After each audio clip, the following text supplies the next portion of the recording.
Hello, hello. How's everyone doing? How's it going? Well, after today's episode, I can only imagine. Hey, Velvet. Thank you for the 100 bits right out of the gate. Hey, Daisy. Hey, Rail. Hey, The Atlantic. How's it going? Fire. Lancer. Pink. Hello. Reagan. She broke down. She definitely did and lashed out. Arisai. Hello. On the same day. Got on the constant grind. Yeah, there's like a 6-7 hour work on the review and then stream for like 4 or 5 hours. And yeah, it's a grind. But, honestly, after getting the video live and then just streaming, I enjoy streaming and it's refreshing. So it's good. Carrie, hello. Maki, Marcus, Bowser Ops. It did happen indeed. Val, thank you for the bits. Ember Tax, he'll be around eventually. He's not happy with me at the moment since I gave him the last antibiotic pill. I like to say finally. Yeah, she definitely was gonna snap at some point this volume, but she did go a little, maybe a mile too far with it. Just a little bit. I felt like being stabbed in the gut. Yeah. No worry. No need to apologize, Pink. No need to apologize at all. Life happens. I completely understand if you can't show up to stream. It's great if you can, but I completely understand. Hey, Queen! Chaos, thank you for the subscription! 5 months already! Oh my god. Wow, the time's flying so fast. Ruby needs a piece of the cat's heart. I don't know if that'll help her, but I think at this point, Ruby might be in store for some ascension. What that will actually entail, we will see. There's a moment we kiss in a hotel. Oh! But you saw it before, you saw it in the episode itself rather than being spoiled, so that's good. Ruby needs hugs and therapy. Yes, absolutely, 100% yes. But also, if someone happened to be like, just give her a smack on the forehead, just saying, hey, no, don't attack your friends like that, especially Jean, because what she said to Jean at the end of that episode, oh, are we supposed to mourn Jean's make-believe friends? Oh, that was not okay. That was not okay for her to say. Everyone needs the love of a cat or a corgi.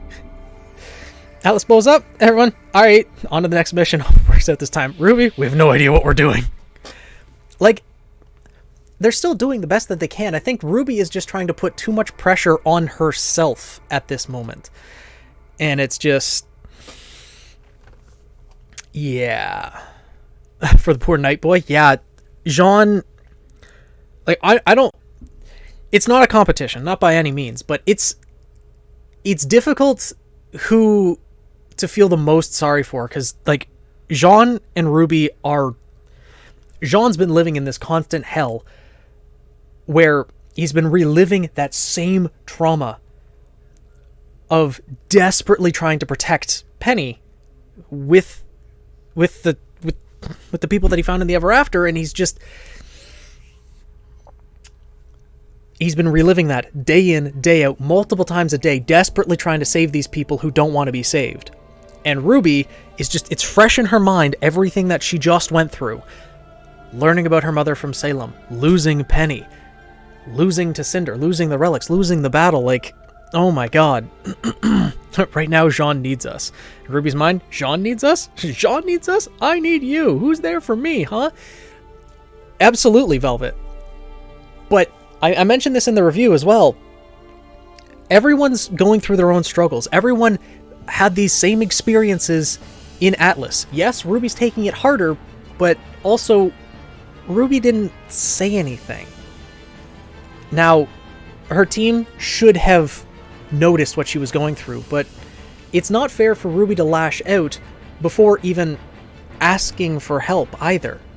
Because that's something that needs to happen there as well. Ruby needs to be able to recognize, I am not okay, and instead of just saying, like, vocalizing that and telling people, I'm not okay right now, I could really use some support, she internalized it and let that fester to anger and just use that to lash out. Like, I really didn't like that Ruby shedding tears is what caused him to back off. If anything, should have pushed him more. Ruby pushed back harder.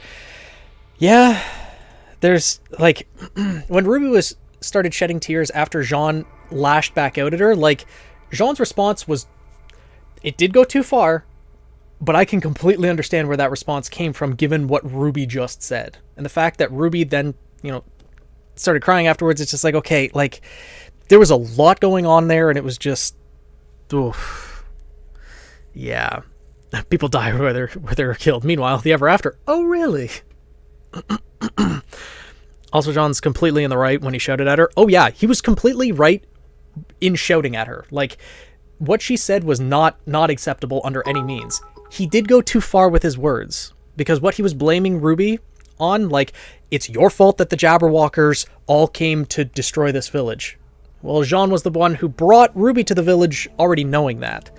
And yes, it was Ruby's plan to go through the crossroads to get out of the Ever After, and that resulted in them ending up in the Ever After, but also everyone went along with it because no one had a better plan. And it was a good plan.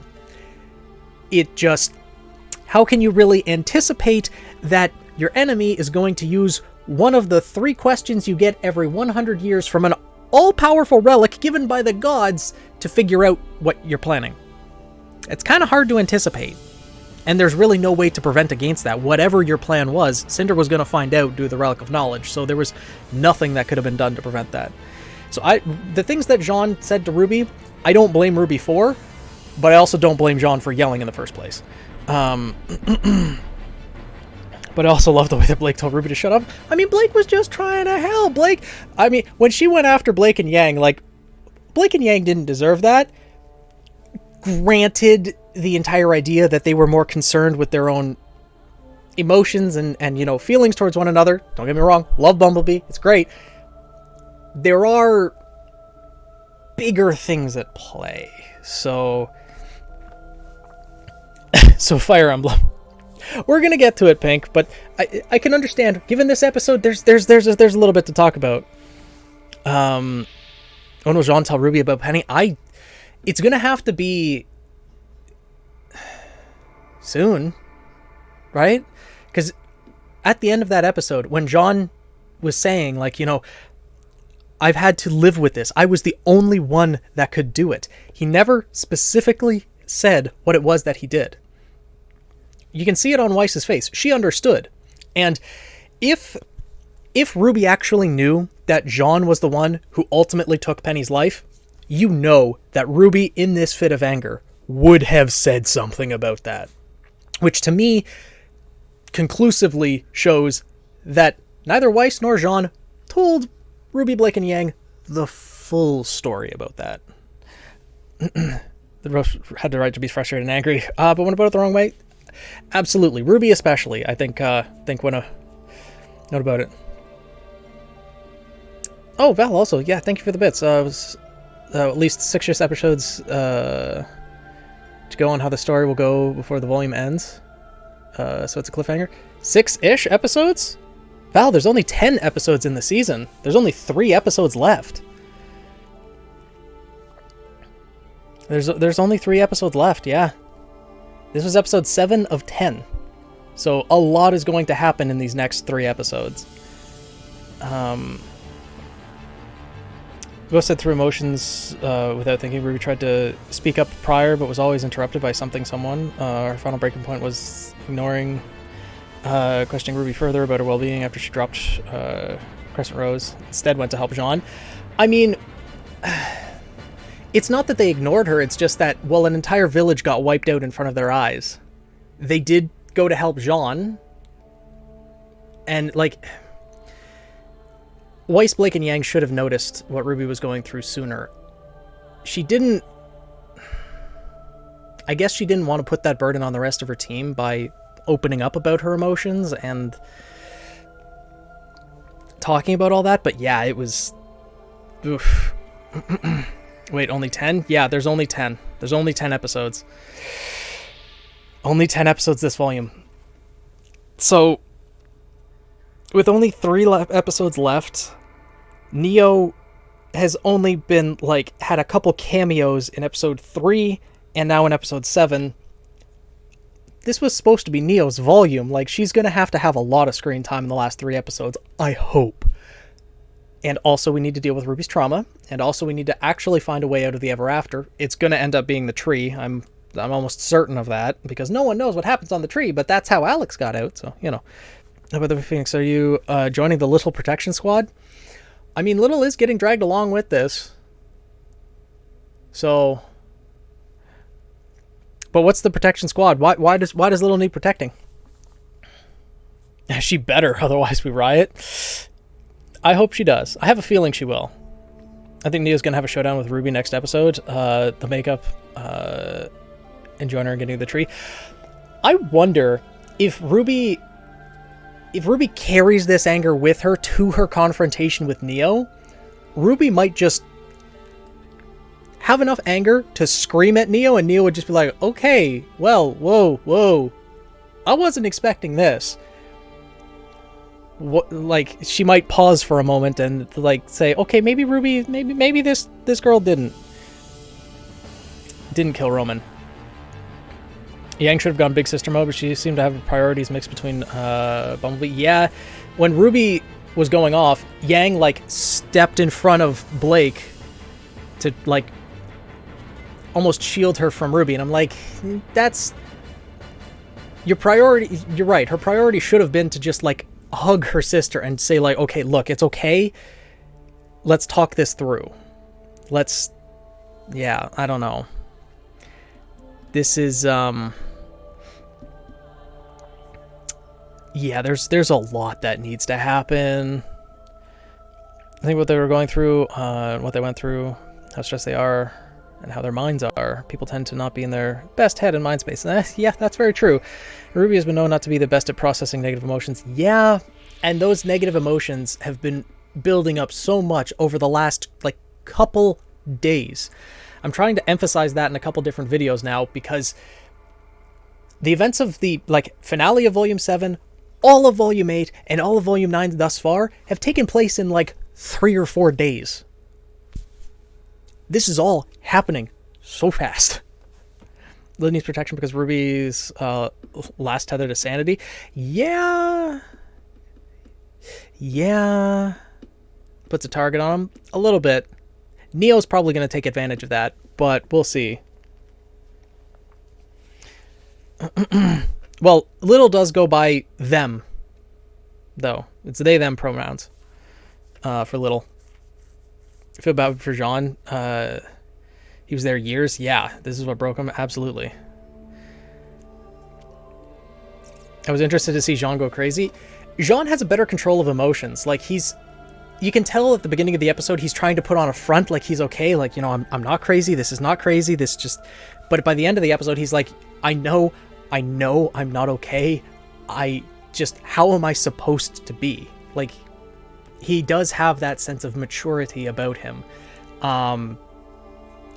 But he's been not okay for so long. He doesn't know anything else at this point. Someone else brought it up in the guilds. Yang was more just having her parental side for RWBY showing up and giving her someone to shout out that could take it.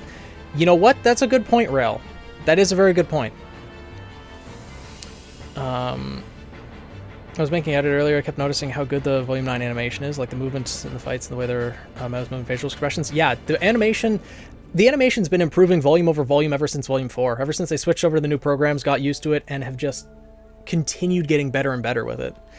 Now, RWBY is holding her struggles probably before the series began with her mother with all beacons. She witnessed 3 deaths. 2 of them were their friends. Always someone else they were focused on. Later, having to find out a friend died. Yeah, there's definitely been... Well, the fact that RWBY handed over that emblem and said it carries a mother's promise, the fact that that was on her mind means that that's been on her mind ever since her mother made that promise from when she was a little kid. She's carried that with her for most of her life. And now she's finally severing those ties. So, I mean, honestly, who's okay with, at this point in the RWBY series? I mean, who's okay in Remnant? Just the way that the world is set up. From the moment you're born, if you cry a little bit too loudly as a baby, I'm sure that out in like the middle of Vacuo, if there's a baby that's screaming and crying and not behaving, that's going to draw the Grimm. And that's either going to wipe out your entire tribe or you leave the baby. Like, there's just... Yeah, so many paragraphs. I can't read through all of those, unfortunately. Everyone else has to snap a little, has the right to snap a little, I guess, yeah. We're seeing someone dealing with internal trauma, being around someone who's currently in a good place. Yeah, but it's not, it's still unfair to do that for them. Thanks for always being awesome. Oh, thank you, Dark Depths. I appreciate it. Thank you for the 100 bits. Do you think Weiss will be the one to comfort Jean? I think so. They've been increasing the number of Weiss and Jean interactions just throughout this episode and the last episode. Weiss is there for Jean. That's the way it seems, because when RWBY started going off and snapping, she went to Weiss, and what she was yelling at Weiss is like, oh, it's Jean's the one who needs our help and everything. Because it was Weiss who wanted to help Jean. Weiss, or rather, Jean is on Weiss's mind a little bit more than everyone else's. So, top 10 worst places to live. Number 1, Remnant. I think number 1 would probably be the world of Dark Souls, Elden Ring, like that world. That would probably be the worst. Remnant might make the top 10 though. Weiss and John had a few combos in the battle too. Yep, they were the pair that was fighting together. There was Bumblebee, and then there was, well, White Knight. And it was the White Knight that was there to save Jean as well with Weiss's summon. Elden Ring would suck to live post-Shattering. I don't know the lore of the Elden Ring series. I just know that it's a hellscape. Someone let me know, I know this is horrible, but I want someone to edit SpongeBob audio of Patrick yelling push over paper pleasers toppling the tower. Thought has been playing in your head all day. Yeah. God, that's such a dark episode, though. That entire village just...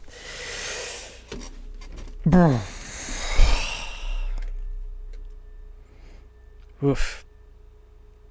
Also, before anyone can say that Webby's being ignored in RWBY, they haven't. It's just that when they made an attempt, they were either brushed off or interrupted. This is true. RWBY has also brushed it off. Like, when she gave up Penny's sword to the Crimson Guard, like, right away, they were like, hey, is that okay? She's like, fine, let's just keep going.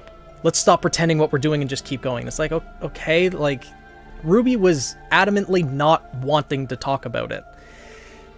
And I know, you can always say when you don't want to talk about it, that's the time when, people need to force themselves to be there for you and things like that. But it's just, I think White 6 Jean would be a terrible idea. Really? I mean, Leons, thank you for the 1,000 bits. Welcome back, Leons. How's it going? How you been?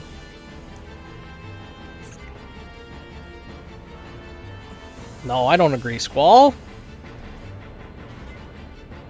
But anyways,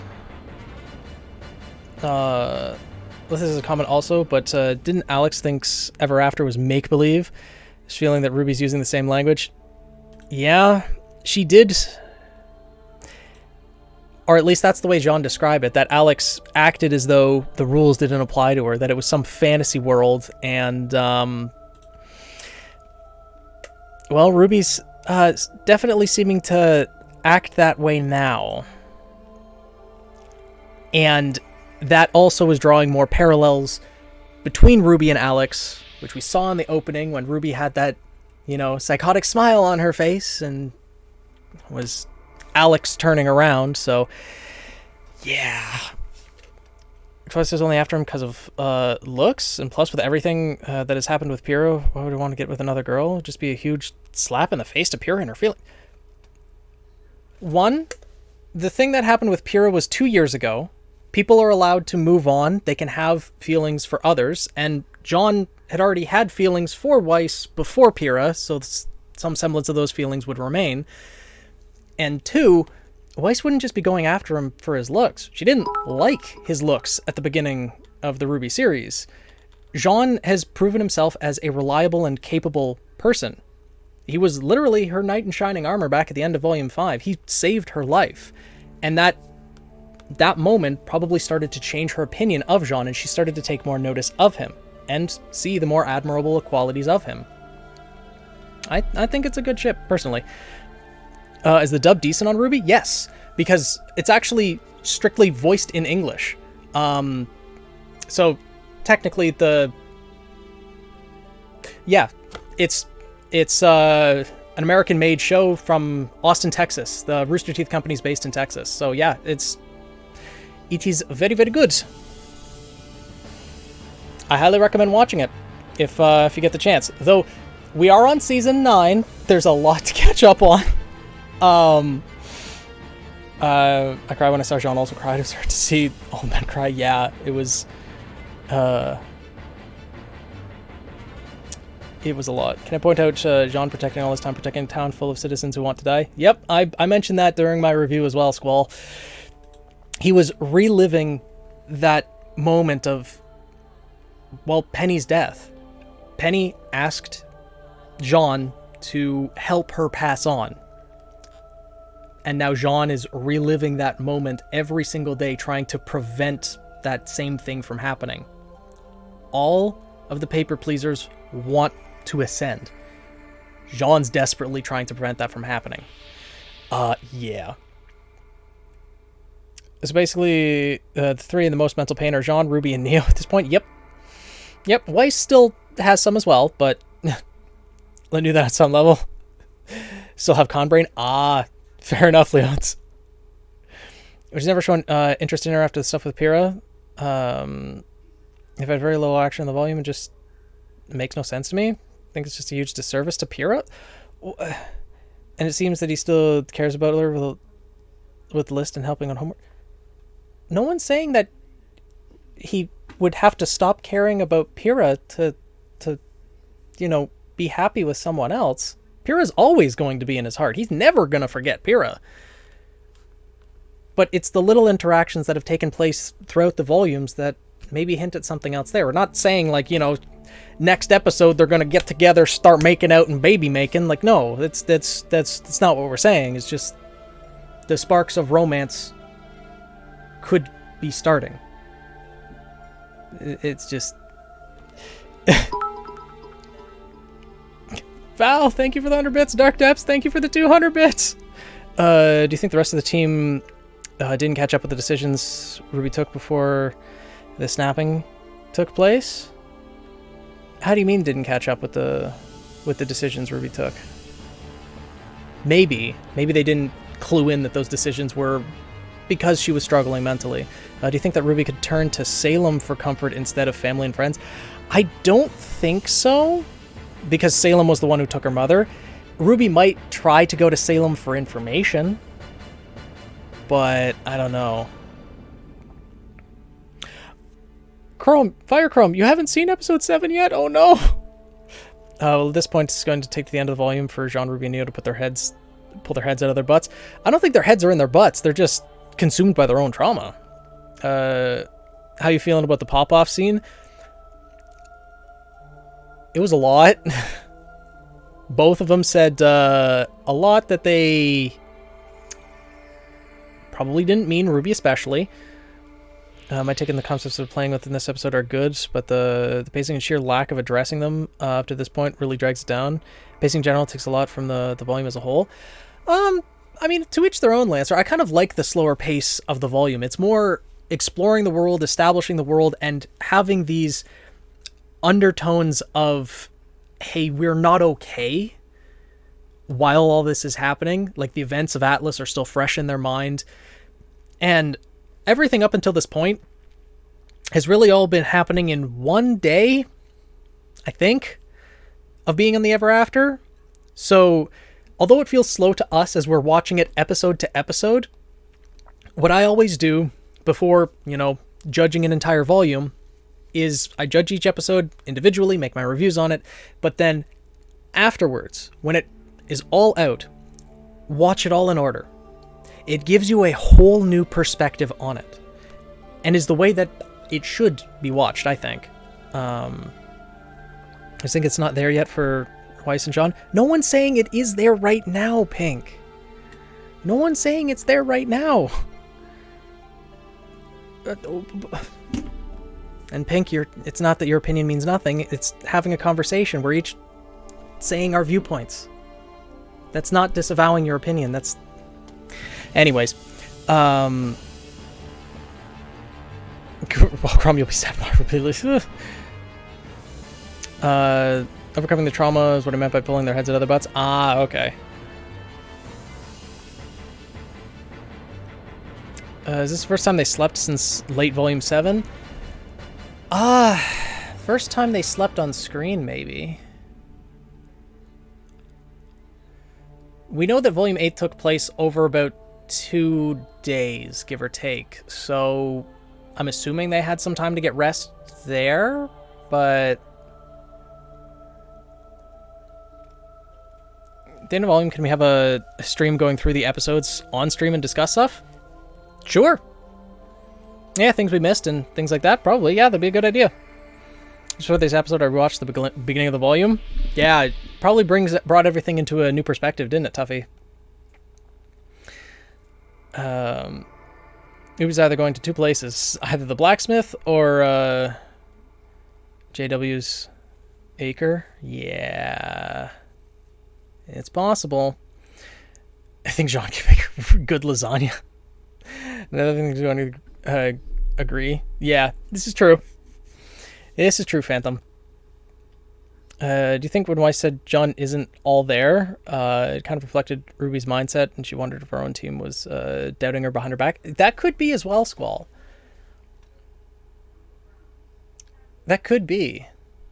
I think it was more that they were realizing Jean's not okay, but they weren't realizing that about Ruby. Because Ruby was still trying to put on that front, act like a leader, and was going along with everyone else. And it was more, I don't want to say subtle things with Ruby, but the rest of her team had been with Ruby this entire time, and they've all shared these experiences. Whereas with Jean, he's had 30 years, and it was kind of just a whiplash of like, okay, you're very different right now, you're acting very different, and the things you've been doing the last 10, 20, 30 years really go to show that you're not okay. So it was a lot more apparent that Jean was just right out of the gate not okay, whereas Ruby, it was a bit more subtle, and again, Ruby didn't say anything. Ruby thought her own team were thinking about Jean instead of her, but never told them, hey, I'm hurting too. Yeah, exactly, Pink. Exactly. And that's why I'm also like, it could be because Ruby's 17 that she hasn't, well, I mean, no one should or has really dealt with all of that before, but she needs to be able to, you know, tell people, hey, I'm not okay. It's okay to not be okay. Everyone struggles. Everyone, yeah. Not gonna lie, I know when John snaps at Ruby, he admits he isn't well, and inside of people said was wrong for a 30-plus-year-old not understanding his position. Yeah, it's wrong for a 30-plus-year-old to be, well, let's be honest here. Every single one of them are adults at this point. I know Ruby's 17, but the experiences that she's made, well, that she's had, she's forced into that position of being adult, whether she's ready or not. And Jean also, although he's a 30-year-old, this episode makes it very clear he's stuck in the past. Like, mentally, he can't move past what happened in the Crossroads. He is still that same guy, regardless of how much time that's passed. Both are right, but wrong in their approach. Yes. Can we talk about how Blake was kind of Ruby's lightning rod this episode? I mean, shut up, ouch. Yeah. Yeah, that was quite rude. I will say that I understand where Blake was coming from, but I think at that point, what Ruby needed was like her friends to walk over and just give her a comforting hug and say, it's okay to not be okay, rather than, hey, cheer up. That's not always what people need to hear, because it's kind of shallow and empty words, to be honest. So I do understand Ruby's reaction to that. Jean would name one of his kids pure in her memory. I think that is a very likely scenario, Tony. How are we all doing? Well, after what we just experienced in the last episode, we're getting out our feelings. Sometimes people can't just tell them. You always hear people tell you it's okay not to be okay, but admitting that is much more difficult than people make it out to be, especially in a place where everyone is looking to you for leadership. Sometimes the only way to get it out is to snap. Yes, and I can understand those situations, but that doesn't make it right either. Because what Ruby said was not okay. And the people around her don't deserve that treatment. And I know that some people struggle to get out their pain, and they do have to get pushed to their breaking point, but that's something that everyone needs to work on. The people around them need to work on recognizing the signs that, hey, my friend, this person that I know is not okay, and the person who's not okay needs to understand that it's not fair to other people to take that out on them. So, yeah. So review chapter 7, it was a good review. Look forward to your reviews every week. Oh, thanks, Nevitz. I appreciate it. And thank you for the follow. Welcome to the guild. Welcome to stream. 30 minutes after stream started was talking about RWBY. I love this community. Yeah. I mean, after the episode goes live, it's important to talk about everything that happened, especially now because of all of the things happening. Ruby's treating Blake badly at the moment of closest for Volume 8 in the She Matter. I think Ruby might be angry at Blake because Blake might be taking her... It might feel like Blake is taking her sister away from her. Because now that Yang's in a relationship with her, that's less attention towards Ruby, right?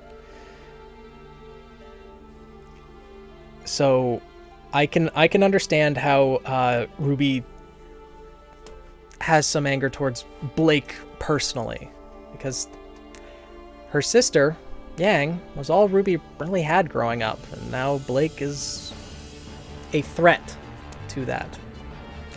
I feel like Ruby meets the blacksmith when she's asked to take up new identity. We'll cut from there, and when she next appears, she will look like a cross between her and Summer, ending the season on a cliffhanger. Maybe. That would be an interesting way to end it if they don't get out of the Ever After this season. Summer was actually kind of in the middle of watching the review before jumping on. Nice, Carrie. I hope you're enjoying it so far. Exactly. Everything bottled up goes kaboom. Yeah. So we put this was Ren Outburst last volume on steroids. Yup. Yeah. Spent like 30 minutes on this title screen. You know what? You're right. We should actually get to the next chapter.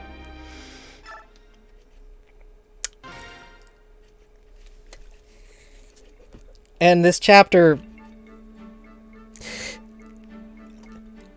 oddly enough, does have some relation to this episode of RWBY. They keep moving forward. I think the motto you need to do normally, but there are times when you just can't or don't want to. Yeah. RWBY's down after the Cat mentioned Salem. The team kind of noticed, but pretty quickly pushed it to the side and said, we need to push on. Well, you're right. They did. At that moment, though, they were relying on the cat to be their guide, and the cat disappeared. So I would like to think that their thought process at the time was like, let's get us all back to normal size. Let's, get us into a position where we can actually talk it out.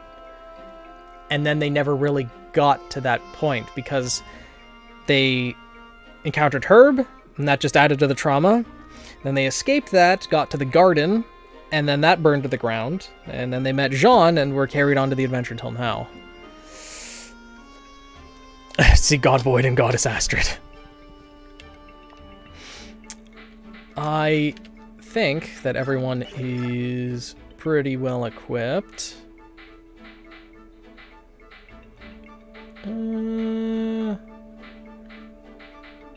Yeah, I think everyone's alright. Okay. Similar to my own mental breakdown, unlocking issues up is a very much relate to what's happening with RWBY. I think a lot of people can relate to what's happening with RWBY to some extent, but the amount that RWBY's going through is more than I think a lot of people have experienced. That doesn't mean that anyone's gone through less of an emotional stressor, but still, I feel like RWBY is really repeating Alex in more ways than one. She's not doing well in the first episode, but things also started to get worse since the herbalist. This is true, like in the story. The Tucker's gone to her head and she's losing her mind, just like in the song. Also, didn't you notice RWBY's outfit changed in the concept art in the end? First was normal, but later the sleeves look different? Oh, I didn't notice that. Who's that lady? Like, you mean Astrid? Yeah, Astrid, finally a worthy opponent.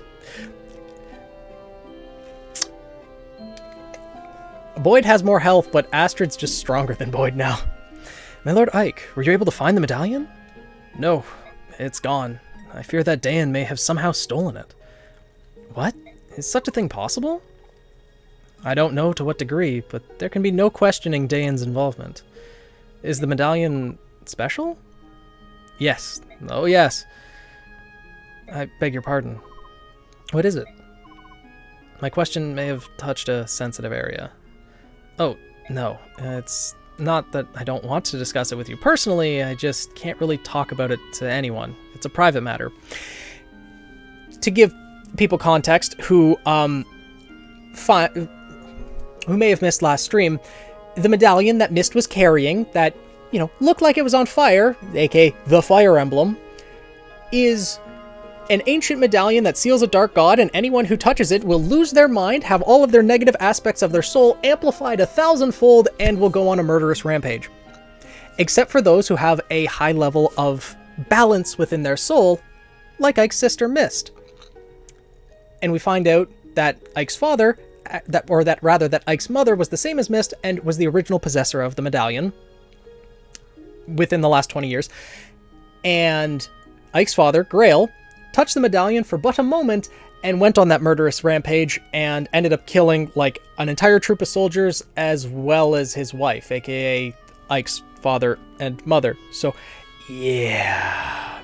Questions going personal, here we go again. Just wait. Ah, I see. Ike, what is it, Ulki? I hear the sound of rushing water just ahead. A lot of it. Rushing water?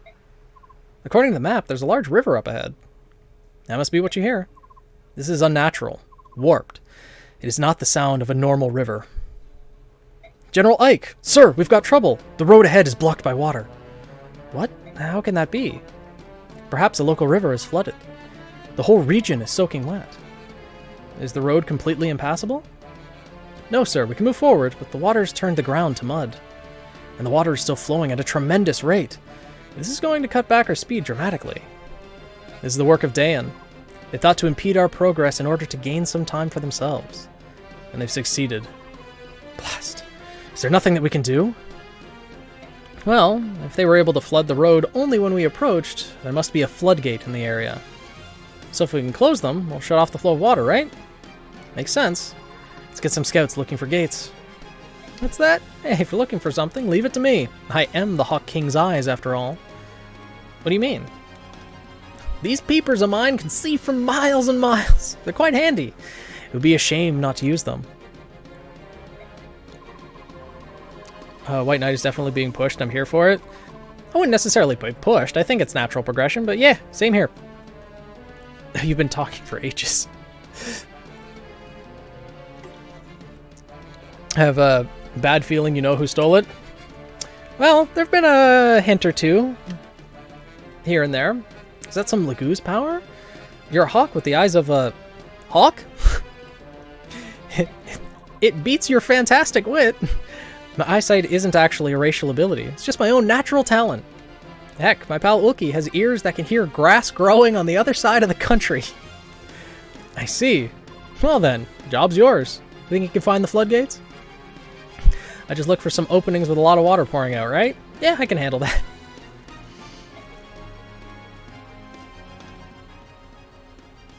Yep. Talrega floodgates. Praetor sagas are quite pushed as hell. Yeah, Yeah, they're pretty strong, Fried. The Crimean army is here. All troops, combat formations. Hit them fast and hard. We can't let this battle drag out.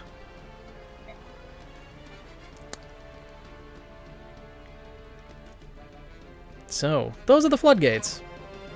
If we can get them closed, the water will recede in about 12 hours or so. Alright, let's get going. Okay. Now, here's a little secret about this chapter. You see Jill, right? You see Jill, our Wyvern Lord? We're not bringing her into this chapter. You want to know why? Because this is her father!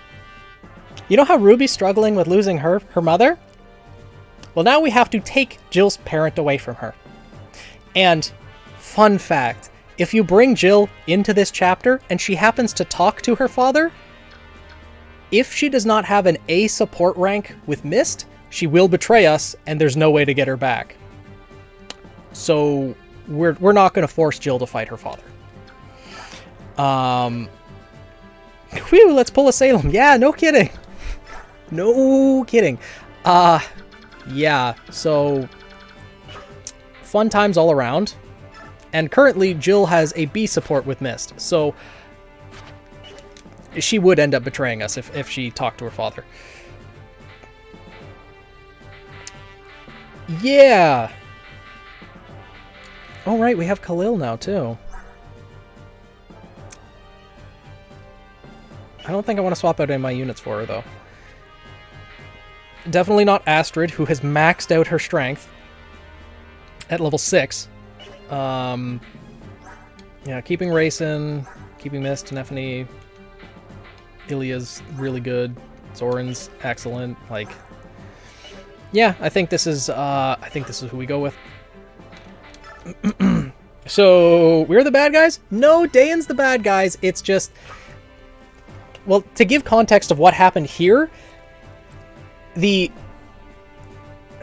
Jill's father was a commander in a troop of Wyvern Knights that served the Benyon Empire. But they left Benyon for disagreeing with the Senate and, their treatment of the Serene's Forest and the massacre of the Herons. So they fled to Dayan.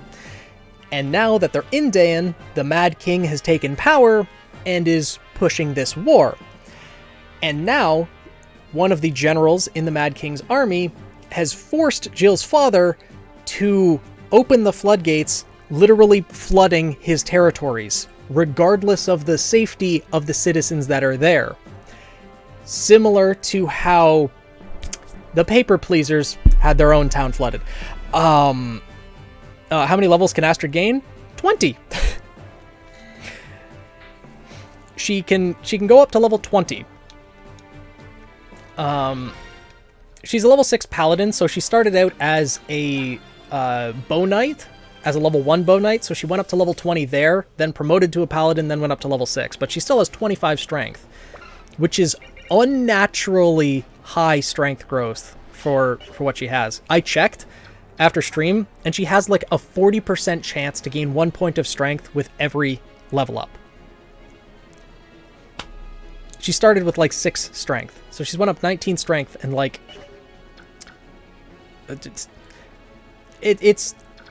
she's real strong. Let's just say that. Dear God, this isn't even the final form. Nope. I'm playing Fire Emblem. Someone looks like Sane is becoming the Astrid of my playthrough. Ooh, nice. See, hey, I heard the boss is Jill's father. Like, really? Well, better do this with tact then. Boy, time to kill a dad. Damn it, boy. Okay, there's a bow user there. Wyvern riders have so much movement. They're gonna be a problem. Oh, there's a sniper there too, huh? Can we visit any of these? Okay, we can visit some of them. I don't think there's any... Okay, that guy has a bow as well. We need to keep Marcia out of that guy's range. Alright.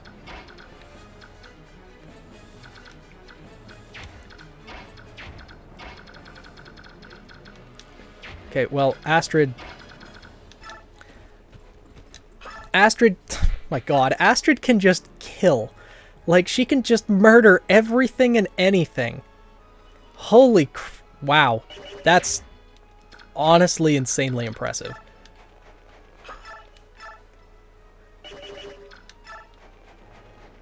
Okay, Mia can kill there. And stay out of range of the 1, 2, 3, 4, 5, 6, 7, 8. Yeah, so she'll be in range of that one, but 24, defense is 12, so she'd take 13. That would be a problem.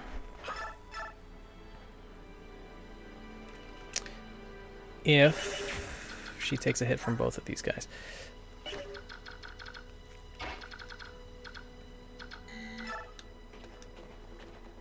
Oh, cool. Mist can just straight up murder as well. Let's do that then. Okay. Mia can kill this guy. Looks up from the guild hotel work. Murder time? Front time? Yeah, pretty much. Only does in one time. Moida! And Crom, all of the time, yeah. Eliwood is the only dad that survived the curse. This is true. Lizzie and Miles acting were both killing that last scene, though. You could feel in both their character ranks. Yeah, for sure. Be terrible for Period of Portrays. Yes, it would. Yes, it would. Sonic Sword. We need to use these sparingly because we don't have many shots, but...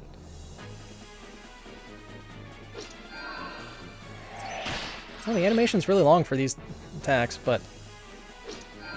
Bottle Jobs, hello! Welcome to stream. What chapter is this? This is chapter 20 out of 28.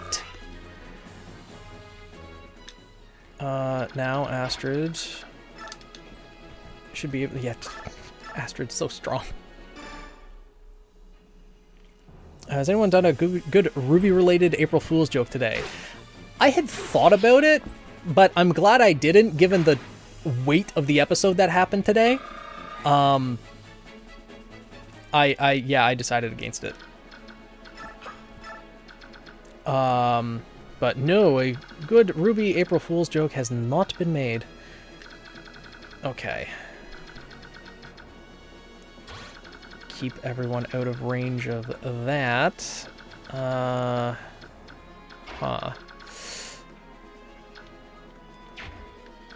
Okay, Racing can move that far. Tony can move there. Kruger's joke was giving everyone trauma. Oof. You're not wrong, but oof. Okay, I can attack there. Miss, and there we go. You've been watching your YouTube, but finally got a stream. Well, I'm glad you enjoyed my videos, and I'm glad you were able to make it. Let's see. Boyd can move in here. Okay. Okay. Can Neffany? Yeah, Neffany can go over here as well. 13 uses on the Iron Lance. Yeah, Neffany can kill. If each guy counts, then yes.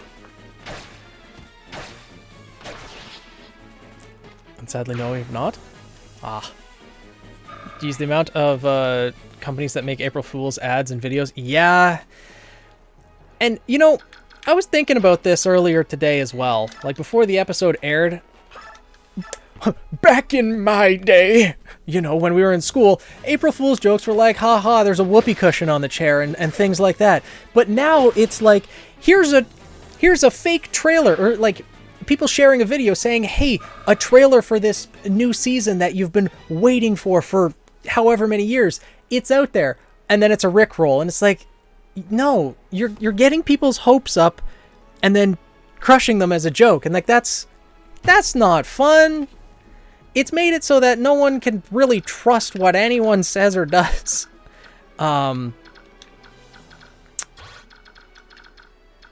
In, like, at all on this specific day. And it's just, ugh. It's Sonic the visual novel where Sonic's murdered? Oh, God. That's a moment I'm looking forward to. Jean and Weiss? Yeah, it'll be a good moment for sure. If it happens. There's no guarantee. But it might. So yeah, Marcia cannot move there, because if she does, then she's in range of the bow, and that would be bad.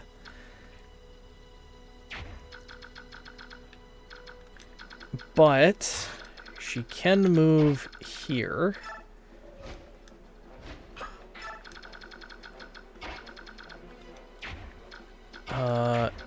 Ileana can move here, Racing here. I noticed that Blake and Yang, the musical, the new songs to buzz off Blake, the agony of, oh God. Take this plot by, oh, wow.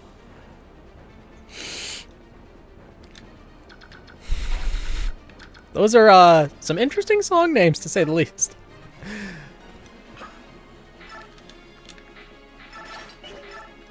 Ileana can move here.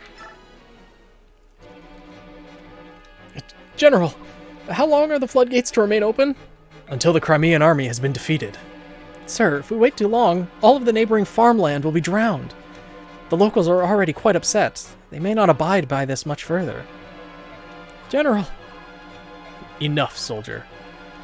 If you've got the time to be bellyaching, take your butt to the battlefield and kill some Crimean soldiers. Captain Har, do you support this action? This is inhumane. Lives will be ruined. Daehan's citizens will die. Even if we claim that it's necessary in order to achieve victory, this is too much. This is Daehan's way. Are you ready to disobey the king and be put to death for your troubles? I'd rather die than kill innocent Daehan civilians. If you're executed as a traitor to the throne, your parents and siblings will also pay. Are you still prepared? Yeah. Now, do you understand why I'm trying to tell you? Go, fight bravely. Yes, sir. Yeah. To gain the trust of the king, we've become cruel and heartless. First hunting and executing the Lagoos, now flooding the lands these people call home. General Shiharam, if someone hears you use the word Lagoos in this country, you'll be branded a traitor. You're right as always. To live in this land, where Lagoos prejudice is so virulent, we've had to seal away everything we knew and teach our children to hate all subhumans. All that just to survive here. It's Ashnard's fault this country has become what it is today. What a terrible miscalculation we made. Even so, I hated the idea of furthering the corruption of the Imperial Senate. I will continue to support your reasons for leaving Benyon. I wonder if Jill has distanced herself from the Crimean fortress. I did give her a warning. Above all else, I would like to avoid meeting my daughter in combat. I pray that she does not take to the field this day. We prepared for that outcome. Knowing her temperament, talking with you would only increase both your sorrows. I have but one favor to ask you. Say it and it will be done. Do not fight today. What? Only one side can win a battle. If we are defeated in the end, I want you to take care of the survivors and their families. Yes, sir. Commander Shiharam. Commander, it's been many long years since you last called me that. May the fortunes of war be with you. Through all that's happened, it's been an honor to serve with you. Yeah, they both know what's happening. Oh, posture check, huh? Damn, chat is moving fast today. Yeah, it is. He's good, though. And I mean, if, and hopefully when stream grows, even larger, chat will just be moving faster, and it'll be a lot to keep up with, for sure. But, you know, it's something that we will all have to get used to, I think. Anyone getting Volume 8 flashbacks from this? Meow! Speaking of chat moving fast, it means you're growing, indeed, Fried. I'm glad. Wow. So much damage to Boyd, and then Boyd did so much damage back. So you just come here to meow like 3 times, and then you're just gonna leave? How rude.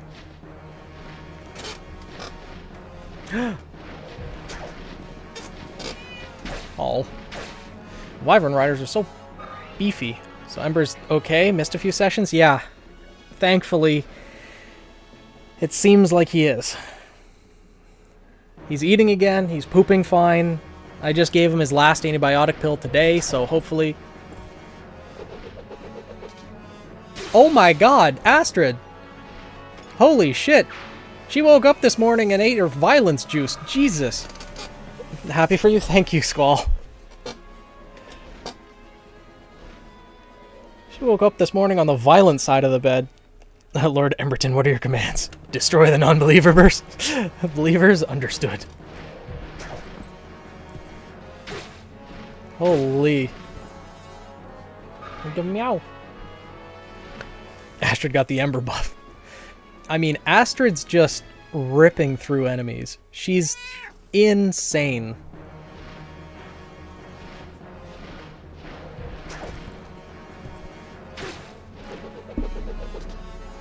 She really chose violence today, huh?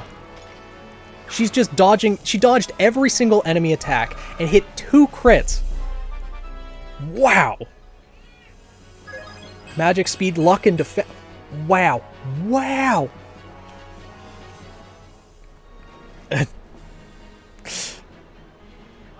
Oh. The healer needs to die now. The healer needs to die.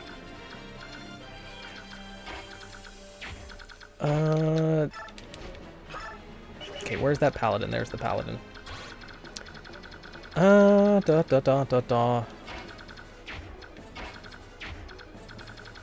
Okay, cat, you don't need to go over there. You're okay. There you go.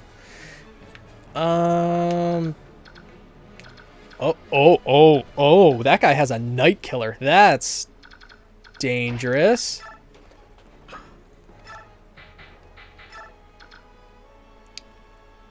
Yep.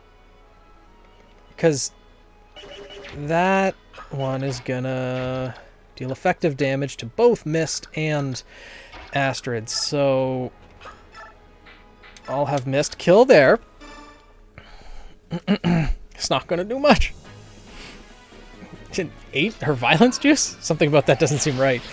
Yeah, that kind of mixed up my words there when I was saying that sentence.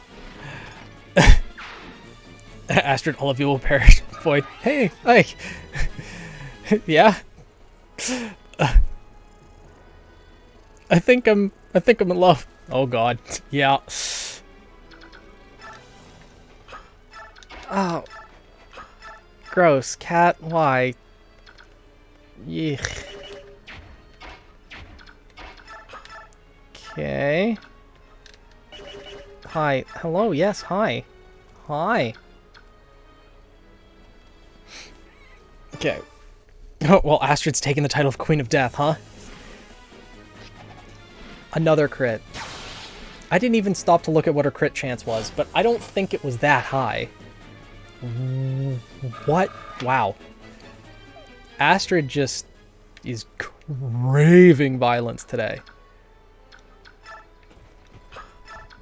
And... are there any more Wyvern Riders up there? There's the one, but... can it reach? No, it can't. Okay. We're killing the healer. Healer needs to die.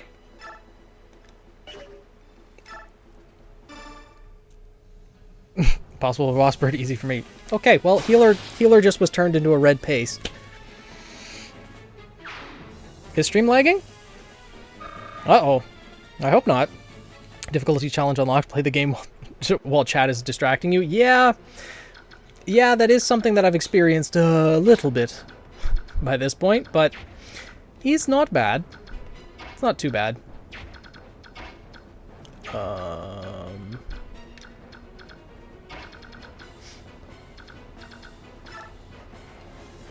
Yeah, Nephany can probably take every single one of these guys.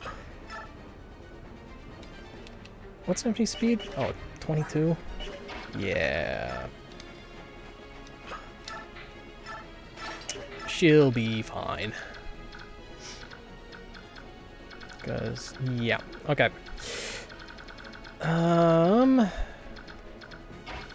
We can have Marcia. Oh. Yeah, Marcia can just kill here. Piggy's just the Fire Emblem shipmaker? Yeah. Time to murder all the peasants. Astrid sighs lovingly. Pink, you just reminded me of something. Canonically, Astrid does have a crush on someone. And it's practically the worst possible choice. I'm sorry. I'm sorry. But Astrid falls for Makalov. Marcia's brother, the gambler, the layabout, the moron. I don't know why, but she does. Like, if we built the support between Makalov and Astrid, we would see those interactions happening, where, like, Makalov still is a gambler and starts asking Astrid for money, and she's just willingly giving it. Like, at one point in their support conversations, because I read their support conversations, I was curious, he says, hey, I need to borrow some money, and she gives, like, a family heirloom that was given to her by her mother because Makalov seemed in need. Like, just, he's just such a schmuck, and I don't get it. I don't pretend to understand it, but she does. Yeah, so that happens. But it's a part with Titania. Bad financial decisions 101. Nope, my headcanon is canon. Can't change my mind. Well, that's why I'm not using Makalov as well, or one of the reasons. I just don't like Makalov as a character, and I never want to. God. But, yeah.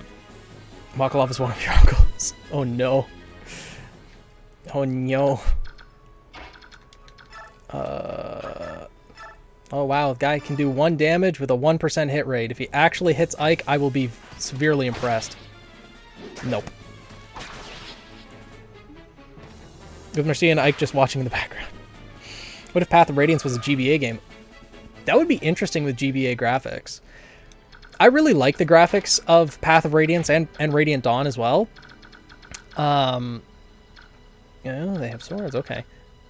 So probably best not to move our axe users into there. But what's their range? Oh, their range is practically the same then. Okay. I really like the graphics of this game. If it was a GBA game, it would be very interesting for sure. I don't know if... Well, you could definitely convert it over to GBA graphics.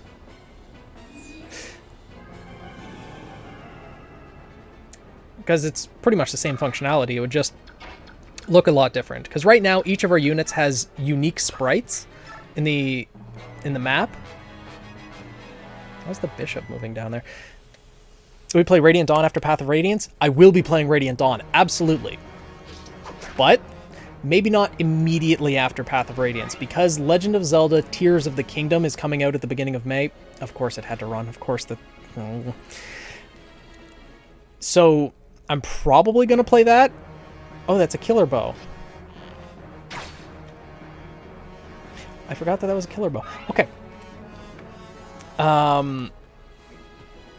I don't know. Do you guys think I should play Tears of the Kingdom when it first comes out, or do you think I should just go straight into Radiant Dawn after this? Because I'm fine with either one, really. Ooh, the crit animation. Zelda, I'm thinking Zelda as well, because we've been waiting for Tears of the Kingdom for like... Breath of the Wild came out 2017, so it's 6 years now. She was the pink lady who's always losing our money. Yeah. Oh, left with 1 health, huh? How long until Zelda? May 12th. May 12th is when Zelda releases. More Wyvern Riders. Blood for the blood gods.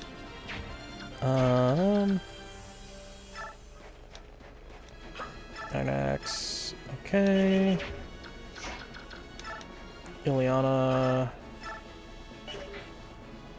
can get the kill there.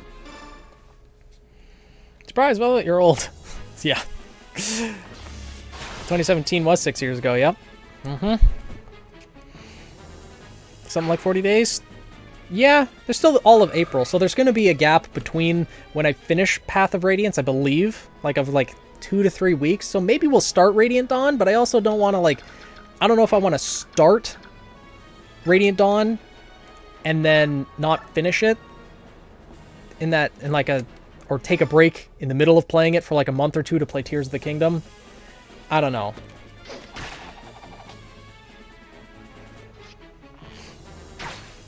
Thanks, I hate it. Yeah. RWBY is 10 years old now. How does that make you feel? Not as old. Yeah, because RWBY feels like it's been around for a very, very long time. I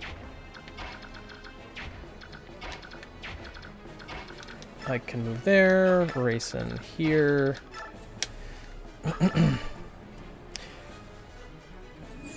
Would you look at that? New victims for Astrid. Yep, pretty much.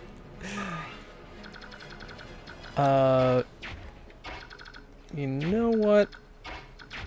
Because there's nothing to do there. So Mia, I'll have start heading over here. Astrid can just wait here. Yeah. You know what? She can wait with the bow. Why not? So RWBY goes back to being somewhat yearly. I have a feeling after Volume 9, Volume 10's probably going to be about 1.5 years from now. And then if they can get it back to November, then they might get back on a yearly cycle. Though, if they can take more time for each volume, I don't necessarily mind that either, because that means they have more time to refine each volume, put more time into everything that they want to accomplish. Hello, Mama Flower! I've been around Rooster Teeth since the early Red vs. Blue days, so got most of you beat. Fair. Hold on, youngster. Where do you think you are? Or who do you think you are? You can't just come barging into people's homes. Let me tell you something. You can ransack my home all you want, but you'll find nothing of value here. All our young men have been dragged off to war, and all that's left are women and children. If it's gold you're after, take that scroll on the floor there. You may be able to sell it. It's just something I picked up, so don't know if it has any value. But take it anyway, you dirty thief. I mean, she just knocked on your door. Why you gotta be so mean, lady?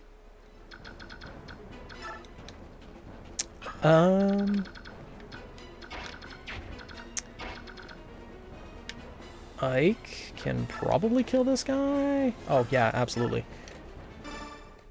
Wow, screw you, lady. I mean, to be fair, she's in the middle of a war-torn country, and someone from, the enemy forces just knocked on her door.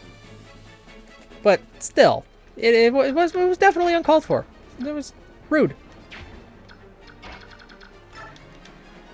I don't know why this bishop moved up, but this bishop's gonna die. Wyvern. Okay. Well.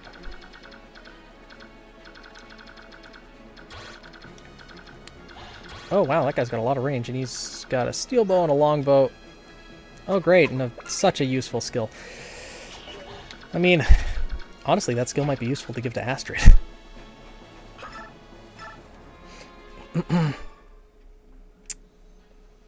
Time to get moored. When in doubt, rip and tear. Huh, Nephidi can dodge even light, and the bishop was turned to a bright red mist. Okay.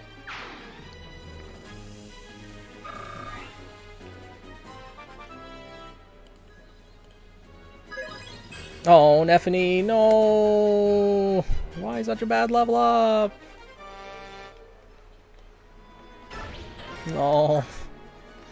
I mean, she's still insanely strong, but that level up's not great. Okay. So there's a guy with the bow there, and he has a long bow too, so we need to make sure to stay out of that range. Marcia can go there. Titania here. And Soren can go here.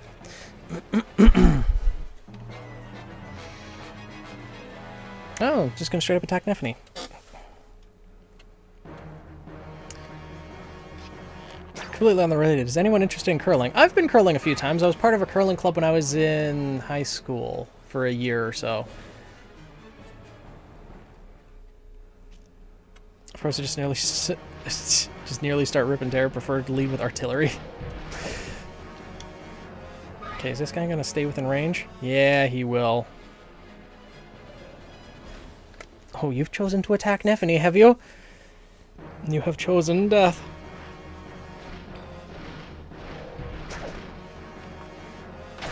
Almost death.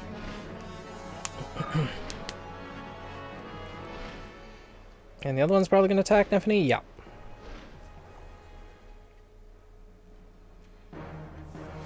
Let's see here. And this one lives too, huh? Alright, well.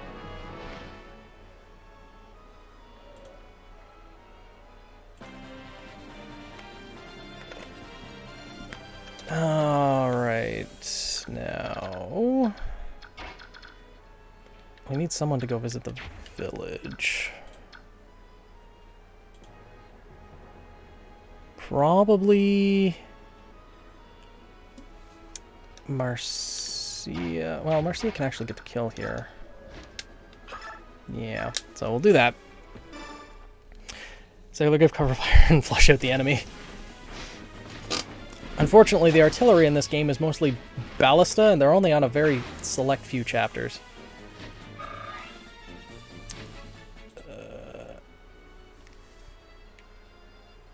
Let's have Marcia move there.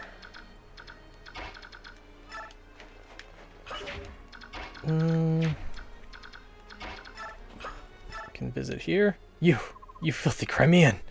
Get out now. There's nothing in the shack that would make you happy. Oh, so you won't leave till you get something? Is that it? Here, take this old staff. Now hit the road. You've no need to steal anything else from us, or you take my life as well. In that last skirmish, my boy, my only son, you stole his life. Curse you. I hope you're satisfied. A rescue staff? Wow, that's useful. Holy. It's actually a really good staff. But yeah, we are in enemy territory, and we have, you know, killed some of the citizens of this territory. Oh, hey, more enemies here.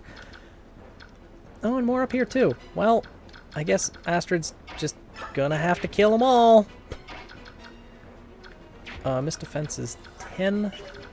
These guys' attack is 23, 24. Oh. Why is the sage's attack less than the mage's? Okay, I know they have a different tone, but come on.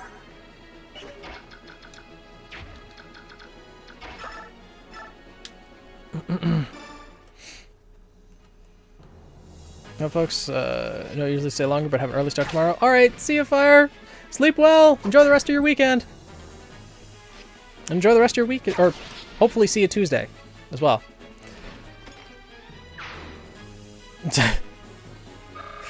Her own blue bunny, so she'll finally send yours. It's a bit ago, but it feels like Blake is channeling Volume 1 Ruby and her positivity, and Ruby's feeling a lot more like Volume 1 Blake and her tenacity to close off. Yeah, it's an accurate way of looking at this for sure. The dynamic has definitely shifted between a number of our characters. Oh. Okay then. Yeah, Mist is gonna get that kill.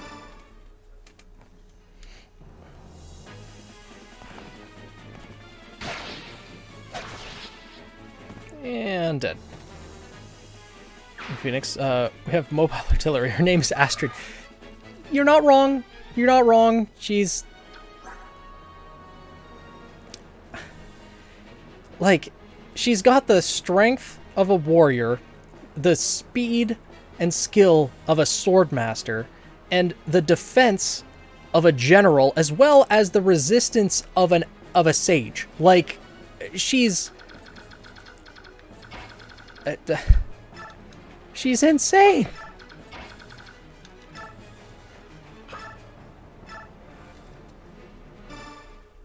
I'm off. You've been in space. Ah, TikTok took you again, Daisy. You can stop it. You can log off of TikTok. But yeah, welcome back to Earth. If you're the Terminator theme, it's actually Astrid. I really can't, but you. I'm pretty sure you can. I believe that there is a button to log off. I've never been on, like, I've never signed up for the site myself. I think it exists. Oh god. Are you saying TikTok is like the real life Sword Art Online? Once you log in, you can't log off?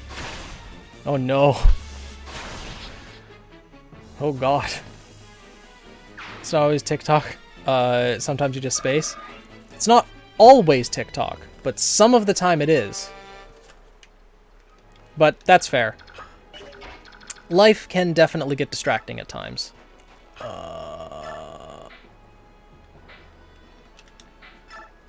Yeah, we'll... I don't think there's anything to do over here, so we'll have Nephany here with the steel lance. 10, 10. Sure, we'll give Nephany a killer lance. Why not? Let's have some fun.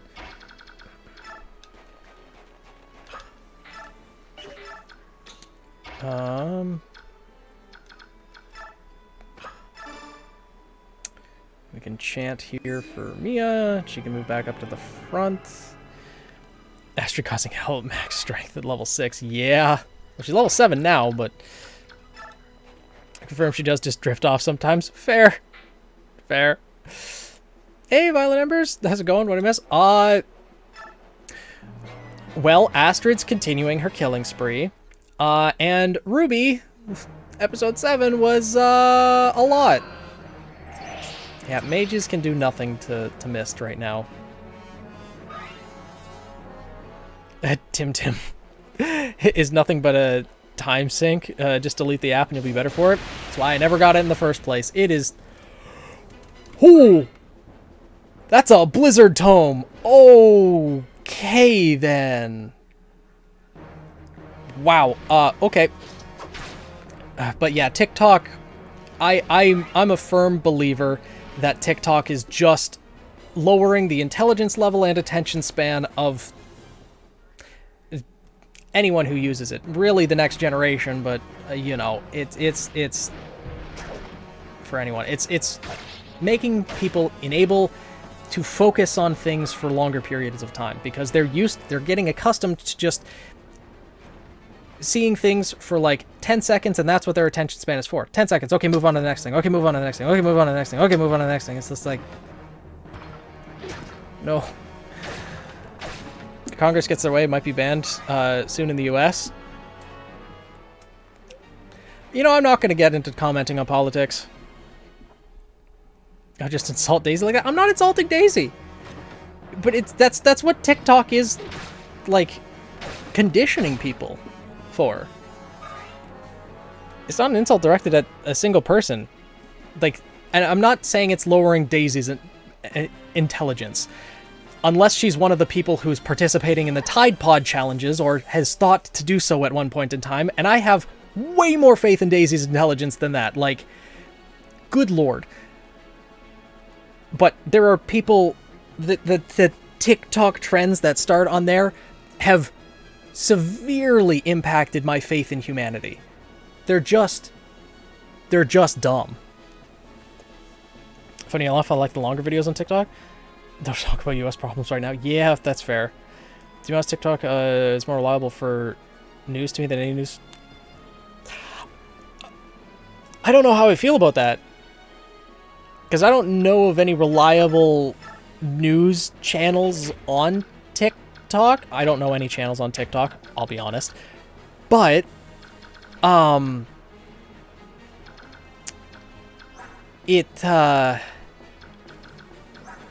TikTok seems like a place misinformation can spread very readily. And maybe a bit unreliable.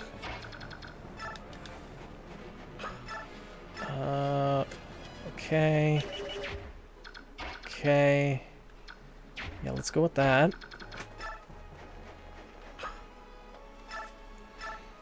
This is more about the news than TikTok, to be real. Yeah, that's fair. Like, the news stations in general, like, I get my news from the Philip DeFranco show on YouTube. So, have your stream and YouTube video on at the same time.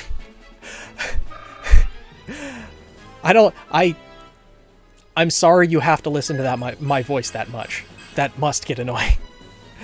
No, I just get news of states playing themselves by the wording in their laws so they can't do certain things. Ah, makes sense. Yeah, I feel like the States does that a lot. Okay. This guy needs to die. That Blizzard Tome took out, like, a ton of Boyd's health. 26 of his health? I guess he must have got attacked by other... Let's see. Can Mia take this guy out? She can. The potential risk of... Can Marcia? Yes. Burb's voice is soothing? I don't know. I find it hard to listen to my own voice. I apologize. Spotted deleted comment. I didn't even see the comment. Oh, I see the comment. Okay. Yeah, that...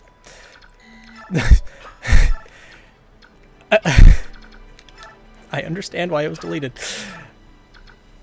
Thank you, Mots. Okay. Oh, that's going to be sending Nephany into dangerous territory.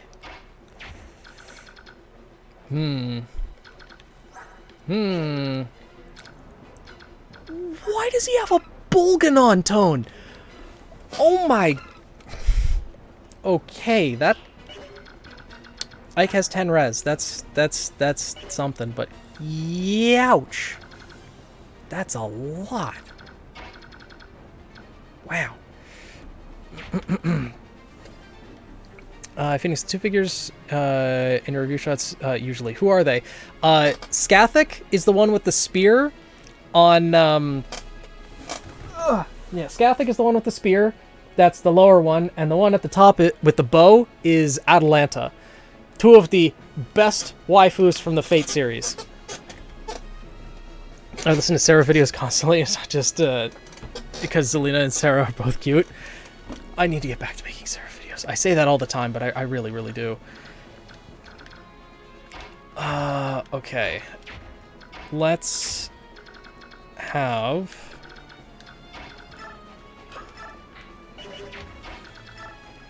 Okay, I need to be careful. None of these guys have more than 1 to 2 range. Okay, Boyd's gonna be staying out of the range of them. Because, yikes.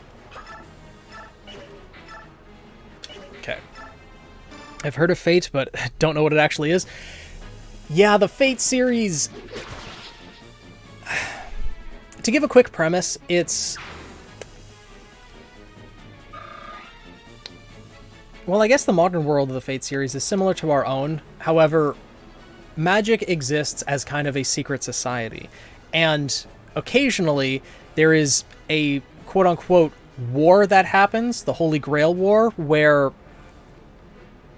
select wizards, select mages are chosen to fight or participate in these battles where they have to summon servants, which are historical figures, and they're reimagined in the Fate series, and They literally fight in 1v1, sometimes free-for-alls, and it gets extremely interesting with the ways that these different characters are reimagined and the stories that are told. Phoenix, do we need to lock you in a room with no distractions so you can work on Seraph? I mean, right now there's kind of a thing called Volume 9 in the way. And as I mentioned last stream, there was 3 dead grandparents, and then before that there was a lot of other things, so yeah, there's been reasons. But after Volume 9 I intend to get back to it. 7 people is not a war. If anything, its free-for-all nature makes it a battle royal. Well, see, here's the thing. They may be the main combatants, but there are other people that get involved, and a lot of civilian casualties at times too. So, you know, things happen. Why can't we... What? Ike, why can't you... What's Ike's speed? It's only 18, huh? Well. Well. Blue Moon, hello! Yeah, life happens. Technically this is another week after Volume 9 because the first part of the movie, right? Yeah, this is true. And I also need to do episodes, or videos on the implications of the end of Volume 9 and what that means for the rest of the series. Oh.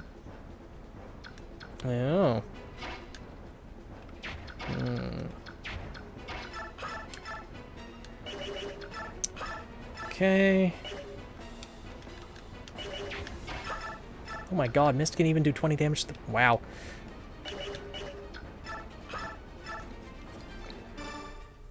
But how's it going, Blue Moon? How's your day been so far? And Mist can just moita.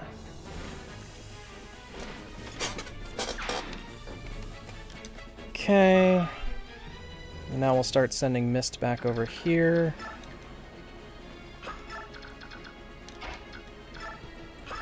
And, oh my god, the mage can't even do any damage to Astrid.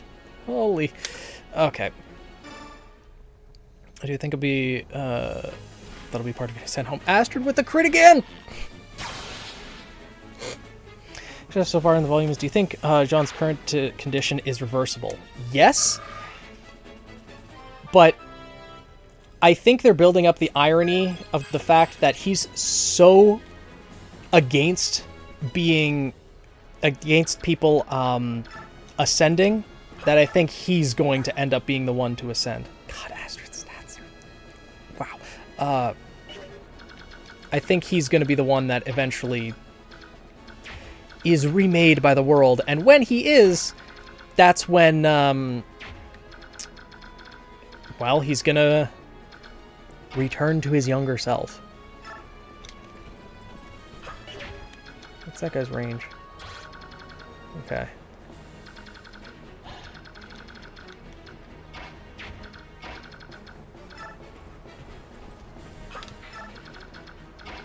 Rayson can move here. Just smell a theory video coming on this? Maybe. I think after episode 7, it is now time to make that video of who will ascend in the Ever After. That's actually a really good level for Rayson. So I think I will be making that video sometime this week, if not tomorrow. Okay, Marcia can move up, but...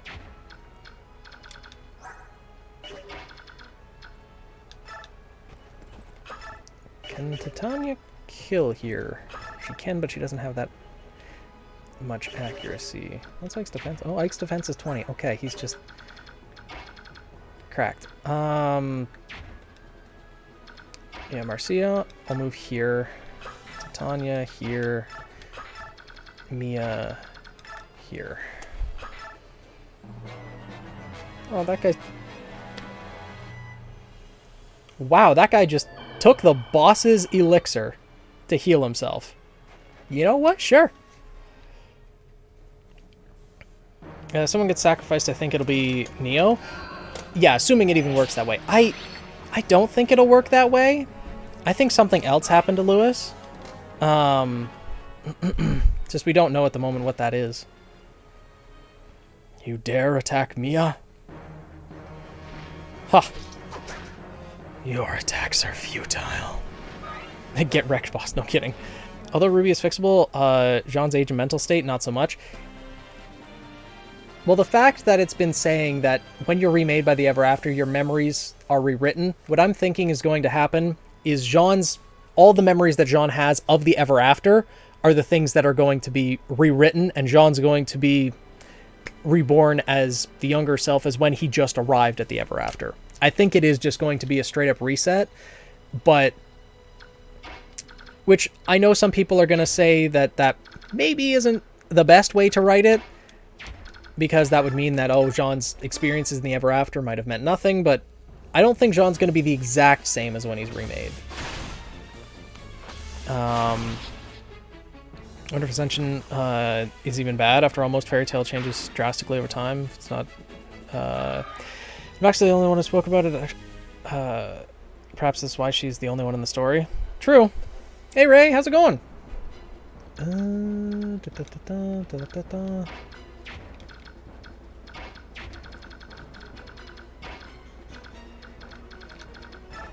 Yeah, we're gonna heal Boyd. It's coming over the way if you have not watched Spy Family. It's the anime version of Serotonin and you're missing out. I've watched the first half of Spy Family. I still have to watch the second half. It's such a good show, though. Let's see.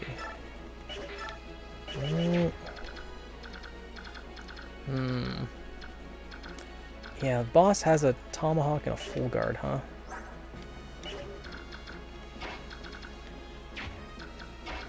Okay. Marcia should be able to kill this guy. Sorry, I missed last stream. I was hanging out with her friends and went to bed. No worries, Ray. Just join in whenever you're able to. There's no pressure to be here. Oh, Bulganon. Right. A whole 4 damage from the A-class Fire Tome. But yeah, only join in when you're able to. That's fine. Absolutely okay. I understand life happens. Because the Curious Cat says basically people are reset to how they were when they knew what they wanted to do. Yeah, they become the person that they wanted to be while they were still them. Confusing way of putting it, but, you know, the cat likes to talk at riddles. Okay, move there. Ike can go here, kill this one. 25 episodes. Yeah. There's 25 episodes so far. I'm pretty sure Season 2's been announced already, and maybe a movie? And I've seen the first 13, I want to say. I've seen clips, though, of things that happen later. Still wonder if RWBY will ascend as well, given her current state. I'm thinking she might also. Defense, resistance, strength, and health. Nice. That's a very, very good level up. Nephany, short spear. But yeah, I'm wondering if RWBY will ascend as well. Because given her current outlook... Nephany! More crits! Given her current outlook and mental state, you know, if the tree does indeed go to you, you don't go to the tree goes to you. Well, the tree already came to her in the form of the blacksmith. And I'm pretty sure that that's gonna happen again.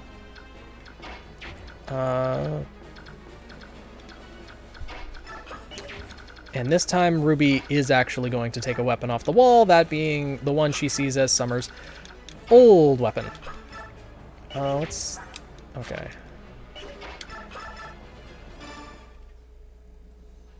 It's just part of the life cycle. The Ever After, and remnant people live, stop, and new ones take their place. Yep. RWBY will never get Neo off their backs because there's no way to prove to Neo that she didn't kill Roman.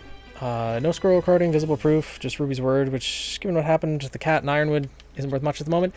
Well, I did propose a possible way that that could happen in my Roman Will Return video, actually.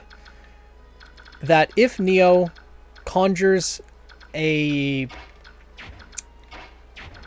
Missed, I don't think can reach, no. If Neo creates a version of Roman Torchwick using her semblance, than with the way that the Ever After is interacting with different people's emotions. The fact that when Ruby cried, the world started raining, things like that, then maybe Ruby might be able to have some influence on Roman because she also has memories of him. And it might be Roman, or the image of Roman that Neo creates, that tells Neo that he was killed by a Grimm. That would make it more believable for Neo, at least. I think.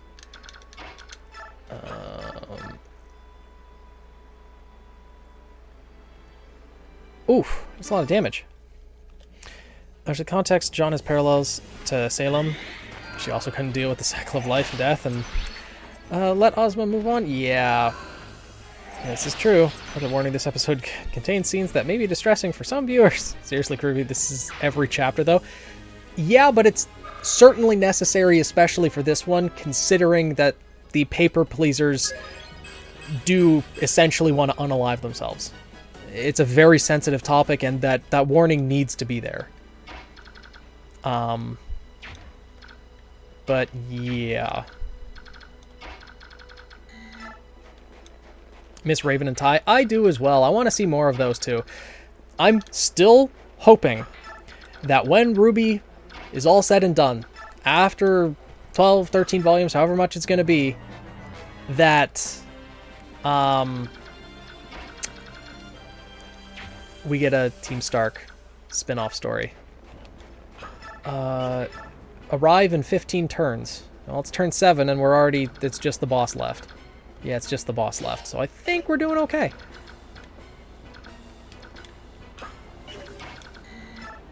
Killer... Ooh. That guy does a lot of damage. But Ike can do more damage. Wow. Okay.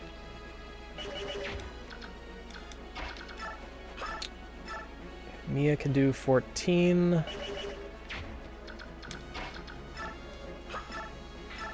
Marcia can do 18.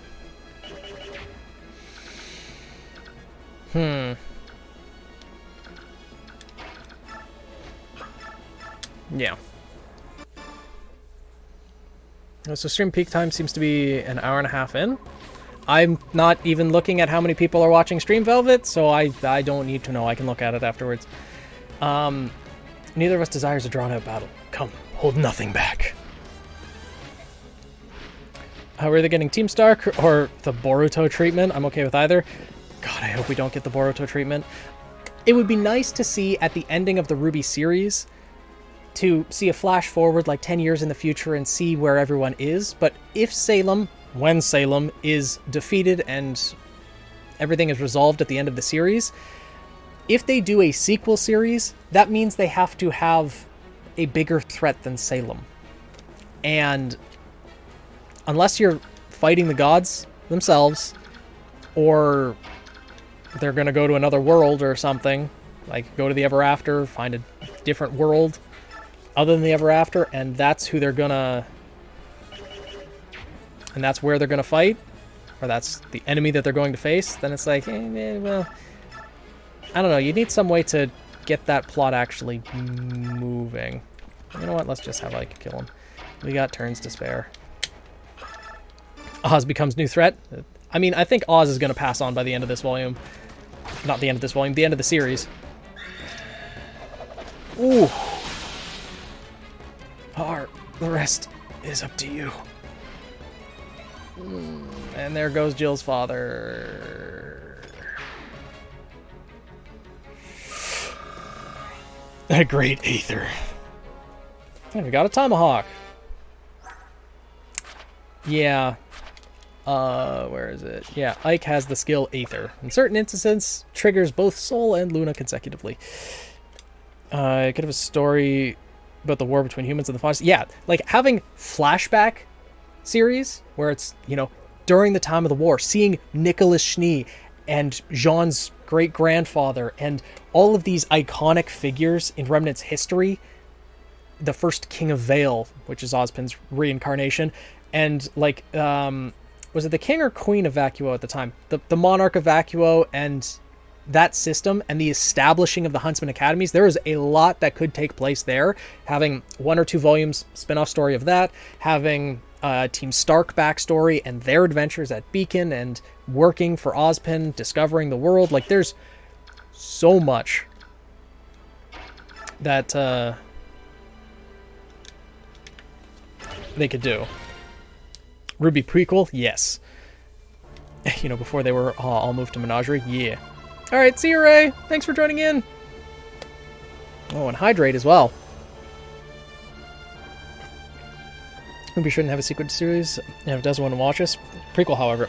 I mean, a sequel series, I would definitely give it a shot, but they would need to have a good premise and good reason for it. Because there's a lot of reason to have prequels and explore the characters that we've been introduced to in the series already, but a sequel, especially in the case of Boruto, I don't think there was a story that needed to be told there. It doesn't really help. In fact, it actually hurts the original story. Because for Boruto to actually surpass his father, they had to give him, you know, bullshit god powers and also completely nerf Naruto and Sasuke. And I really don't like how that happened. But I think we'll get a RWBY movie, main series, not AU like DC. Maybe. I'm gonna start prequel or a lot of RWBY Chibi Sebens. Hopefully both. RWBY gets ascended into Summer. That's an unhealthy obsession with one's mother. Yikes. I hope she doesn't get ascended into Summer, because that just raises so many questions, timeline-wise, and we'll have to see. General Ike, sir, the floodgates have been closed. Soren, what's the damage to the surrounding area? It's terrible. All the fields and homes have been completely destroyed. I see. I don't think this is what the enemy general wanted either. So why did this have to happen? It's heartless. What will happen to those who've lost their homes? Can we do anything to help them? You want to aid the people of our enemy? That is time and energy we cannot afford. Soren, take a portion of our supplies and distribute it among the locals. What? Are you serious? Our opponent is the Daein army. We've no quarrel with these people. Ike, I know how you feel for these people, but this is war. We don't have... I don't know what it will accomplish, Soren, but moving on without lifting a finger is something I cannot do. I understand. I'd rather regret something I had done than regret taking no action at all. Good words to live by. I'd like to help too. Perhaps I can aid the injured. Idiocy. Yeah. And Jill. Oh, Father. Jill, no matter the reasons, I'm the one who took your father from you. I can't use this war as an excuse. If you want revenge for me, or if you want revenge on me for your father, I understand. You have that right. Once you've had some time to think things through, let me know what you will do. I'd like to have you stay with us, but it's really up to you. That's all I had to say. Jill! Yeah, Jill is our Pyrrha. Absolutely. I miss Chibi. I wish Kirby had time to do more of it. Yeah, I wish they did as well. But, I mean, the Ice Queendom, excellent project. I've heard that, you know, the RWBY x DC movies, or at least the first one, was pretty good for those who got to see it already. And also, it's going to give a lot more exposure to RWBY, so I'm all for that. And hopefully we can get more RWBY Chibi from there. 1, 2, 3, 5 in all. We're lucky to have that many. Captain Har, what are we supposed to do now? General Shiharum is dead, and our homes are gone. What are we to do with our families? What do you want to do? We've lost any right we had to stay here. So that leaves Benyon or Crimea? General Shiharum was slain by Crimea. Joining with them now is not... it's not possible. Then all you can do is return to Benyon. I doubt you'll get a hero's welcome, but I have an old friend in the Pegasus Knights. Shall I contact her? Gods, 18 long years. What does any of it mean now? Don't say that. No matter what, I'm proud to have served under General Shiharum. You're right. It was an honor. Y'all are cool. Thank you, Rose Petal. I was Collar Pira. Yee. Dayan Keep. Well, that's that. We gained some time by flooding the river, but it won't hold them for long. I knew that foreign cur was useless. Looks like that decisive battle will be fought near the capital. Preparations are complete, General Petrine. In order to ease command for you, Sir Brian will serve as your deputy. Regarding strategy, it would be easiest if you spoke with him directly. Sorry to tell you this, Ina, but I'm not the one who will be directing our forces in the capital. Will it be the Black Knight then? Plans must be adjusted slightly. I'll select someone else to act as deputy. No, not him either. His Majesty wishes you to direct the defenses, Ina. Me? I am to take command of the army? That's right. You're moving up in the world, General Ina. It's too much for me. I must confirm this with the king. What a rare sight this is. I've never seen you so flustered. Listen, if you wish to meet with His Majesty, you must fulfill your duties. He's ordered that there be no communications until that time. I'm a bit late. Well, if it isn't the Black Knight. It's been such a long time. You're always so very busy, aren't you? Here one day, there the next. Your secret maneuvers they are proof of the trust of His Majesty has placed in me. Ina, go to the East Gate. You have a visitor. Very well. Is it the worm? Did he bring it with him? It appears so. He insists that he give it directly over to Ina, though. As long as it's ours, it makes no difference.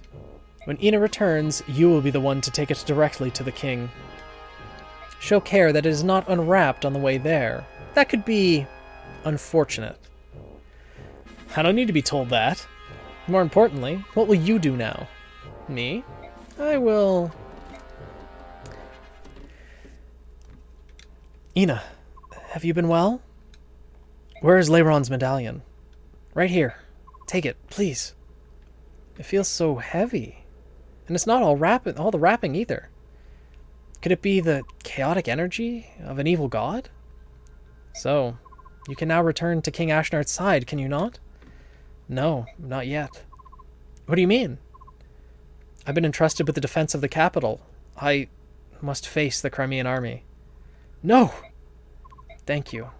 You've done so much for me. But now it's enough. Please, reclaim your freedom. There's no need for you to follow Dayan's orders any longer. And you? Do you mean to die? No. I cannot retreat. Even if I have to slaughter the entire Crimean army, I will return to him. Yet he thinks nothing of you. That matters not. The only place I belong is at his side. I will most likely never see you again. I will pray for your eternal happiness. Ina, wait! Forget about me. That is my final request. Farewell, Nazir. Ina. Yep, it was Nazir all along. But he had his reasons, and they are good reasons.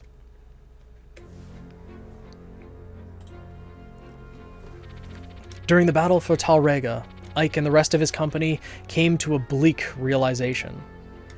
Wherever the Crimean army marches, the land becomes a battlefield. The damage is immense. Warfare and floodwaters claim homes, crops, and hope. Villagers seeking shelter and safety stumble blindly through the snow. To them, there is no doubt that the Crimeans are an invasion force. However, the Crimeans have their own homeland to save. Focused as they are on that overriding goal, they cannot stop even to help the innocent victims of war. The only way they can help the people of Dayan is to keep marching. The faster they reach Dayan's capital of Nevasa and put an end to the war, the better for everyone.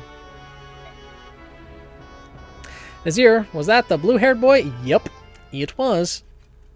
Only ever paying half attention. He was the guy who was the owner of that ship that we took to get from Crimea over to Benyon, and he kind of stayed with us from then, acting as a spy. Soren suspected him, and Soren was right.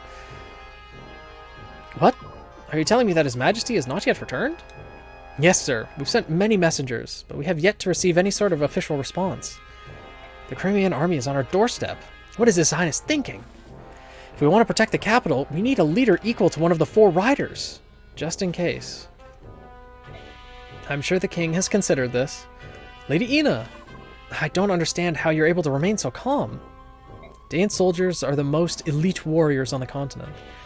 In addition, our numbers are far superior to the Crimeans. And yet they march on Nevasa. This is the Daean capital. If there's any danger of falling into enemy hands, we can let nothing stop us from protecting it. No offense, Lady Ina, but as a general, I do not feel you're ready for such a vital command. I think you're exactly right. Then, when this command was given to you, why did you not firmly refuse? Do you really think that wise, General? Would you refuse a direct order from the king? Yeah. Let me tell you something that I've discovered. If we are unable to hold the capital, I do not believe the king will be all that upset. Ashnard does not hold a strong attachment to the country of Daean. What are you talking about? Do you understand exactly what it is you are saying? Yes. Ridiculous. There isn't a monarch in the world who would not be moved by the loss of his own country. Such a preposterous notion is beyond comprehension. General Kassatai, do not avert your eyes from reality. Reality? What reality is that? All I see is your guesswork. Then tell me, why did the king suddenly order the invasion of Crimea? As sanctions for that nation choosing to ally itself with those evil and treacherous subhumans. On the surface, that would seem to be so. But doesn't the action strike you as odd? To apply sanctions properly, it would be necessary to speak with Benyon first. Benyon is the suzerain state, and Crimea answers to her. We needed Benyon's leave to make a formal declaration of war. Daean's disregard for that process made us a pariah in the eyes of our neighbors, and open us to attack from all sides. And yet, not only did the king not do this, but he chose to invade without warning. It was the worst possible strategy. Furthermore, once the king conquered Crimea through strength of arms, he seized the castle and set up residence. And now he uses it as a stepping stone for an invasion of Gallia. Which means the king's goal was never to apply sanctions or even to defeat Crimea. If Ashnard moves against Gallia, it's easy to envision Phoenix, Kilvas, and Goldoa joining the conflict. And if that happens, Benyon would be forced to ally itself with Daean rather than side with the subhumans. Look where that leads us. A continent embroiled in war. Is that not the true desire of the king? If you consider it in that way, your words begin to make sense. Yet, to accomplish that, the citizens of Crimea would have to be sacrificed. That would be an act of madness. Let's return to the topic at hand. The king has gained himself a new castle, and I believe he considers whatever land he occupies to be his kingdom. Daean and its people are already behind him. He need not look back. If the king wished to rule the world, he would want as much military strength as possible. To forsake even a portion of the strength he currently possesses willingly, why? It would be sheer folly. That doesn't matter. What's important is that we recognize the chance which Daean has been given. We must stop the Crimeans here. If we do not show the king our value, we are doomed. Make no mistake about it. This is complete lunacy. We will receive no reinforcements. We must hold nothing back. It is our only chance of survival. I cannot... Why is this? Be strong. The king has provided us and the capital with one final measure. We will use it to weather this storm. However, to use it, I need you, General Kassatai. Your cooperation is imperative. If you want to win, you must trust me. Understood. In this time, let us cling to any hope we can find. General Ina, I place my trust in you. So again, is Ina a new member for the party?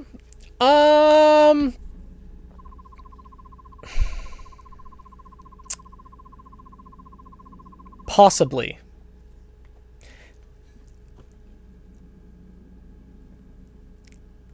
you know what, I'll just say it. There's a story event that takes place where, depending on how it turns out, we get either Ina or Nazir for the party. I'll leave it at that. So this is the day in capital, eh? If you just defeat King Ashnard, this war will be over. Ike, here you are. What is it, Nazir? Are you sure that you have enough soldiers to lay siege to the capital? Your opponent is called Mad King Ashnard, after all. Who knows what sort of traps he has in store for you? He may have indeed have something planned, but surely they've received reports of our advancement. Yet it's so quiet. Looks like every able-bodied man has been conscripted into the army, while women and children have evacuated the area. We're not invaders. We wouldn't lay a hand on the citizenry. There's no way for them to know that. They do know what their army did to the people of Crimea, however. If they fear they will be punished for that, I'm sure they decided to err on the side of caution. What? What happened to the Crimean people? Surely only the soldiers were imprisoned or killed. You truly have no idea how to rule a nation. Do you know what happens to a country that loses a war? Everything is destroyed. Homes, lands, crops, everything. And the citizens? They're not even treated as human. Crimeans, especially those near the capital where Dayan's presence is the strongest, are treated worse than subhuman. Than Lagoos. Hi, I'm new. Hello, Fallon the Great. How's it going? Welcome, welcome. Who, Nazir? Yeah, the traitor. Nazir's the traitor. Why would they... That's horrible. The people understand this, which is why they pay for protection in the form of taxes. For the royals and nobles who are charged with protecting the people, there is no greater sin than to be defeated in war. It is the ultimate betrayal of the people's trust. Ah, by the goddess, I am a fool. Soren, enough. Princess, be that as it may, the majority of the people want to see the royal family restored to power. They believe you will help them reclaim their old lives and restore peace. Now it's time for us to throw down Ashnard and drive his army from Crimean soil. You're the only one who can do that. Do you understand? Yes. Yes, I do. I will save the people of Crimea. This I swear. As I've said before, I won't be turned away. If there are traps, we just fight our way through. This war ends here. Yes, I am with you all the way. I hope it all goes as planned. I will do my best to make it so. Nazir is a liability? Yeah. Nazir is sus? Well, it's already proven that he's the traitor. MVP is Astrid. Who would have guessed? Yep. Cool.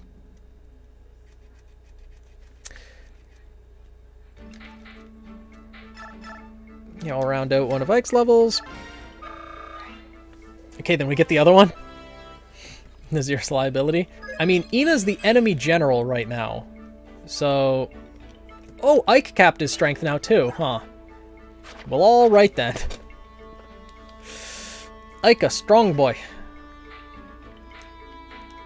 Round out Nephni's level. Yes, it ends here. That's why there's 28 chapters. Yeah. I mean, speed and luck. You need more strength. Speaking of needing more strength, though, Mia needs it more than others. I mean, defense is good for the Swordmaster to have. It's definitely very good, but... Okay, missed some bonus XP.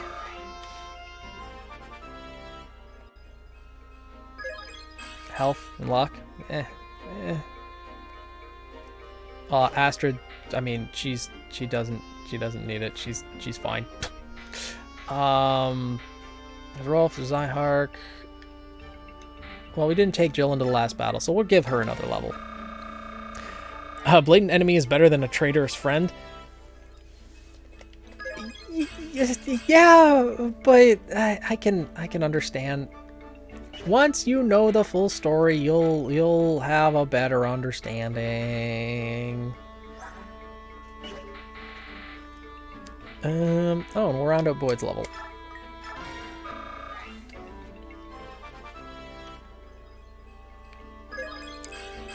Oh, that wasn't a great level up. Oh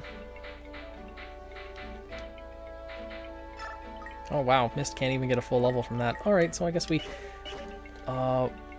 wait.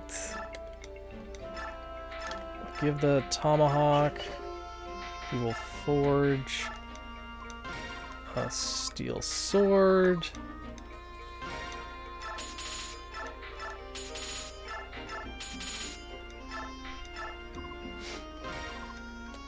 No, we don't need to.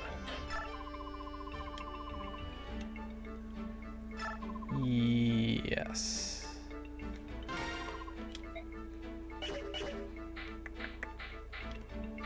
Okay. Give it the provoke. And give the smite to the convoy. Yeah. Are the levels gotcha? So then getting some low rolls. Yes, the levels are gotcha. There's each character has a certain percent growth rate in each of their stats. So whenever they get a level up, for example, it might be 40% chance to get a point in resistance, 20% chance in defense, 30% chance in luck, 65% chance in speed. You know, everything has a percentage to it. None of them are ever, well, I shouldn't say none of them ever, but in nearly every single case, the highest growth that a stat will have is 60%. Normally, most units have one or two stats that are at a 60% growth rate. Sometimes they're at a 70%, but normally they're around the 40, 50 for regular stats. And then the ones that they won't use very much, like Ike's magic growth rate, is probably like maybe 15 or 20. If you make a hand axe, name it Boomerang. I don't think we can actually forge hand axes. I think that might be a little too strong. That the devs determined that it was. Yeah,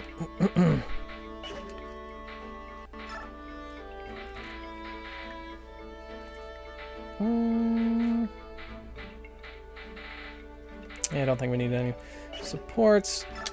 Refugee. General, thank you. The people of Talrega were the enemy, yet you treated them with kindness. I don't know how to thank you. Oh, the provisions? It wasn't enough, but I wanted to do whatever I could. It's nothing for you to worry about, though. General Ike? My lady, is that you? Lady Fitzart? Huh? Oh, it is you. Lord Shiharam's lovely daughter. Thank the heavens you're still alive. You're from Talrega.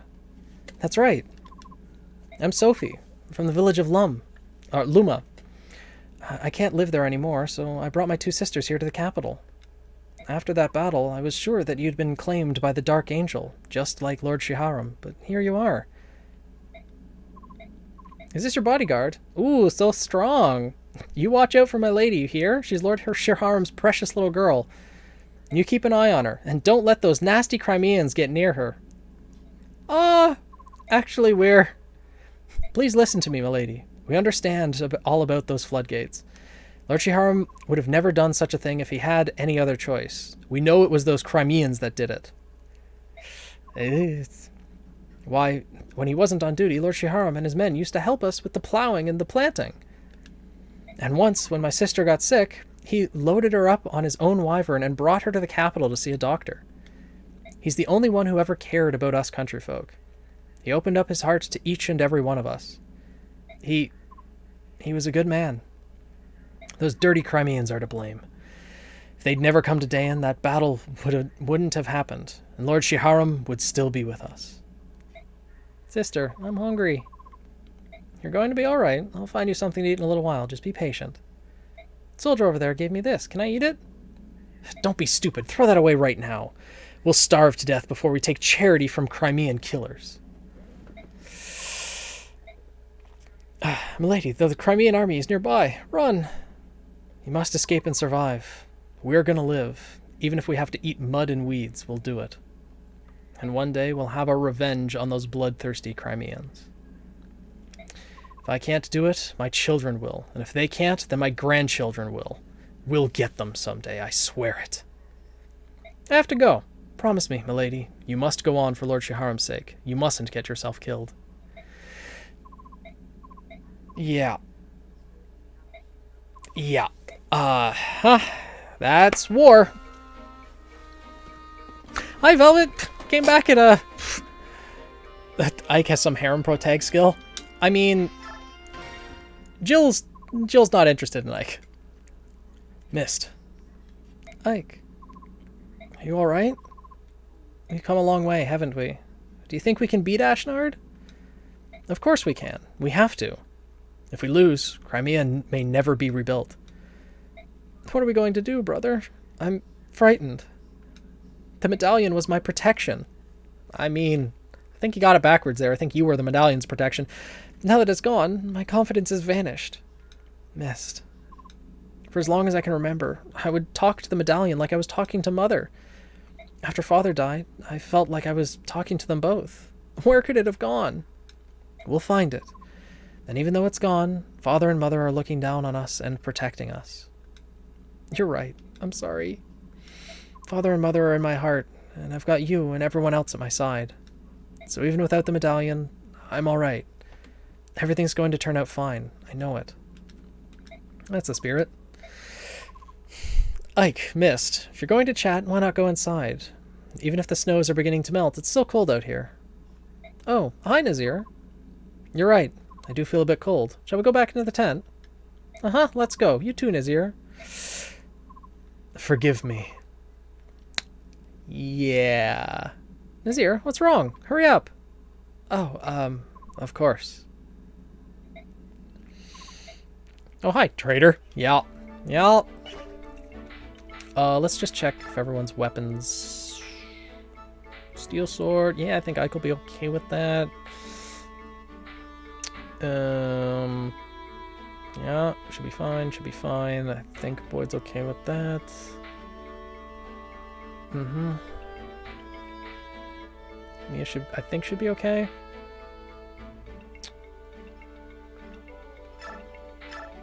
If we have another... We don't have another... Let's give Jill a killer lance. Wait. Oh, Jill is also E and axes.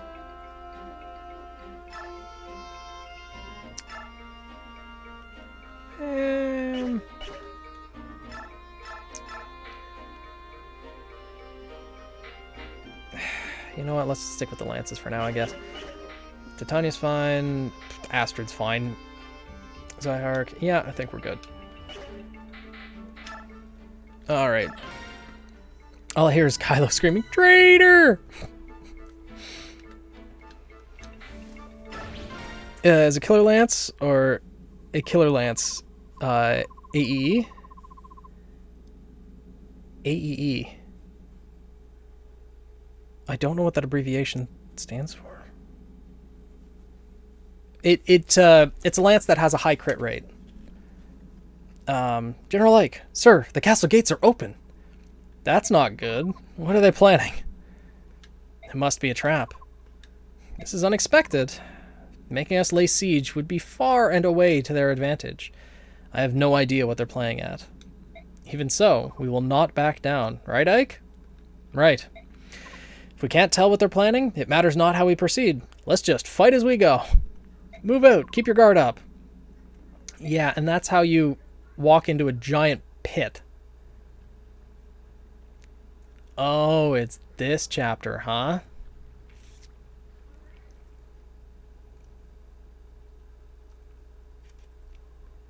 Enemy troops have entered the castle.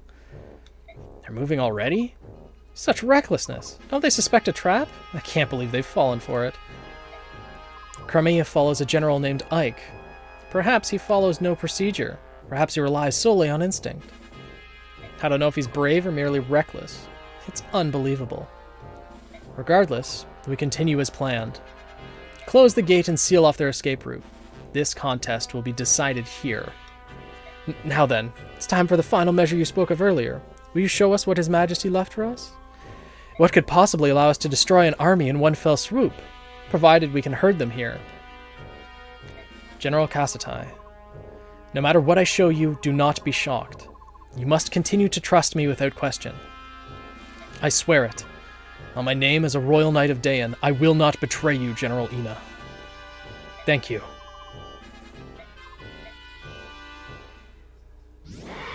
Dwagon! General Ina, you're... Ah. General Kasatai, have you forgotten your vow? No matter what happens, we will protect the capital, yes? Yes, of course. I understand. This is His Majesty's... why he left you here. Yes. We will win this battle. A legendary dragon of Goldoa is on our side. It is a powerful omen Dayan cannot lose. The Dayan army is indestructible. We will crush the dogs of Crimea and use their skulls as goblets. Well, that's a lovely sentiment. Well, I mean, having a dragon on your side would be good for morale. Here, dragon blood. I love the fairy tale dragon slayer music. Yep. I mean, Nazir did say that he was a Laguz earlier on, but he never said what type of Laguz he was. And Ina, and considering he knows Ina, well, connections are there. Sir, the gates have just closed behind us. Look out! We're trapped in the castle. Run! Run! Attack! We're under attack! They're going to kill us!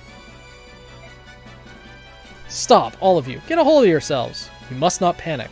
No one is attacked. Ike. Titania, where's Princess Alincia? She's fine. She's with a supply convoy. They're all under very close guard. Soren, is this the enemy trap? Could be. So, to what end? Well, the goal obviously isn't to divide our troops and reduce our fighting strength. We're all packed in here together. Whatever they're planning, it appears that they want us all to experience it at the same time. Dayan must have something which they believe gives them an insurmountable advantage. Some kind of ultimate weapon. So they're absolutely sure they'll win. Is that it? King Ashnard of Dayan, you'll regret underestimating us. No matter what, we must be cautious. We can spare no efforts to protect the princess. We should put together an elite team and head for the throne room. Choose the members of this team with care. Everything will rest on their shoulders. Understood.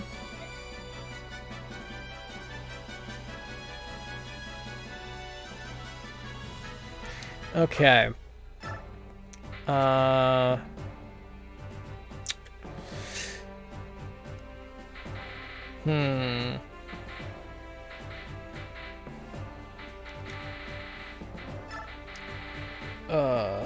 There's Stefan.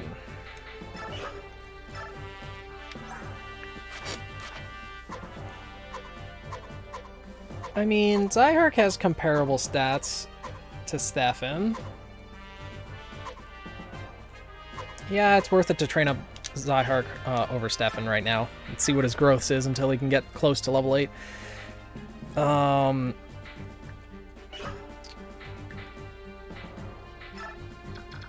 Oh, wait, no. We need to bring thieves into this chapter.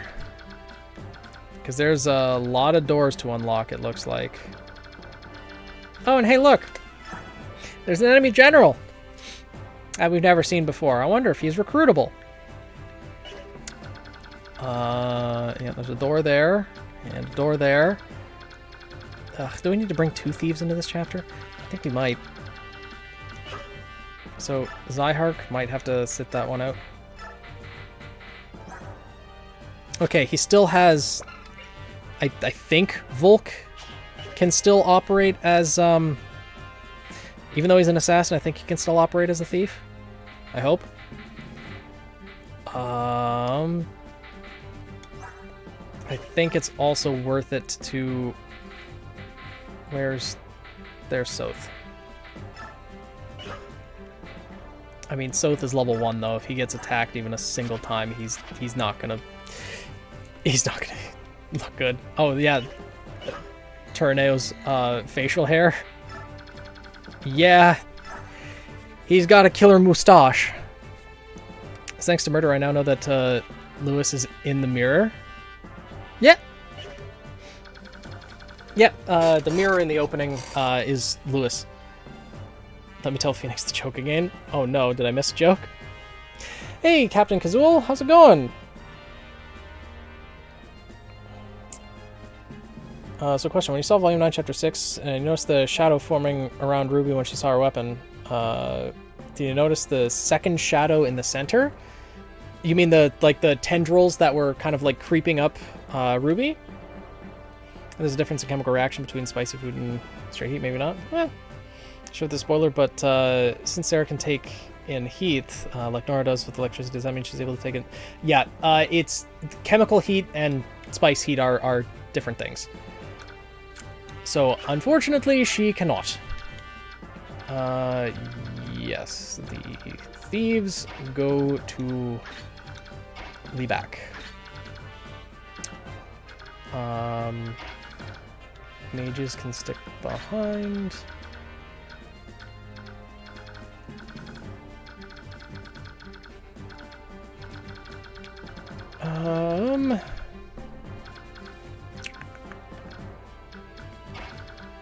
Okay, there's a bunch of lance users over. Oh my god. There we go.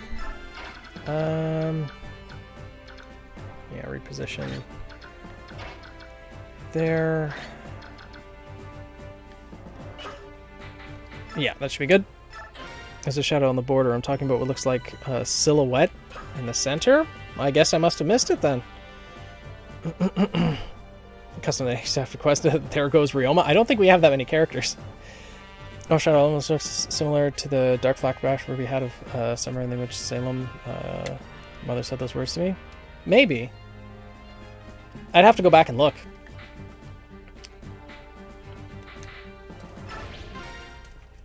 Let's see here. Move Boyd here.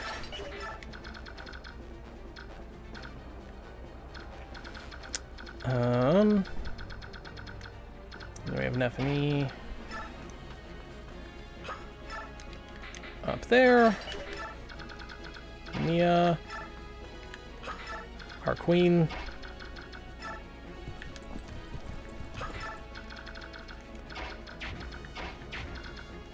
Jill. Yeah, it's very close quarters here, that's for sure. But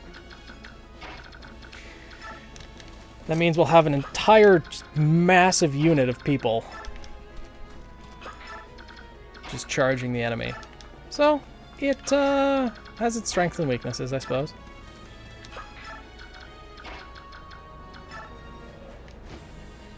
Garcia can go there. Racing can reach here. Chance to Ike. Which says that's one killer lance. Yeah. That is true. That is very accurate. And then Soth, you need to stay here. I really need to check if there's anyone that has a siege tome. Because if they do, that could be a huge problem.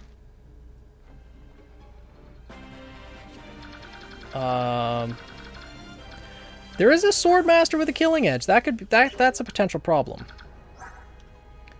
Here's Torneo. Okay.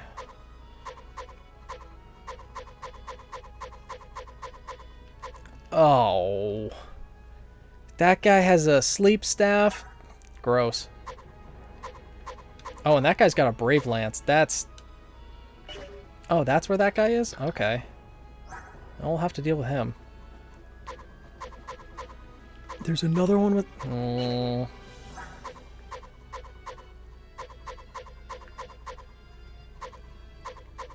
Okay. There's no siege tomes. We should be fine to just proceed then.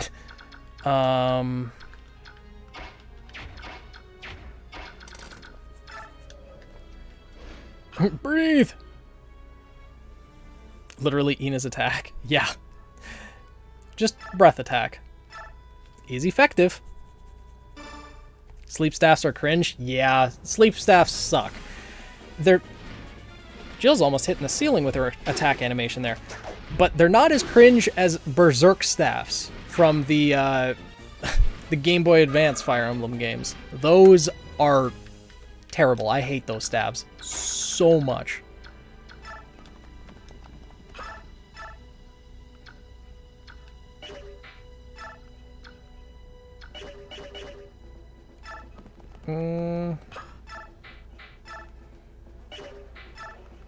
What's missed speed, anyways? That's not that great, but...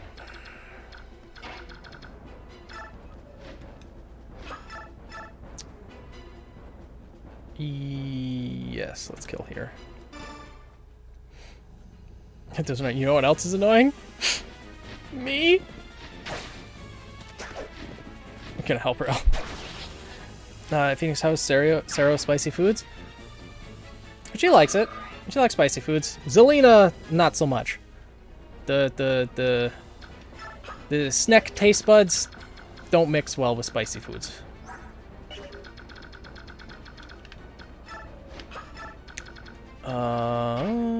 Let's see. I mean, yeah, Astrid would obviously get the kill there, but...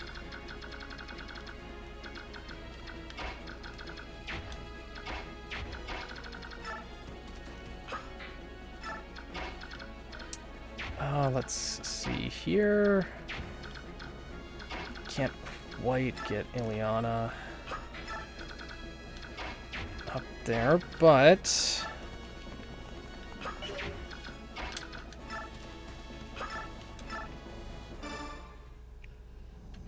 Green units killing recruitable characters. Oh my god.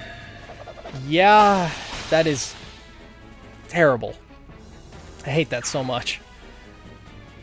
You ain't annoying. Well, I've been told I am in the past, so Sarah and Zelina eating spicy food. That would create quite the scene.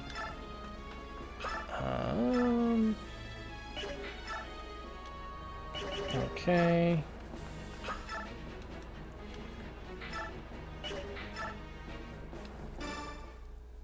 Keep forgetting your laundry? Where are you forgetting it? Mia wants blood. There we go, fan art content. The green soldiers killed Raven before you could get to him. In Fire Emblem 6 and 7, there's a couple chapters where it's notorious for that. Fire Emblem 8, there's only really like one chapter where that happens. But...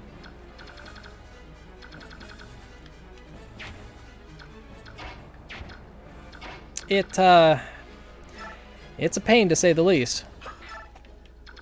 One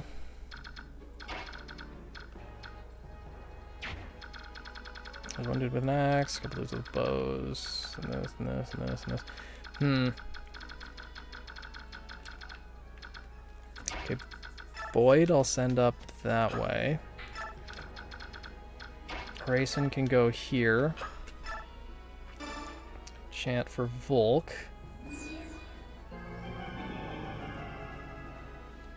A potential Seraphite idea? Yee.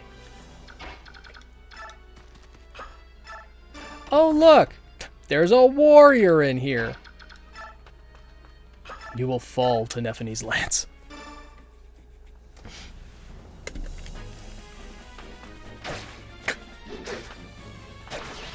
Can't do a damn thing to Nephine. Oh. And then there's Astrid, who was there as backup just in case. Soth can move here. And Soren can move here. Alright.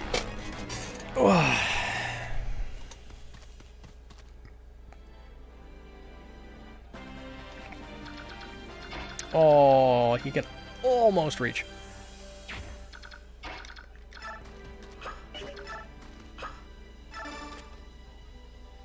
A parity skill, huh?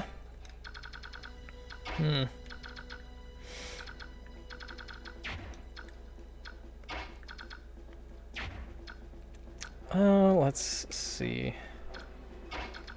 Oh, wait, no, never mind. Dang it. Okay, well. Okay, I'll have Soth move there. Soren can actually go this way. Liana, I'll have go up there. Missed.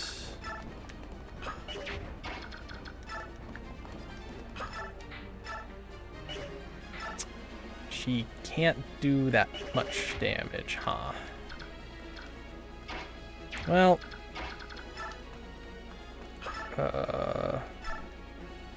yeah, Nephany can kill there.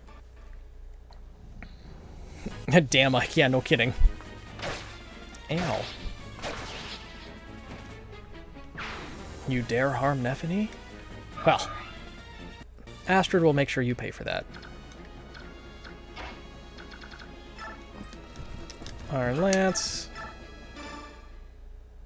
Oh, it has a longsword. That's supposed to be effective against mounted units. Oh. And stretch, huh?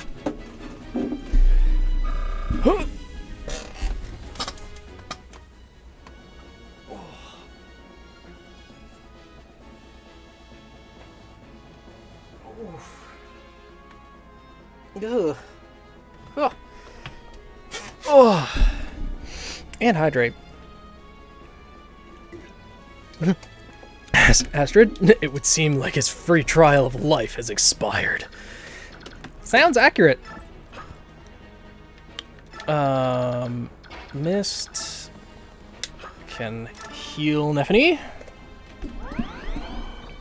Jean is now old like you. Yeah. Yes, indeed. Though Jean aged like a fine wine, I think I'm gonna age like milk. Oh. Right, racing can just fly across the water. That's perfect. Not crippled like you, though. This is true. He's still able-bodied. Able to fight. Crunchy. Oh, a stiletto! The most powerful combat knife.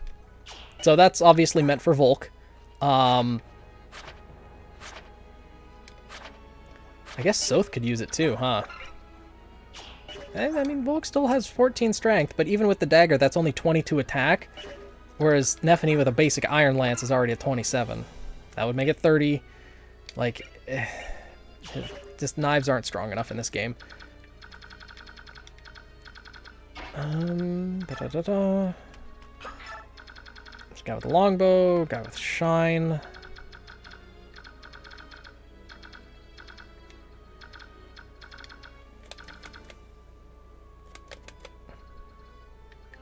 Pretty sure reinforcements are going to come from over there, but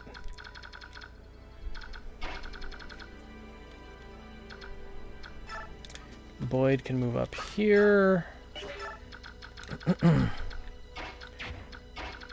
Ike can move here. Equip the Regal Sword. You know what? Yeah, I'm not going to be hasty. I remembered there's a bow user who has a longbow over there. I didn't make a big dumb. I was smart about this one. Actually, we'll move Jill up here.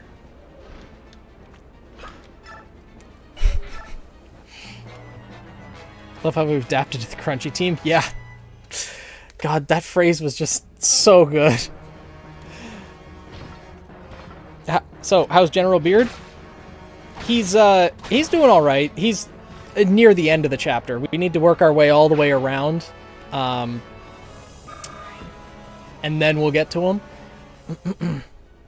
Oh, you're attacking Boyd, are you? And then we'll be able to recruit him.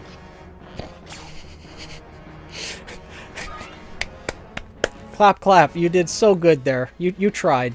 You tried, but you didn't do a damn thing. The hammer does nothing to Boyd. And then you die for it. Oh. It literally did nothing, I know. The arrow just hits him and just tings off of him. Oh, damn, it's 2:30 a.m. Better get some sleep. Yeah, I would agree. Good night, Chaos. Won't be able to watch live the next 2 streams, so have fun. Oh, well, I hope you have a good week then, Chaos. And we'll see you when we see you.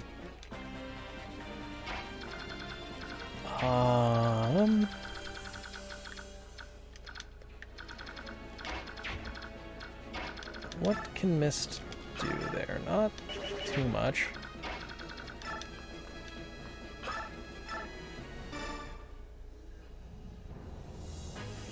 What were you trying to accomplish? No kidding.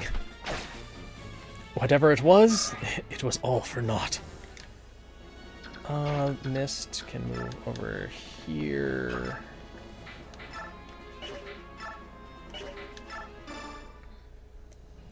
And kill here. Yeah, fun looking after chickens home alone. Ah, makes sense. That sounds like it'll be difficult at least. Okay, that guy's got a brave lance.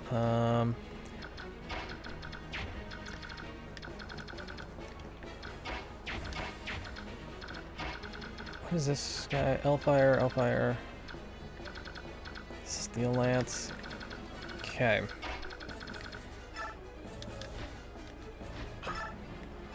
Yeah, Marcia can kill this guy. Just woke up and stream is still going? Yep, indeed. Indeed it is, Maki. I'll still be going for at least another 2.5, probably 3 hours. No, not 3 hours. 2 hours at least, maybe 2.5. You know what I realized? The channel had a monthly reset, so the leaderboard is open again. Shh, recruit. They didn't notice yet. But yeah, it did. Jill will go over here and take care of this archer.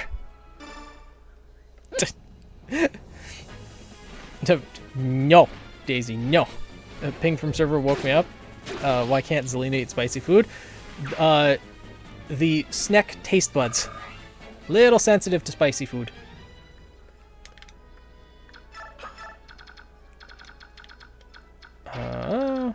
Soth move there. Volk move over here. Rayson chant here. Gremlin giggles. Oh no, Daisy, why? Don't do it. What's this guy's attack?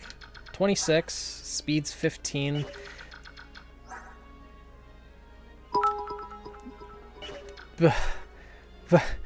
Velvet, thank you for the 200 bits.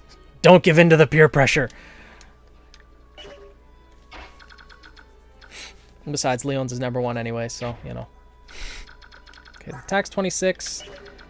Astrid's defense is 18. You know what? Astrid can take him. Whoa! Saw! Oh my god! Thank you for the 10 gifted subs! Don't listen to Daisy! Don't listen to the Chaos Bringers. But thank you for the 10 gifted subs. I really appreciate it. If you got a gifted sub from some... Wow. If you got a gifted sub from Saw, make sure to say thank you in chat. Guy's attack is 19. Astrid's res is 16.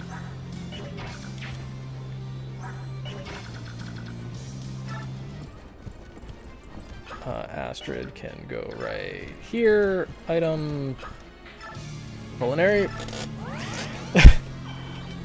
Yes, listen to you. No.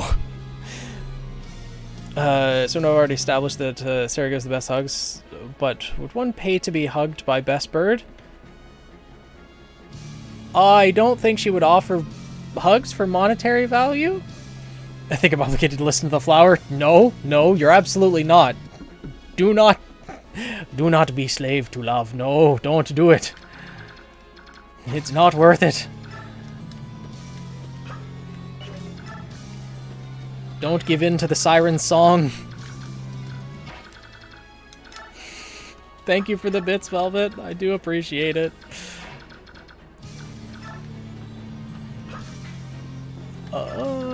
Let's get... Oh, Ileana and Soren are just lagging so far behind, huh? Oh, it's fair, but I'm saying in a hypothetical. Ah. Oh, good. I'm glad that missed. That would suck. Can't wait till you're streaming at the con and I do this live. There's no guarantee that I will be streaming live at the con. I don't think anything's been confirmed absolutely, but we'll see. Leon's is probably going to arrange it. No, weapon level up.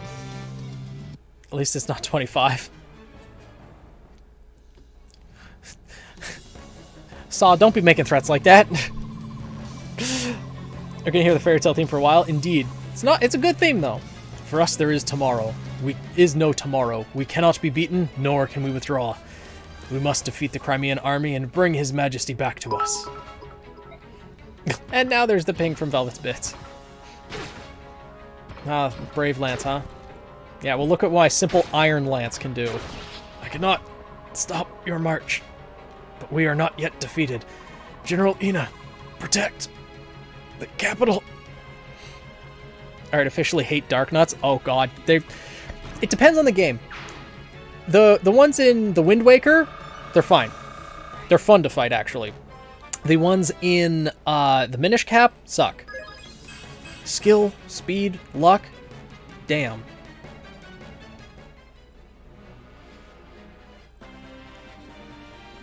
Oh, Racin's already reached. Wow, okay. Oh, Dark Nuts in the first game. Yeah. Astrid has now capped her speed as well. Bruh. Bruh. Wow. Wow. That's nutty.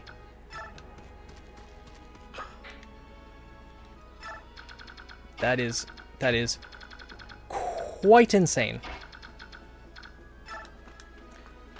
But if we move Volk here,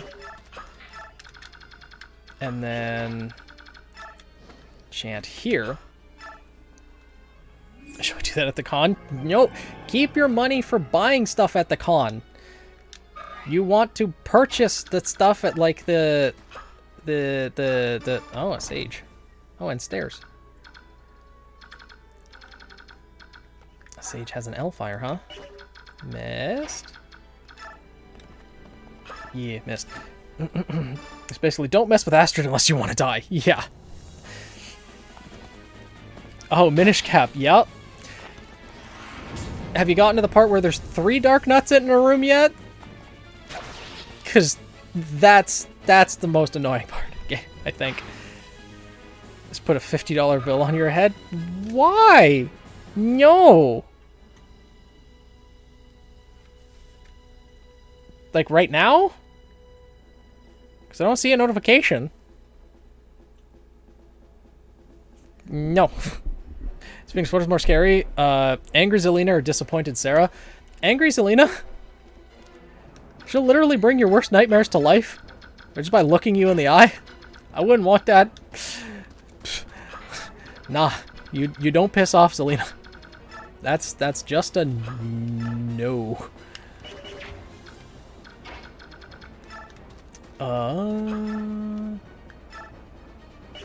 Here we go. No, at con. Ah, okay. Plus there is H. She makes her debut. Yeah, she will. And what a debut it will be.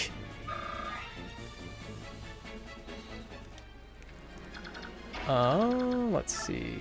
Staff, heal. Yeah, Mia needs the healing.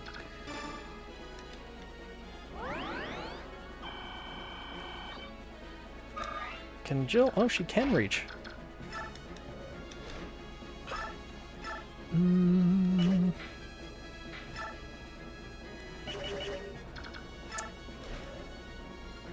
Oh. Okay, cool. I guess Jill will kill here, then. You make me more and more looking forward to them. In 20 years. I know it feels like it. Because it's been too long. Gonna have a nice stream again. See you all next time on Tuesday. Alright, thanks for joining in, Pink. Hope you have a great rest of your weekend and sleep well. Let's see here. Oh, there's 2 chests over here, too. Wow. Gonna have to ferry those thieves around quite a bit, huh? Steel lance.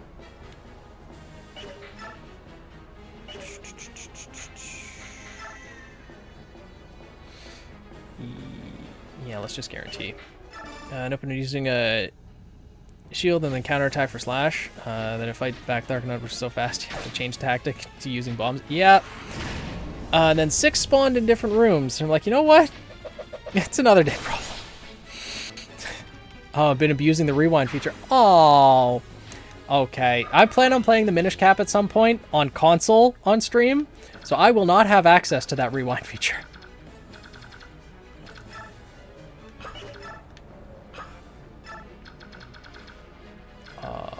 Okay, there's an archer there. There's no longbow archer in here, is there? No. Okay. Oh, good. Good. Okay, Astrid, you go over here and kill the sleep staff user. I played it again on Switch. Ah, okay. With Assassin's Creed. I got Phoenix Megazord? No. Why? I got bored after the shell gotcha. And Astrid gets another level. Yeah, she doesn't have many stats to level up anymore.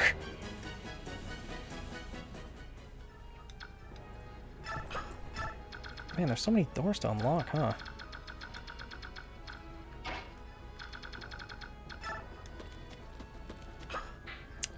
Yeah, wait there. Mia can begin to move up, but I'd rather move Ike up here.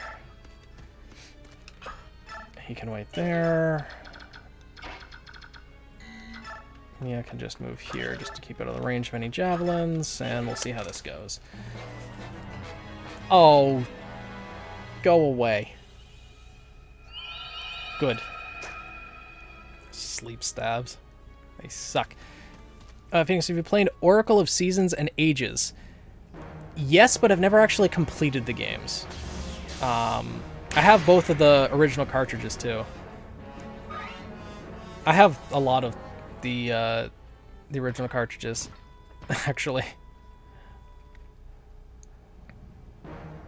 I have news. Next setting for Assassin's Creed is Feudal Japan. Interesting. What isn't maxed out on Astrid? There's a couple stats left. Not many, though. At least not many she has decent growth rates in. Oh, there's more enemies down here, huh? Let's see. Steel axe, short axe, steel axe. We're all axe users. So I guess we can...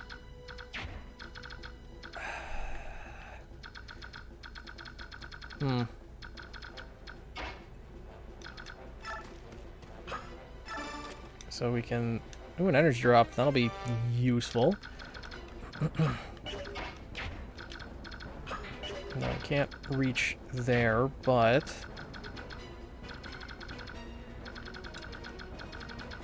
Volk can go over here. Rayson can reach there, but... Oh, that's unfortunate.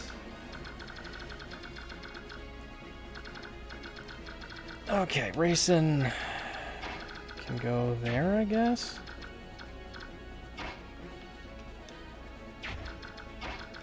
Mia can go there. Soren will have move down here.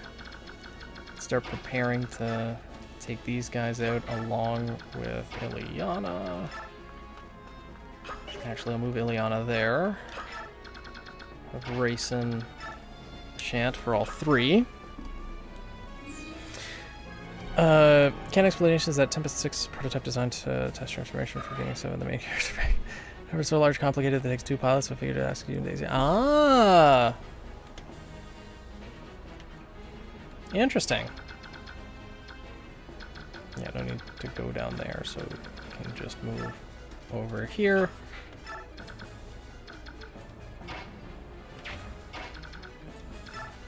Boyd can kill here.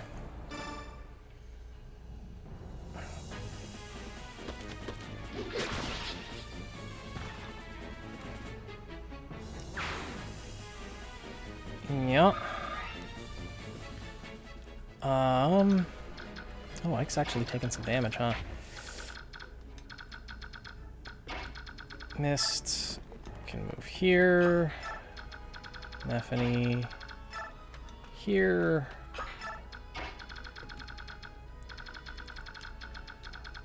Astrid. Thank you for the follow, rookie. Welcome to stream. Welcome to the guild. Oh, that guy's got a longbow. Astrid can just move here and bait out those attacks. Marcia can get the kill here. Expect Neojon and RWBY to get pulled into a Ponderstorm and are forced to work together to get over all their mental issues before they can leave? Maybe. Oh, that did a decent amount of damage. Wow, okay. Hey, saw the recent video, saw a link to stream. How is it?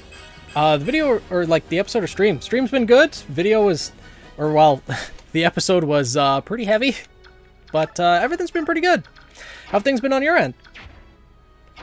Let's see here. Okay, move Ileana down there. Mia can follow. Jill.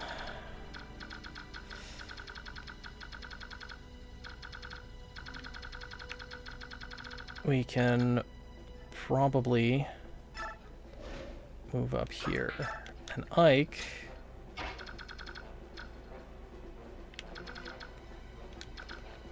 1, 2, 3, 4, 5, 6, 7, 8. Right? Yeah. We can move here for now. Hey, Black Char Lizard, how's it going? Dodge it. Ike. Ike. Buddy.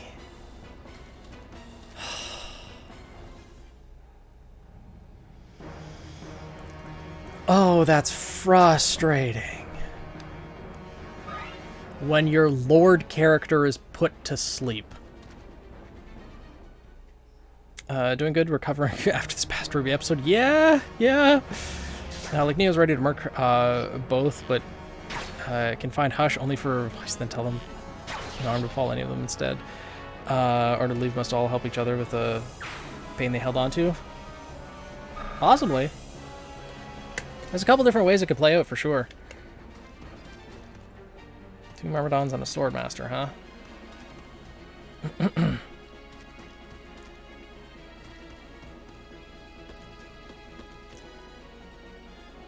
Oh. Oh no. Ruh-roh.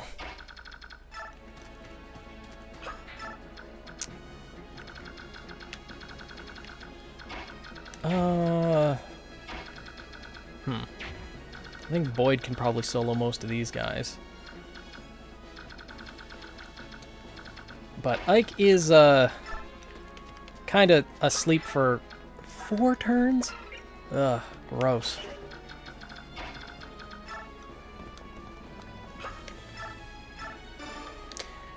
Okay, Mist can heal Ike.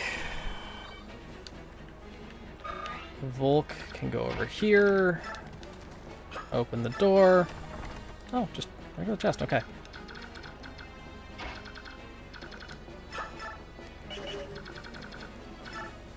Jill can probably take out some of those guys.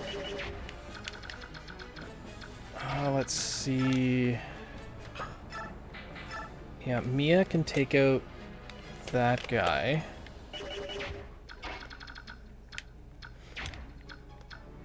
Soren can take out that one. 1, 2, 3, 4, 5, 6. Dang it, so we can't reach that guy. So he's gonna get 1 attack in on each of my units, or on one of my units. I guess that'll be fine.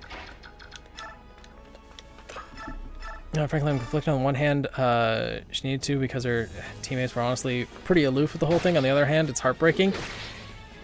Yeah, and also, like, RWBY never straight out said that she was not okay. And from the way she was talking, it was like she expected her team to, which they should have. But also she could have said something too. So everyone was kind of in the wrong in this situation from my perspective. It's just, everyone's just so broken right now. I plays the beacon motif after Jean collapses. Yeah. Yes, brother, look out! It's only a matter of time before RWBY broke. Yeah. Popped off, broke, however you want to word it. Yep. She was in a bad state for a while.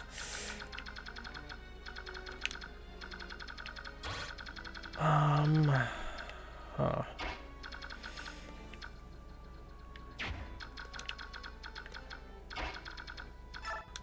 Well, there's that. Then there's these guys.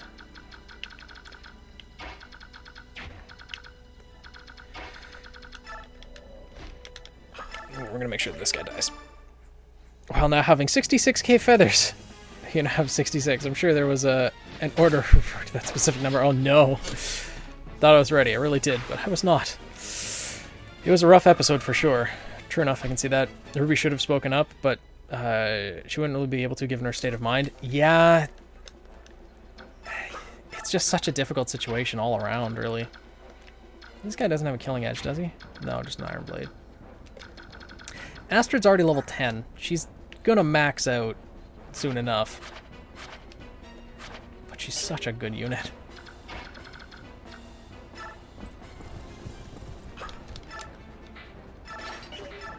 Let's see here.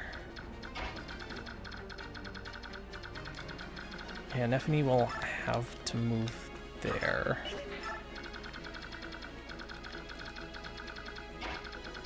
What do these guys have equipped? Steel axe. A killer axe, you say? Well, and Rayson also has some movement left. Huh. I think we are going to move. Oh, dang it. I messed that up. Oh, well.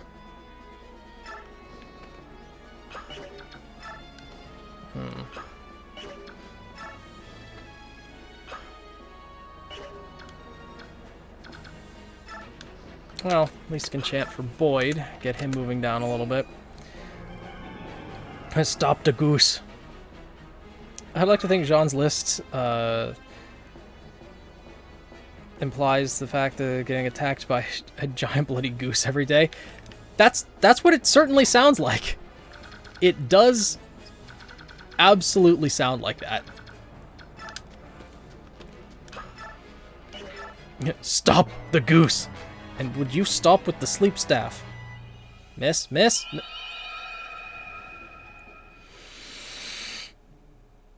Oh, that's not good. Oh, that's not good.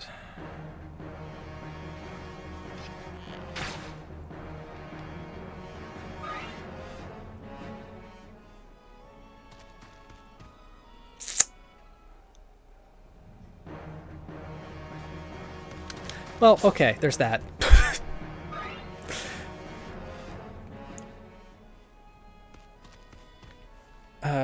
If you named the paper people after his friends, he just witnessed Penny and Pyrrhot. Yeah.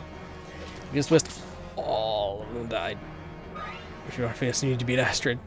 Astrid, what is she gonna do? Frolic with flowers? In comes Astrid with boss music. Oh, I'll frolic alright all over your face. All over your corpse. It makes sense. It feels like I could have done more, but you know, outsider's perspective, yeah. Wow, Iron Blade just bounced off. And Astrid's now level 11! Oh my god. Luck and defense. Is she gonna max out those two? Goodness gracious.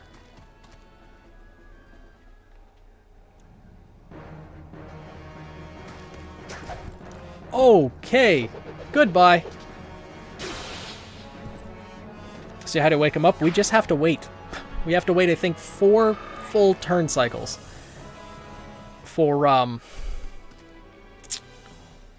good old Boyd to wake up.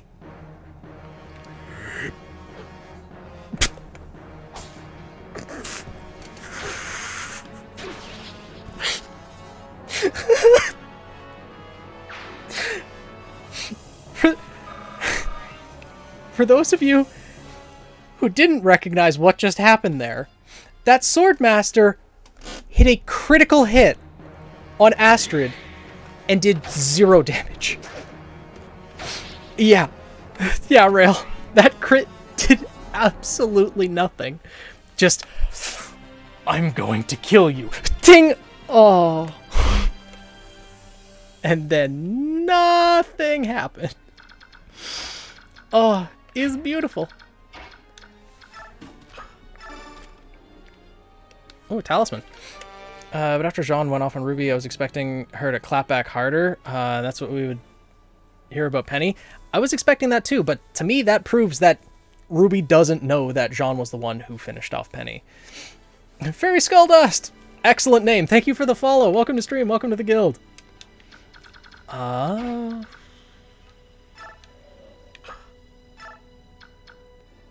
Drop Soth there. Wait there. Chant.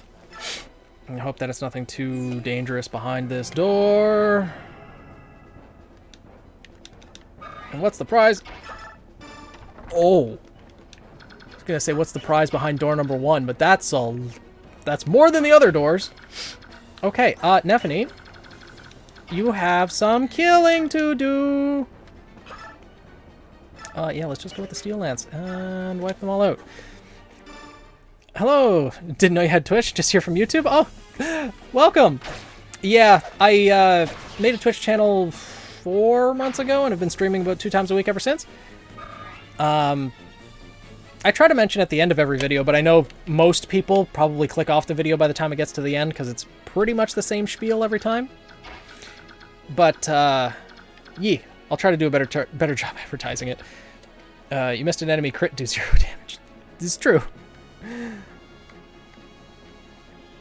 Because it actually protected people. Oh, Sean, you've suffered for so long. Yes. Yes, he has. The rest of the army waiting for the commanders to wake up. No kidding. Ugh. It just sucks that Boyd's pretty much a sitting duck right now. Astrid, go help the man. I mean, Mist could move in. And she could do some damage, but she's going to take a fair bit on the clapback. How did that... Oh, that guy survived on 1 health, huh?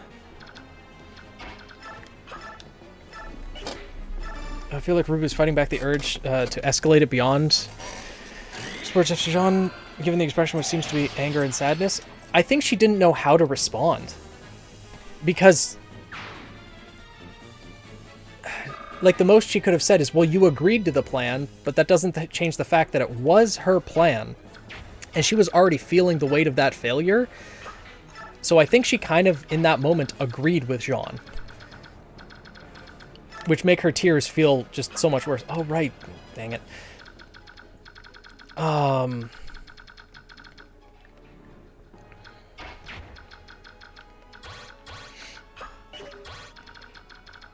Okay. Okay. This place released the bits.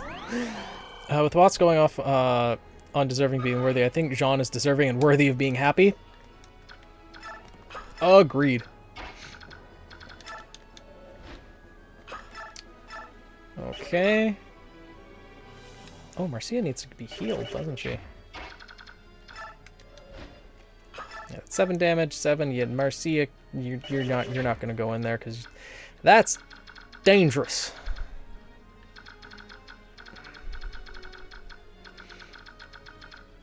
But what we do need to prepare for is these guys coming back up from below. So we'll have Marcia go up here for now. I have to get to work. Just stop by to say hi. Thanks for stopping in, Roman. Oh, wait. That archer wasn't the one who dealt that damage to Boyd. Never mind, then. Boyd's fine. No one can touch Boyd. I just hope next episode they don't magically start back together physically, so we can see how Jean and Wummy handle it. I don't think they're going to start, like, geographically back together. I think RWBY's going to encounter Neo on her own, because Neo need to have that one-on-one. I think that's the way it's going to go. Yeah, Boyd's just standing there. Spears are just bouncing off of him. Oh, I shall return. Gotta go walk a troublemaker. May Astrid eliminate all. She will. Don't worry. But have fun on the walk, and hopefully the troublemaker doesn't cause too much trouble. At Lancaster time, the bridge calling it now. Cat will come back and make them sort out their feelings and frustration. I think White Knight is more likely at this point than Lancaster. Especially with Jean aged up, I think Lancaster is out of the question at this point in time. Oh man, Nephany just put a crater-sized hole through that man's chest. It doesn't say, I feel in addition that RWBY agrees with Jean saying a certain level, yes, but considers... Oh, that's a bad level. It's still shock for her seeing Jean snap at her like that. Yeah, it would be shock, but like, RWBY snapped and said some pretty drastic things. She should have expected the clap back. Jean was the one who always supported her when she needed it and the one who followed her. Oh, yeah, you're right. Jean has been traveling with RWBY a lot, and that probably hit very hard hearing Jean say those things to her. Yeah, that's a very good point. A Thorin. Wow. All right. That's a very good point. Jean had traveled with RWBY for a very long time. Helped her back in Volume 1, or while she helped him back in Volume 1, supporting her the entire time, and yeah. It's so fun to find out that even a whole other world was fed up watching Blake and Yang's back and forth romance teasing. Yeah, I love that little aspect of it. And now Astrid's level 12. Magic's good level up. Dang. Okay, she hasn't capped a third skill yet. She probably will, though.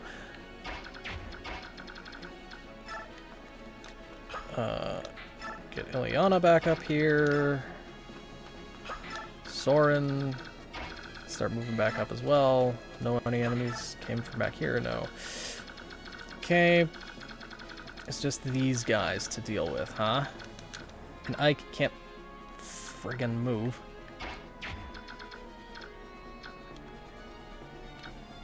So let's see. Yikes.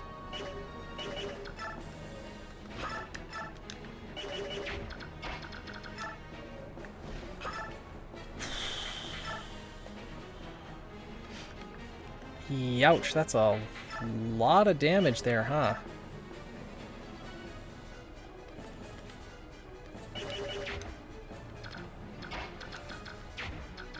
Alright, well, we need to kill this guy, so I'm gonna try. And am I saying has more strength and speed than Marcus? Oh my god. Okay, missed. Excellent, excellent.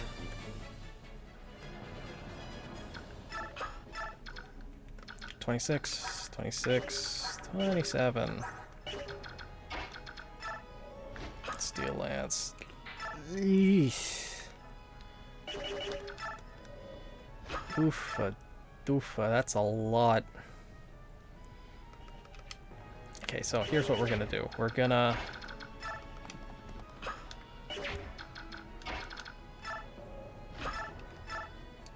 Yeah, ensure the kill there. Mist can move... Yeah, but Mist, I'll just move Mist here. We'll heal Marcia. Might cap him out before promoting. Not a bad idea. Volume 4 that had a small moment. Promise in Volume 6. meant a lot to each other as best friends, leaders. Probably Ruby expected Weissing or Blake to talk back to her. She never seemed ready for that. Ready for everyone but Jean. You make a good point, Rookie. You make a very good point. I'd like to talk about Ruby with Sun in Volume 4, and then she talked in Volume 8, but Blake's initial opinions that type of girl surviving in the world have been proven true. Yeah. Just took Ruby longer to break. We talked back to her, seemed... Yeah, but it was to be expected. She said something very insensitive about him at that moment. She sort of took him for granted in that way. Yeah. Oh, absolutely. Like, Jean's crackback at her was completely warranted. He said some things that were over the line, but given what she had just said to him, I don't blame him at all for lashing out, because, like, good lord, that was not okay. And wait there.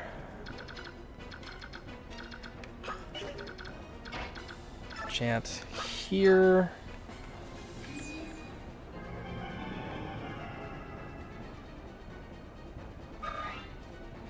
Is that you? Is who what now? Speed, skill, resistance. 26 resistance. Wow, he's... No magic user's gonna kill him.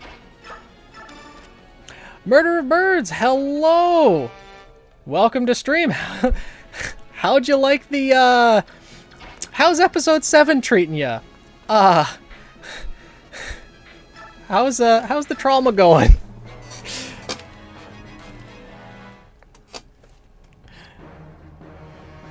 And Boyd's not getting damaged at all.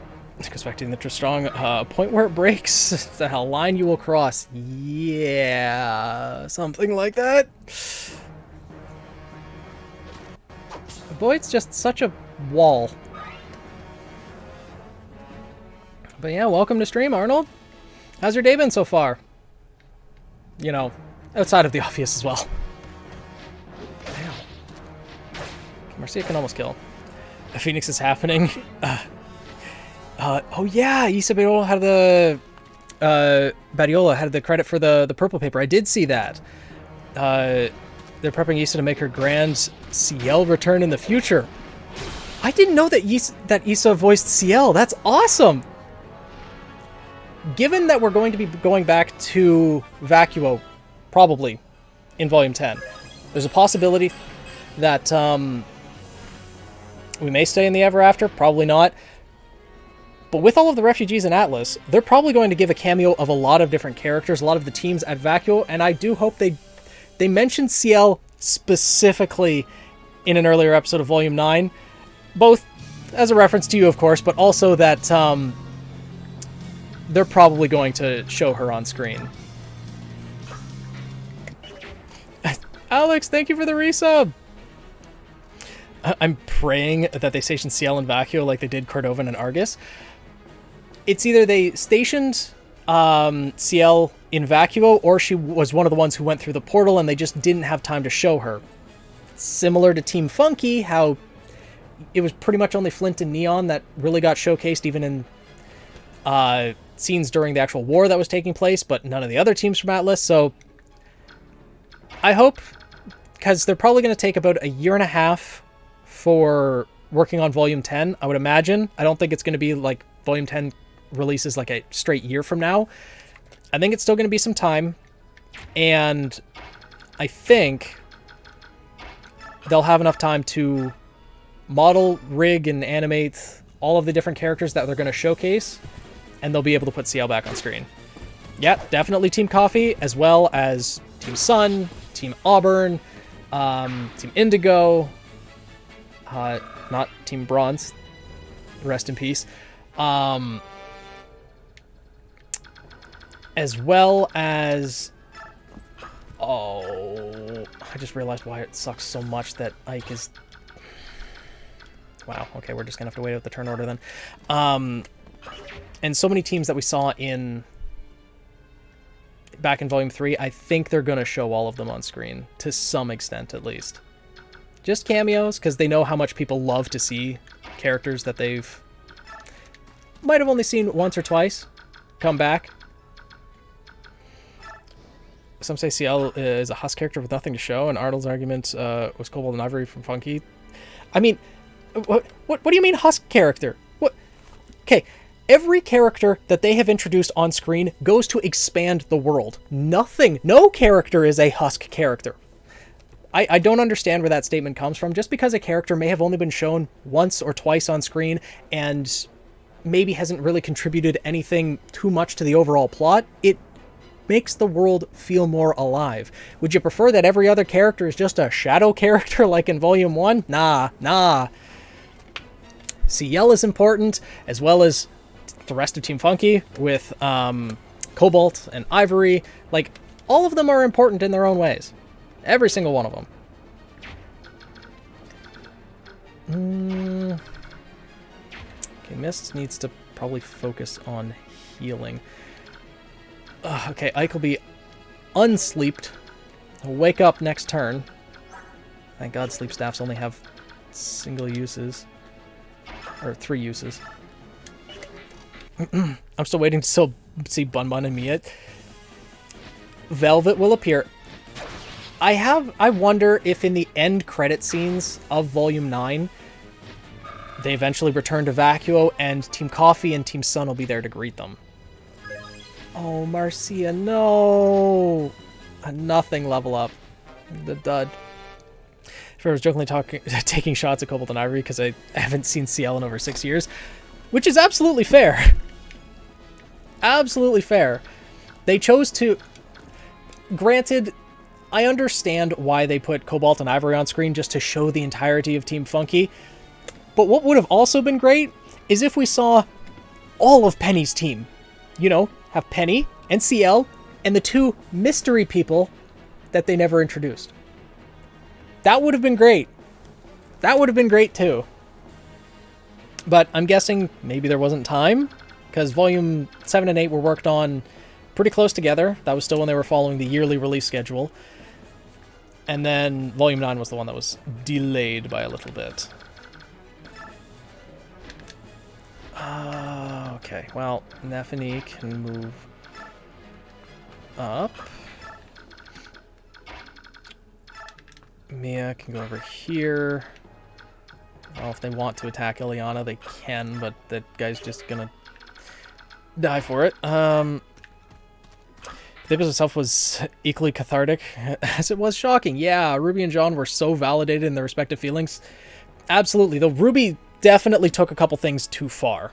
It's so interesting to see how many instances during the volume where RWBY would try getting a word in only to be interrupted by someone, or someone trying to reach out to RWBY only for problems to arise. RWBY has been so poked and prodded until now. That is true. She definitely has been, but the fact still remains that she also didn't, like, there were times and moments where she could have spoken up but didn't. Like when they got to Jean's place and she was looking at her weapon and everyone was there, like, yeah, Blake and Yang just got together. She probably didn't want to ruin that moment or anything like that, but if she's not feeling okay, she needs to also speak up. So it's not exactly fair. Like, I understand where her anger is coming from, don't get me wrong, but it's also not exactly fair to put that all on everyone else's shoulders. That it's just such a complicated situation overall that I don't know. It's hard to say. Yeah, let's... No, okay, can't chant over water. I just have to give info about Volume 10 and not treat it like Volume 9 with an indefinite hiatus of silence. Yeah, it'd be nice if we got an actual release date earlier on, but considering they've just started like working on the script for Volume 10, I don't think we're going to get any info anytime soon. Like, yeah. Penny and Dila, CL, Soliel, for the other 2 teammates, what could they be and who would be their leader? I mean, Penny would probably be the leader. Maybe CL, since she seemed like the manager of the team. There we go. English. Hopefully we have good news for RTX. Hopefully. Sadly, I will not be attending yet again this year. I hope to attend one of those eventually. He's got a spear. Alright, well.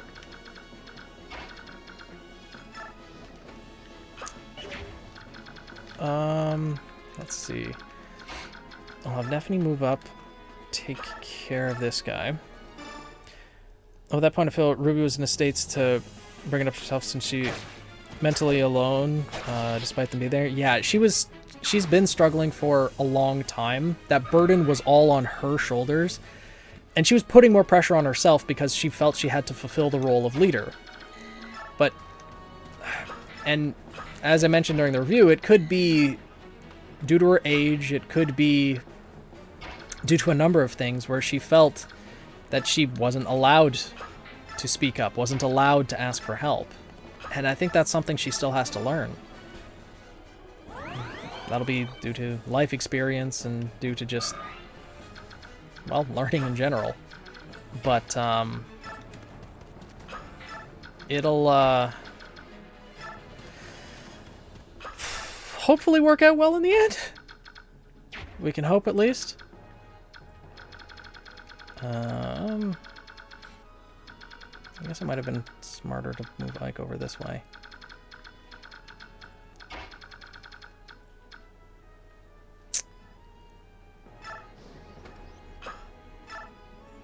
Okay, we'll chant for Ike, get him moving again. I agree, it was both very cathartic and very shocking. Seems like things are ready to move forward. Seems like most of this volume has been, one, trying to figure out where they are and what they're doing, two, everyone being, replaying the fresh trauma from Volume 7 and 8, especially Jean replaying the events for however long. Jean's, yeah. And I get how RWBY was frustrated that, you know, they said that Jean needed their help. And they didn't notice that she was also in pain. But she also kind of needs to realize that, well,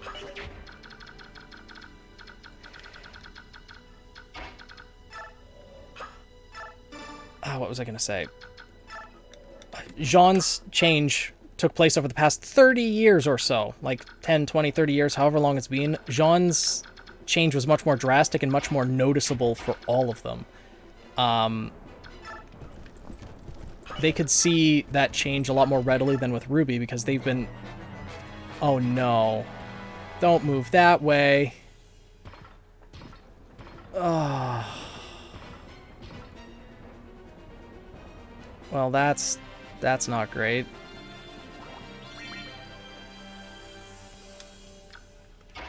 Okay, well, Ike is going to have to move around this way now. After the chapter, I have a hard time believing that we're leaving the Ever After by Chapter 10. I agree. That's why I'm wondering now if we're going to still be in Vacua, or in Ever After until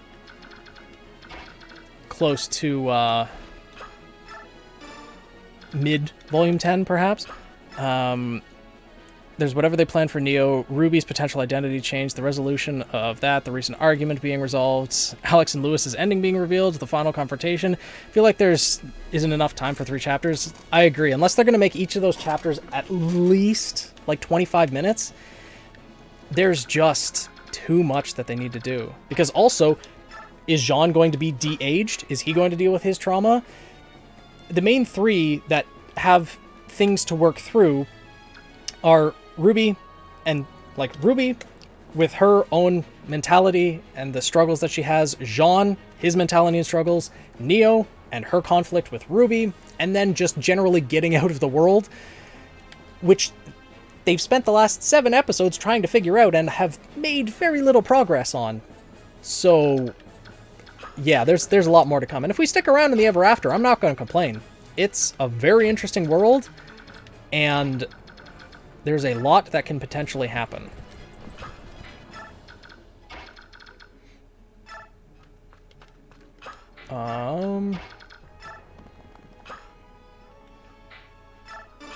Yeah, drop Ike there.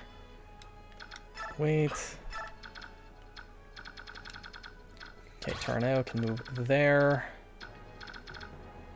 Ugh. Okay, move Soren over here.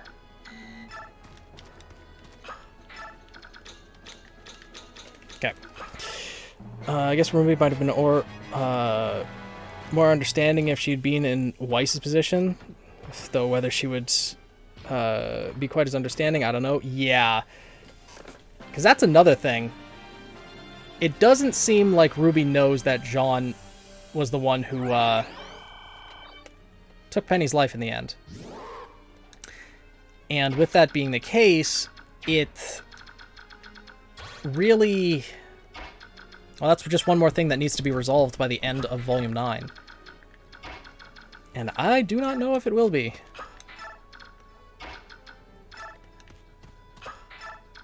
Okay, now that that's over with. Ike is over there, so we'll move Marcia and Jill this way.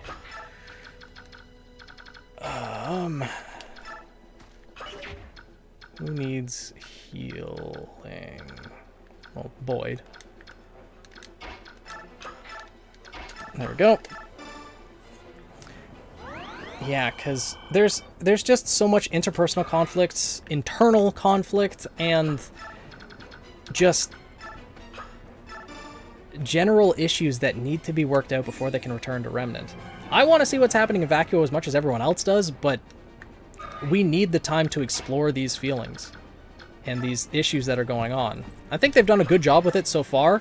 Things have slowed down in Volume 9, which is a good thing. Pausing to look at each of these characters and their individual struggles. But it's gonna take some time for all of this to be fully explored. I just feel like the reveal of the other acres makes more interesting situations. I need that cake acre. Man, if only Nora was here for that cake acre, she would be having the time of her life. But like, I think it's awesome if Volume 9 is built up to Ruby taking on a new identity by the finale, and Volume 10 being a combination of figuring out how to get out of the Ever After, dealing with Neo properly, linking back up with the cat, and getting to Newbie. Yeah, that would be... I'm just curious of what Ruby's new identity is going to be and how different it will be than her current one. I think she'll still have to remain the same, but some things will definitely have to change. And I'm not exactly sure what that's going to end up being. Okay, let's talk to Torineo. Huh, take this. What is it? Why are you staring at me like that? I am Torineo, a general of Dayan. Young general of Crimea, I have but one question to ask you. Your swordsmanship is familiar. Who taught you to fight this way? To the best of my knowledge, that style was used by only one man, an old friend of mine. My father. He taught me to use a sword. I see. Is that so? Then you are Gawain's son. Wait, are you a friend of my father's? We were good friends, long ago. How is the old goat? My father no longer lives. He was defeated and slain by a Dayan general. There can't be. For the Gawain I knew to be beaten, who was it? Who took him down? A knight encased in black armor. The Black Knight, eh? I did not know his strength had grown so much. Interesting. Do you have any brothers or sisters?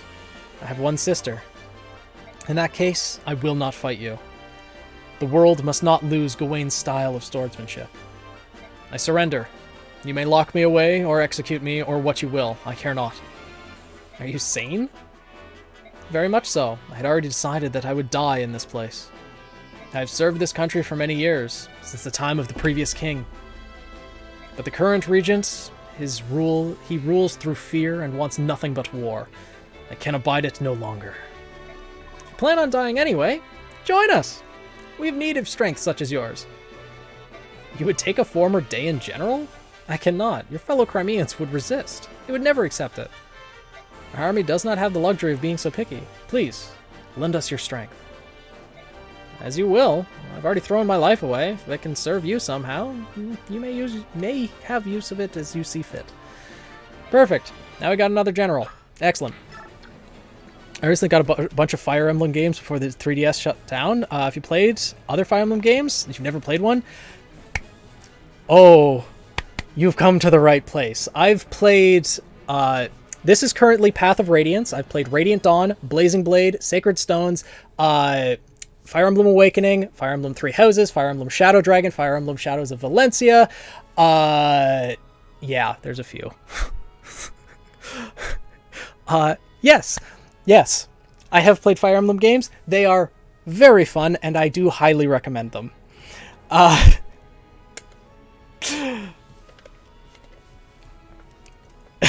Wait, that's the real Murder of Birds? Yeah, it is, Rookie. Yeah. Jean Hagel lists. This is every way my child could hurt themselves.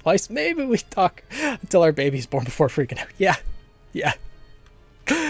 But, which Fire Emblem games did you happen to purchase? I'm curious. No, I don't know what you're talking about. Let's see. Boyd can probably go in here for the kill.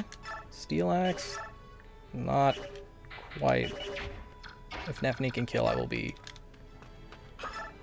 surprised. No, unfortunately. Okay, Boyd's full health. Yeah, he can go in. Huge fan, followed him since Volume 3. Nice!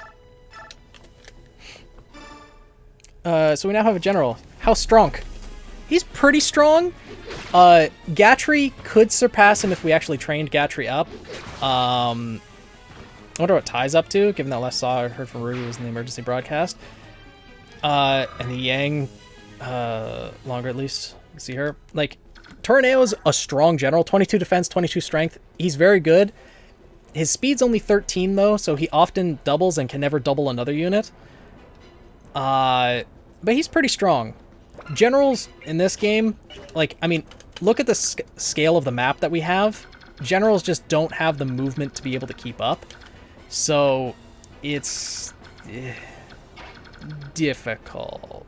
Got Awakening, Echoes, and... Oh, right, Fates. I forgot about Fates. Yeah, I played Fates, Birthright, Conquest, and I haven't played the third route yet, but good choices. Good choices. Awakening is a good one to start with. That was actually the game that kind of reinvigorated the Fire Emblem fan base in the Eastern continents, in North America.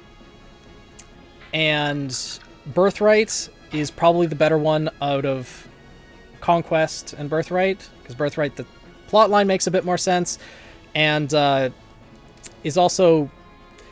Conquest is the more difficult route by a fair margin, and Shadows of Valencia is actually a remake of an earlier Fire Emblem, and it's very, very good as well.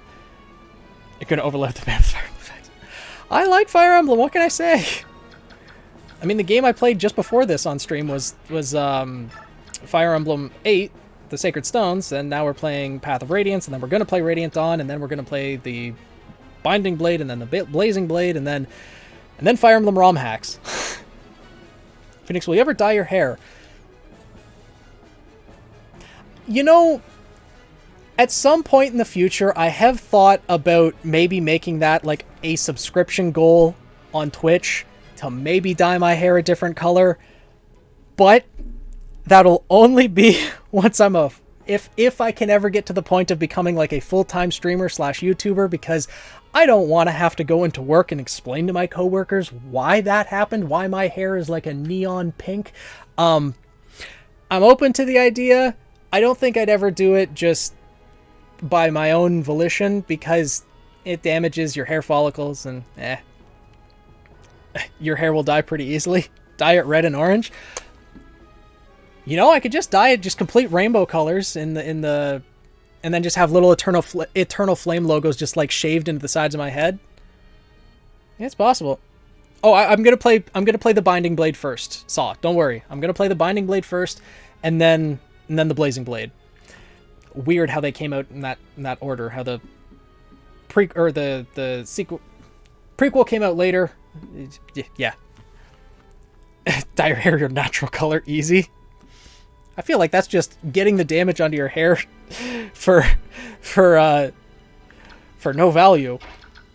But yeah, if I could just make it a stream goal, yeah, I'll just dye my hair and then just dye it the natural color. They would never know.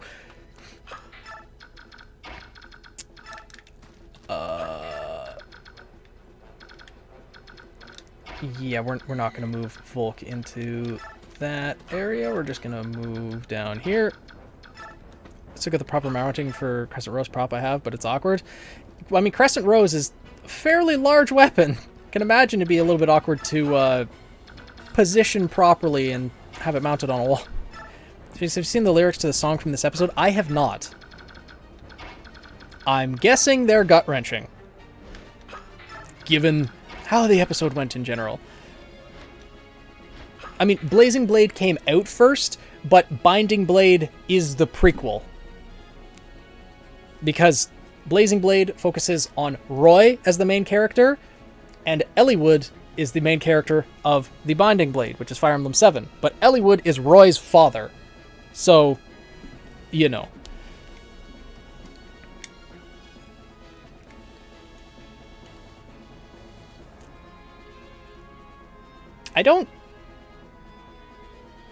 You're right, I'm mixing up the names. I'm mixing up the names. Blazing Blade is the one with Eliwood. Roy's the Binding. Yeah, I just remembered. So I want to ask you about your master's degree in chemistry. Would you say it's a field you realized you were good at, or do you have more passion about chemistry?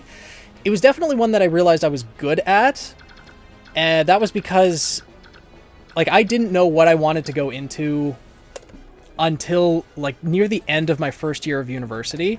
I was generally decently good at math and the sciences. I ended up having to take a victory lap of high school, specifically because I got 67 in English, and I needed a 70 to get into the university. So that sucked, but sciences, maths, calculus, that was all fine for me in high school. I wasn't like 90s or anything like that. I was only getting like 80s, you know, just didn't need to hit top of the honor roll or anything. But I applied to university for kinesiology and chemistry, and after my first year of chemistry, taking a mixture of both, nice crit hike, chemistry was just my highest mark, and so physics was horrible, so I definitely didn't want to choose that, and from there I just chose chemistry, and then I ended up transferring into a specialization in chemistry where I did an undergraduate thesis in my fourth year.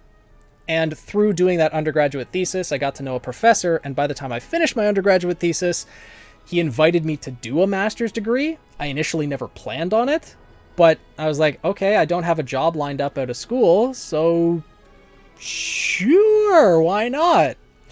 And then went into the master's degree, and the final year of the master's degree was honestly the lowest point of my life. I did not like that at all. But it's a worthwhile experience because now I know for certain I do not want to go back for a PhD. Because initially, I started my first year of my master's degree, and then after my first year, I transferred into the PhD program, and that was the part that was hell. And then I dropped out of the PhD program after 8 months, back down to a master's degree, and I already had enough research done and papers published to just write a master's degree at that point, and I wrote my master's degree, defended the thesis, and just finished. But chemistry was more what I was good at, and also I enjoyed it, to at least a certain degree. But yeah. Kind of a long-winded answer, but yeah. I was about to ask if you liked it that much after the Masters in the first place. I liked it when... Hello, cat. Yes, meow. Hi. Hey, buddy. Meow. I did like it at the beginning because I was able to treat it more like a job. And when I was just there working like even 8 to 10 hours a day, when I started my master's degree, I was the professor's favorite student because I was able to optimize the procedures. Velvet, thank you for the bits. The cat does not demand taxes. But thank you, I appreciate it. I was able to optimize procedures, and I was enjoying the work that I was doing. So I was putting in a lot of hours in a day, and I was making a lot of progress, and he was very happy with it. But then it came to the point where, okay, you're doing research.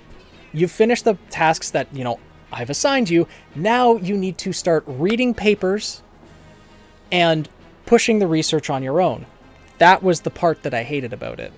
Because, and especially once I transferred into the PhD program, my professor said the following to me. He said, if you're not sleeping, eating, and breathing your PhD, if you're not doing that with chemistry, then you're in the wrong program.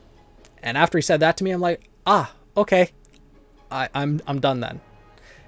Because it became all-consuming. If it was just 8 hours a day, I could go home and forget about it, that's fine. But it's the fact that it followed me home after I was at school. That was the part that I could not take. Ember is back and healthy? Yeah. It was touch and go there for a good while, that's for sure. But he pulled through. Expensive little bastard. But he made it. Luckily, it was just an infection and not cancer like the vet was saying.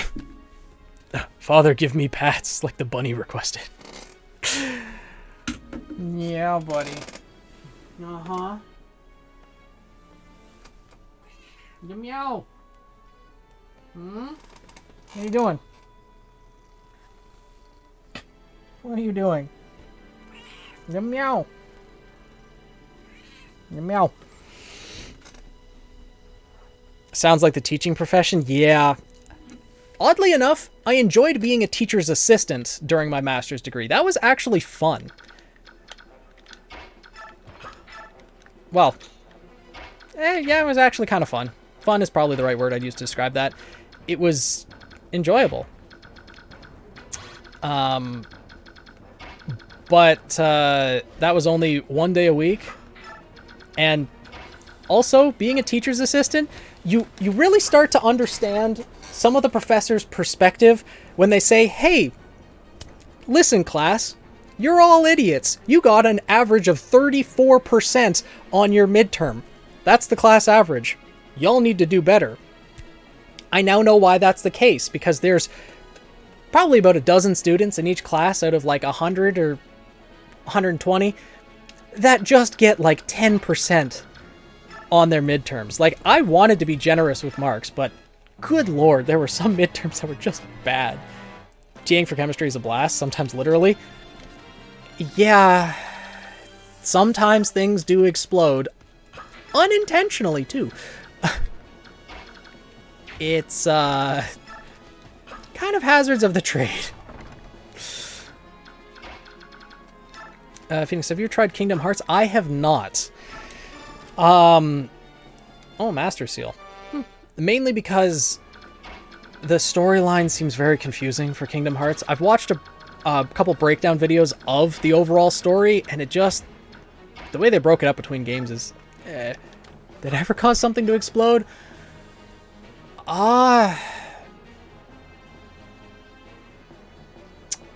Considering nothing's popping to mind, I'm gonna say no. But there have been a couple instances where the person working next to me has caused something to explode. Because at certain points in chemistry and in the labs that we did, you would have to add certain chemicals to a mixture drop-wise. And the procedure, as you're like dripping it into the flask, you're supposed to swirl the flask. So you're mixing it as you go. The kid next to me didn't do that. He just sat it there and talked with his friend for like a half hour and just let it drip. So it's all pooling on top and it's not actually mixing. So then once he actually did swirl it, it just exploded and covered the entire fume hood. There was also not necessarily an explosion, but there's certain... oh, hi, buddy. There's certain glassware, I guess that's the best term for it, where you need to run flowing water through it. So you hook it up to a tube and hook it up to a tap. And, you know, if that tube isn't put on properly or comes loose or someone freaks out at something happening, then the water will just start spraying everywhere. That's happened a few times, including in labs that I was TAing. Which sucks, because I'm the one responsible for cleaning that up. Hello, cat. Hi. Yes. Hello. Hi. Hey, buddy. Yeah. Hello. How are you? Meow. Any fire sprinklers go off? No. Not while I was in the lab. Now that you mention it, though, there was a story. This wasn't something I experienced firsthand, but there was a story that my high school chemistry teacher told me. Sodium is a fairly reactive substance when you have it as just, pure sodium. If you put it in water, it will catch on fire and explode. And apparently, yes, hello, cat. As kind of a fun little, not necessarily experiment, but demonstration to get students interested in chemistry, that teacher would, on some of the first days of class, bring in a little bucket of water and, throw some sodium in there just to show them an explosion. Apparently one kid was brilliant enough and sat right in front of it, just voluntarily, and well, it exploded, and of course it got on him. I don't think the fire sprinklers went off at that point, but there were shards of it that were on his arm and everything, so unbeknownst to the teacher, this brilliant individual decides to go to the principal's office, sign out, and go home. Now, first thing he does, with shards of sodium still on his arm, is he goes and takes a shower. And you can tell what happened after that. Yeah, needless to say, the principal got a call about, why is my son at the hospital for chemical burns? Yeah, some people, the thoughts don't always click. But, I'm sure when they hopped in the shower and then, oh my god, it burns! I think it kind of clicked at that moment. But there have been a couple times when I've been in the chemistry building where the fire alarms did go off and we had to evacuate because I think it was only one time where one of the the compressed gas canisters that we had was leaking. I don't think it caught fire, but I know we had to evacuate for the entire day because that happened. Yeah. Stories are so fascinating. I mean, chemistry does have some interesting stories, to say the least, as long as everyone lives. Are these generals gonna move? Because if they do, that could be a problem. Fire alarms dorm are so common, no one cares. I mean, fire alarms in your dorm are pulled by drunk people who are just like, screw it. Let's pull it for fun. Okay, boy got killed. Weeding out the pyros in the class. I mean, okay, now see, that's a question you didn't ask. Is if I've lit chemistry or chemicals on fire for fun, and I feel like every chemist. Okay, Kat, you don't need to be doing that on stream. No, I feel like every chemist, if they're being honest with themselves, is yes, at times. Kat, really, you don't need to be doing that on stream. You should hear your work stories. Yeah, Daisy's workplace has a grill that seems to want to actually light people on fire. So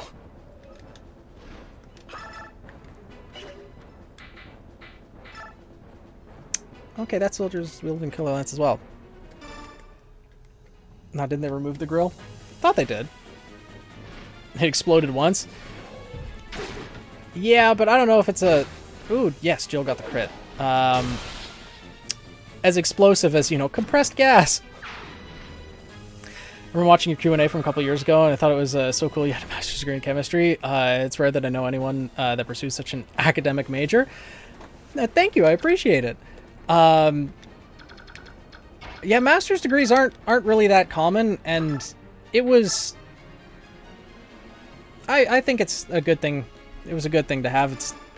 I definitely don't recommend it to anyone who's not, actually interested in pursuing research, because research is a bit of a pain. Okay, didn't do much.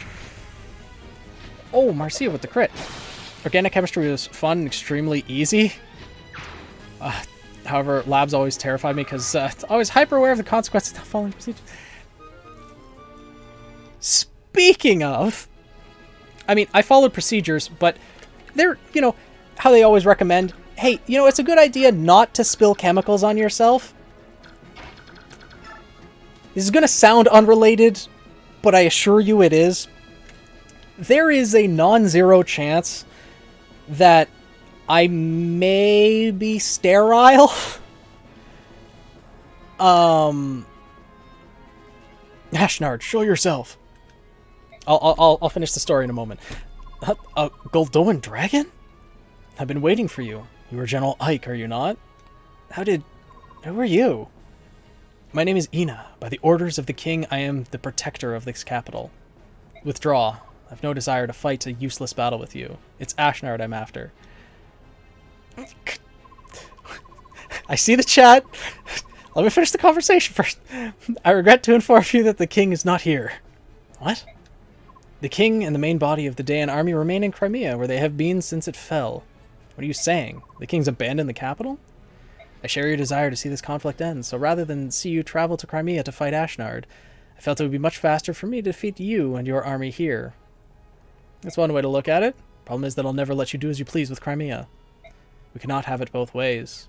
We both want what is in our own interest, and that is why we have conflict.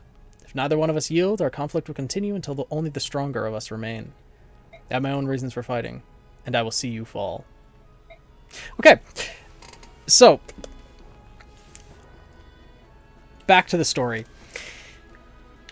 It's a very simple story. Essentially, we were working with a chemical called naphthalene, and the TA at the time, this was while I was an undergrad, said, hey, don't spill this on yourself. It could make men sterile. Of course, the first thing I do, we were given I think it was 5 milliliters, so a tiny, tiny amount of this. We wear gloves, we wear lab coats. And just the small little gap in my wrist that's showing through between the lab coat and the glove. You can tell what the first thing I did was, right? Yeah, I knocked the thing over. And it got right on there. I didn't mean to, it just kinda happened. So, a brave... Ooh. Oh, that's excellent. Cool. Alright. Rayson can move up there. So, yeah! I remember at school, one of your teachers had a story, some guy they knew put a piece of sodium, I think, in his pocket? Oh, and when he was running around and sweating, it made contact? Oh, no! Talk about chestnuts roasting on an open fire. Good lord. Oh my goodness. Eternal Dreamer, thank you for the follow. And also, Wario Waluigi, thank you for the follow as well. Yep, sounds like following procedures problem. Yeah. I mean, you can find shortcuts in chemistry. It says, you know, stir gently for, you know, 20 to 30 minutes. You can shake it somewhat violently for 5, and that sometimes works. It could be an explosion. But if you want, if it's like, you know, because some of the labs were at like 7 p.m. at night, so you don't want to be stuck there in the lab until 10 p.m. when you have to take a bus home. Like, nah. So we expedited some things. Sometimes it worked, other times it didn't. Wow, that general, he's a coward. Anytime, how's your night going? It's going pretty well. How about yours? Astrid's still just an absolute unit. God, she's got 18 defense. Wow. We still have the dragon to deal with, though. 27... Well, slightly lowered, but 25 defense, 25 resistance, 25 strength. So that means her attack is 35. Yeah. Yeah. Luckily, her range is only 1, so we can run right up to her, and we don't have to fear the counterattack. Measuring only for people who don't like risks. In chemistry, if it's a multiple-step procedure, measuring is you have to measure, unfortunately. Because especially, the field that I decided to specialize in is analytical chemistry, which is all about the measurements and precision. Because organic chemistry, although the labs were fun, the actual course material sucked.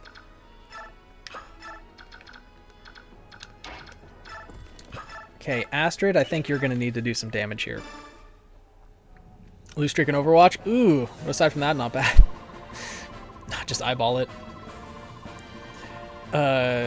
Cooking can be followed willy-nilly. Chemistry is not a willy-nilly thing. Yeah. If you had wished to extend your short lifespan, then you should not have appeared before me. The dragon. But even though it's a breath attack, she only has a single tile of range. So she can't hit Astrid with a bow.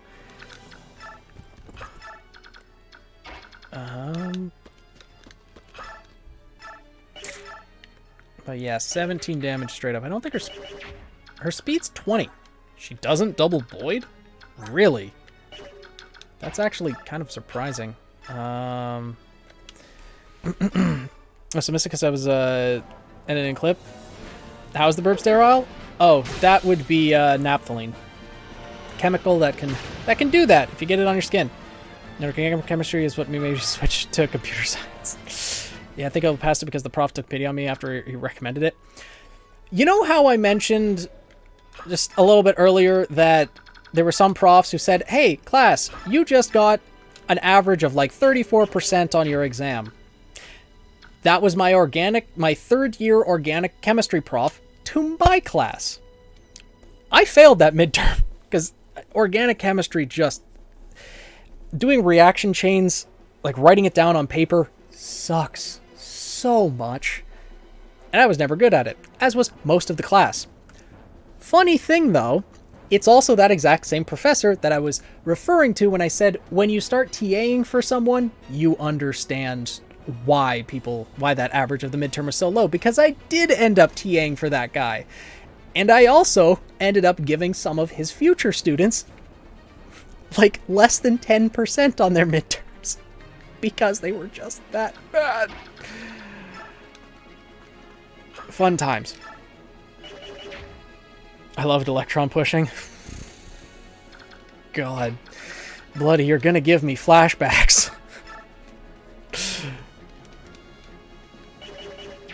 Oh no, you clipped it? Why would you clip it? No!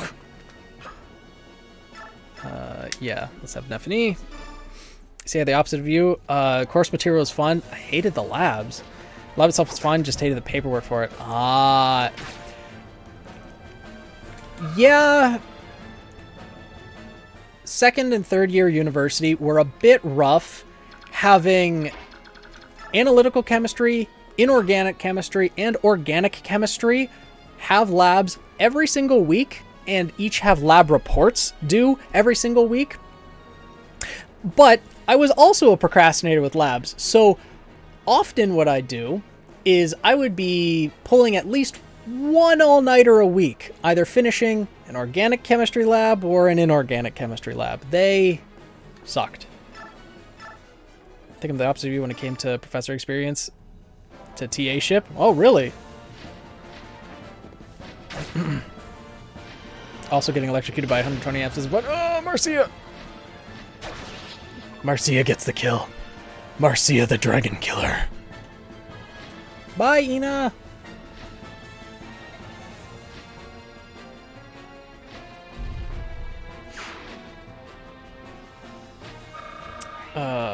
Yeah, electrocution is certainly not fun. Alright, let's see. Okay, Mia will have to wait there. Okay, can Volk? Okay, Volk can shove Ike. Oh wait, we have Rayson. So he needs 1, 2, 3 more tiles. We got Boyd.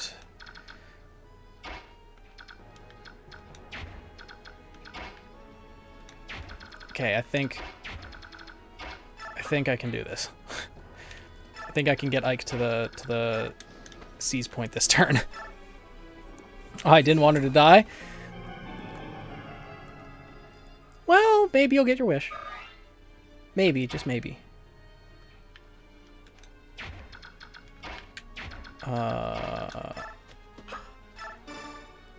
Shove him there. And push him that way. And now we can seize. Alright, well, I'm going to head out for the night. It was great chatting and hanging out. Have a good night. Have a good night as well, Arnold. Thank you for joining in. I hope to chat to you soon. Or chat with you soon. But yeah, enjoy the rest of your weekend. Sleep well. And see you around.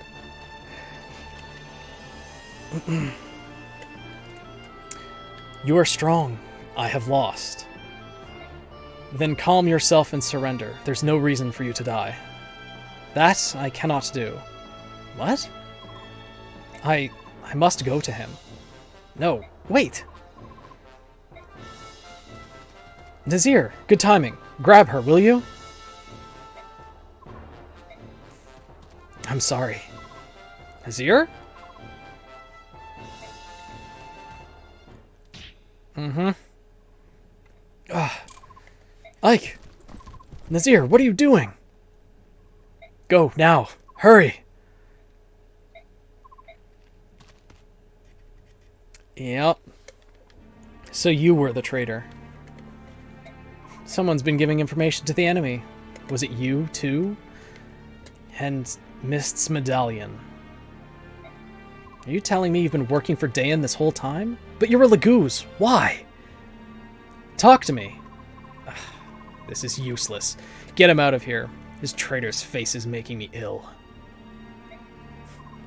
Yeah. Until this has been cleared up, you'll be held in custody. I won't question you anymore. When you decide to talk, let me know.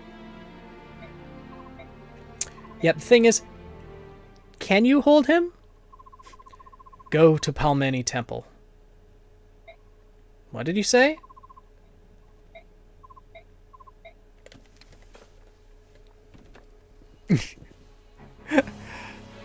No, we need a bird podcast. I'm looking at naphthalene. Don't see anything about sterility. They give you diarrhea and African liver though. Really? I never looked it up. Maybe the TA was lying. That could be. I mean, given the amount of chemicals that I've been around for the past 10 years, there's a definite possibility anyways, let alone my lifespan being shortened by however many years. Yeah, what are you doing? So the capital's fallen, eh? I knew it would come to this. Still, how disappointing. It doesn't matter how well you train an army. If they don't fight, they become weak. What's the life of a soldier without a steady diet of war? Blood and pain are the foods of a true warrior. So, speaking of soldiers, Your Highness, the majority of our forces have been moved here. I'll have more than enough soldiers, and yet they could not prevail. I may have overestimated Ina. Even if she is a dragon, I suppose that was the best she could do. I suppose. But the important thing is the Black Knight. Where's he gotten to? Did you see him in the capital? I did. He bid me present this to you, to your majesty. Ah, it's found his way back to my hands at long last. Unwrap it, quickly. Unwrap it and show it to me. Very well. Do be careful not to touch it, Patrine. It wouldn't do to have you go mad. I'd hate to have to kill you. Here it is, your majesty. Behold. Ah, how wonderful. See how it reacts to the war I have brought to this pathetic land. This is Leiron's medallion? Yes. And inside is a dark god of immeasurable power and cruelty. It once caused a flood so great that all continents save Tellius were submerged into a watery tomb. Nothing about sterility? Huh. Interesting. Hey, Pokeloon! It's about as dangerous as me in the medical field getting slapped by radiation and all diseases known to man from all sides. Just gotta be careful. Fair! That blue light. You, me, even this very castle itself. We all radiate various forms of chaotic energy, and the Dark God is pure chaos. The light you see is that energy calling out to the chaos around us. That is why some scholars refer to it as the Fire Emblem. They said the name of the game! Roll credits. Look how you tremble. This light has the power to bewitch a human soul, you know. It calls to our chaotic impulses, like the urge to slaughter every living thing in sight. Do you feel its invitation? The permission to act on any base emotion that resides in your heart, no matter how unspeakable? My report is not finished. Patrine. Guard. Yes, Your Highness? Wrap the medallion and place it in the vault. At once. Go on. The report? Of course, yes. As Your Majesty ordered, the Black Knight moves to capture Princess Serene's. At last report, he was on his way to Phoenix. I see. So he's decided on the princess and not the prince, eh? Did he give any reasons? Yes, Your Highness. It was based on the findings of a group of scholars. Because the princess was isolated for over 20 years, they feel her magic will be stronger than her brother's. Yet, can the Black Knight outwit the Hawk King of Phoenix and steal her away? The Hawk King is not always at her side. Plus, as you know, the Black Knight is in possession of warp powder. If someone of his might has the ability to appear and disappear at will, it may be that he is without equal. With the exception of Your Majesty, of course, I mean. I'll have to test that someday. But not today. It's not often that one finds a tool as useful as he is. Well spoken. Now then, Patrine, my dear Patrine, you have made one blunder after another. How will you prove your worth to me? If you wish to remain in my service, you must show me results. Unless you too wish to become food for Radiance here. Your Majesty, I will redouble my efforts. I won't let you down again. You can be a general, or you can be dinner. I don't really care which. But do try to show a little initiative, won't you? Yes, Your Highness. By your leave. Hold, don't forget one thing. What happens to Ino when the capital fell? According to all reports, she escaped. Her current location is unknown. However, this is Ino we're speaking of. She will return to Your Majesty, will she not? Kill her. What? I have no further use for her. Oh, but if it's too much for you to kill her outright, use her trust and stab her in the back. As you wish. Big dragon. That was a big roar indeed. Big dragon, I think. Scared I am. Medallion is part of a dark being in it, and those who possess turns bad and evil. This is the One Ring from Lord of the Rings. Yeah, the medallion houses the god of chaos. And so, if anyone who does not have like perfect balance within their body touches the medallion, then the chaos within their body will be amplified 1,000-fold and they will go berserk. Overcoming many hardships, Ike and company finally arrive in the Dayan capital of Nevasa. However, much to their dismay, King Ashnard is nowhere to be found. According to intelligence reports, the king is in Crimea's capital of Melior, preparing to wage war against Gallia. In addition, at least half of the Dayan army, including its most elite forces, remain unharmed at his side. The Crimean army is again forced to march. This time, however, the battlefields will be their own homeland. Eagerly awaiting their arrival is a Dayan army more powerful than anything they have faced so far. This fact, coupled with Nazir's act of betrayal, has filled Ike with an apprehension and disappointment. Yet, it is then, when all hope seems faint, that unexpected good news arrives. That's why I don't join Twitter. As they say, ignorance is bliss. Yeah. God, I just made the mistake of looking at Twitter. People are either on RWBY's side or... Why are they picking sides? Both of them are hurting. Both of them made mistakes. Both of them are justified in their feelings. I haven't looked at Twitter. I posted my review on Twitter, and I haven't looked at it since. I'll probably won't look at it till tomorrow or maybe later, but like, I'm afraid to look at the quote retweets. I'm afraid. I don't know what kind of drama Twitter's gonna start. And this is why I literally post my review videos, maybe the odd other video, and I don't respond to freaking anything. I don't check Twitter. I don't... Nothing. Like, blah. It's easy to pick a side and not think that maybe both have good points. Maybe, but it's easy to see how both of them have been struggling throughout this entire volume. I don't know. General Ike, sir, reinforcements have arrived from Benyon. Reinforcements? I haven't heard anything about this. Have you, Princess? No, not a word. Are you sure they're Benyon troops? Yes, sir. They fly Benyon's insignia. There can be no doubt of their authenticity. And the man in command is one of Benyon's most beloved heroes, General Zelgius. There's no mistaking him, sir. Allow me to meet with him first. I beg your pardon. Are you General Ike? I am. And you are? I am Zelgius, Earl of Cadol. I've been dispatched from Benyon with a battalion to support your army. Your assistance is much appreciated, but this is very unexpected. I understand your surprise. For Benyon's Imperial Senate, this decision was made with unusual haste. I imagine so. It took forever to just to get soldiers. The soldiers I have now. Wow. Can't read. Well, there's a reason behind this expedited decision. Duke Persis has returned home. Do you mean Sephiron? Correct. Duke Persis is also senior statesman of the Imperial Senate. The Duke returned from his travels and began working immediately to settle pressing affairs of state. First, he met with the Apostle, and they exchanged reports on both foreign and domestic matters. Then, they discussed Benyon's position in relation to the current conflict and possible courses of action. In less than half a day, they brought the entire Imperial Senate into line and sent us here to you. So you're saying that Benyon has allied itself with Crimea? Is that it?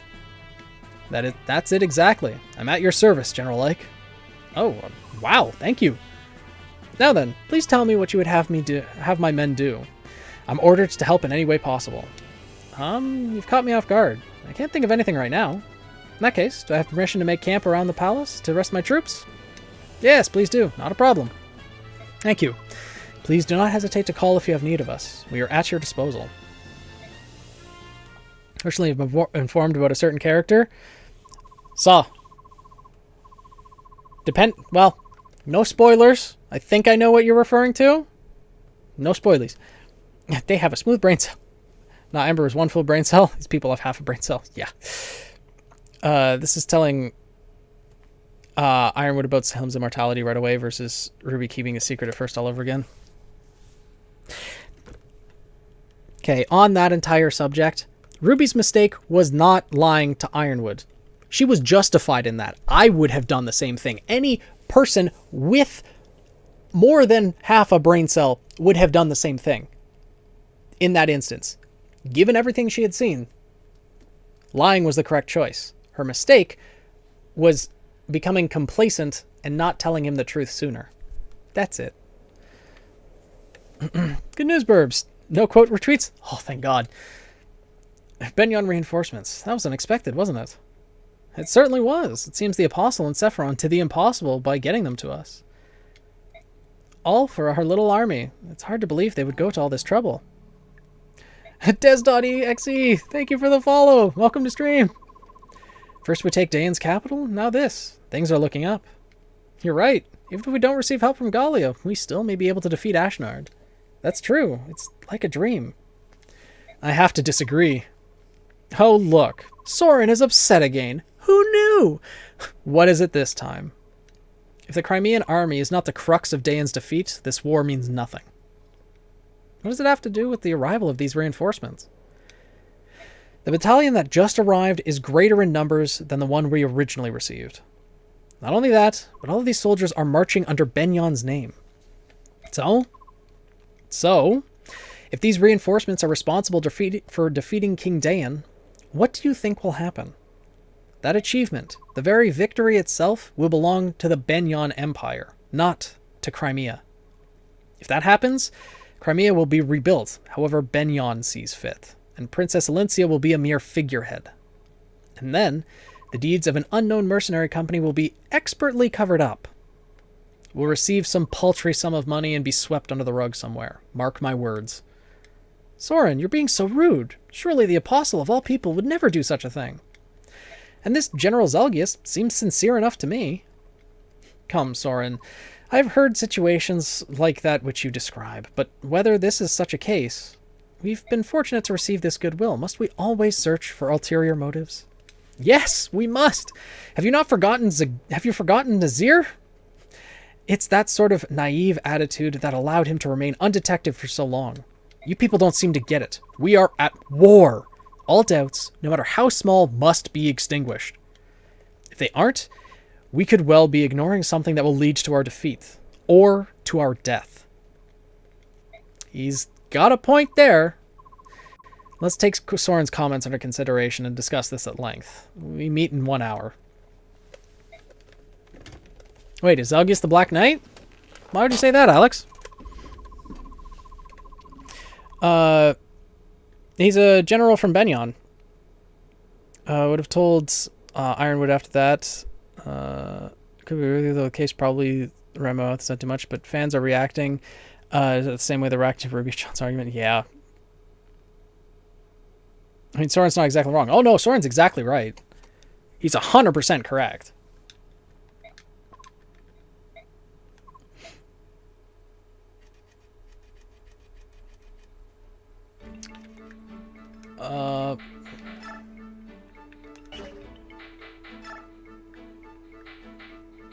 Let's see. Ward experience. Yeah, I can round out X level.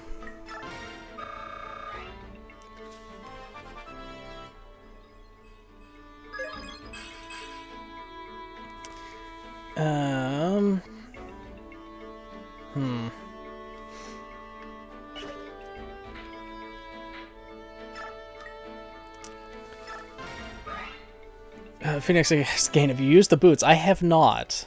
I have not used the boots. Boyd stats are not bad. Just like, both of them really need to probably get some therapy or something, go back to Remnant. Heck, all of them. Oh yeah, all of them need it for sure. Oh. Put the boots on Ember.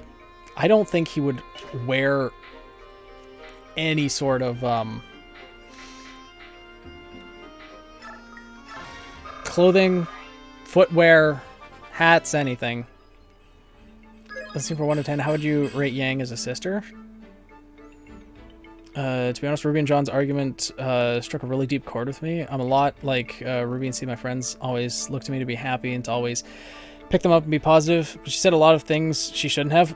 Oh, Ruby was justified in the way she was feeling, but she absolutely could have handled that so much better. She said some things, especially what she said to Jean, was not okay. Like, she went way too far with a few things. But she's absolutely justified in how she's feeling. Let's get from 1 to 10. How would you rate Yang as a sister this volume? 10 being the top. I don't really want to put a number on that, to be honest, but she's not doing the greatest right now. Because she is focusing on, her feelings for Blake more than her sister, which I'm not saying that's not important to focus on, but it's... Ruby needs the support too. I went through is relatable, scary, has me thinking about things I went through. Yeah. Good level up for Neffany. And we'll round out Marcia's level as well. I feel like Jean wouldn't have snapped if RWBY didn't mention him. I feel like he wouldn't have as well, but God, was his snapback completely justified, because what RWBY said was... Jean said some things he shouldn't have, but he deserved to crack back at her, because that was absolutely not okay, what RWBY said. Not in any stretch. Let's see here. What's Marcia? Oh, Marcia's speed is pretty good, so...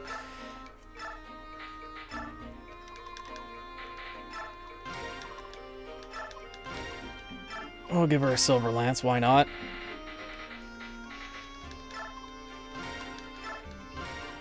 We'll get a few silver swords, because we've got so much money.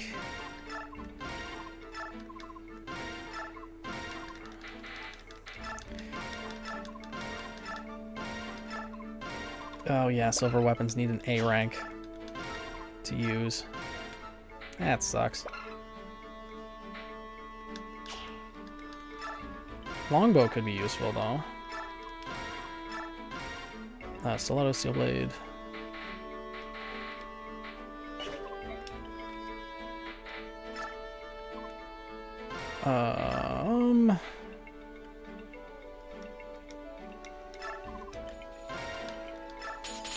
Get that up.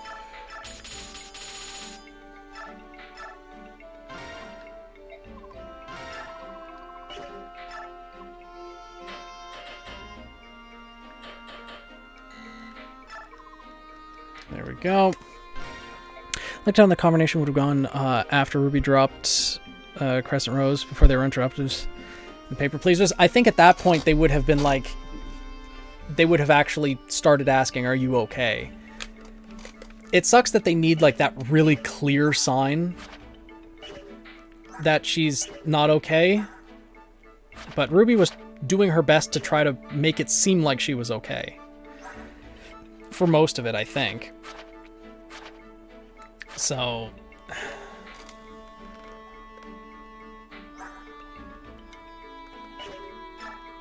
Oh, wait. There's Volk. Give Talisman the parry.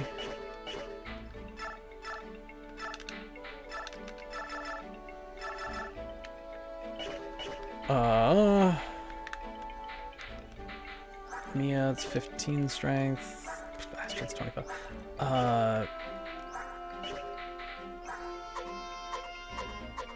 Okay.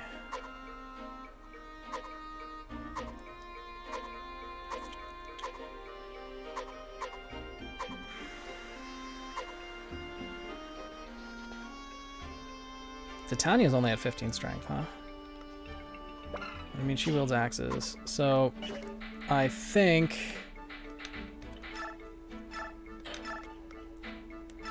Mia will give the energy drop.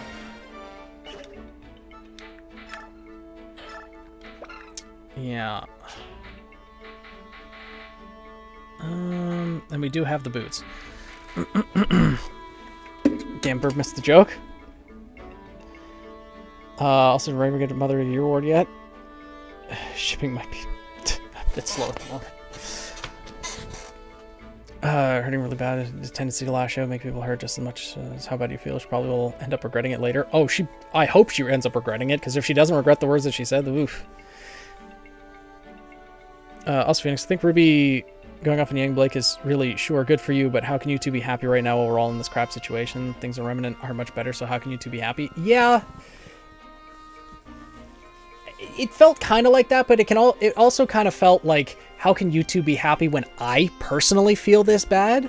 Like you're focusing on your own happiness versus your friends and your sister's sadness, which, again, valid, but also, again, RWBY didn't really say anything. So it's such a complicated situation all around.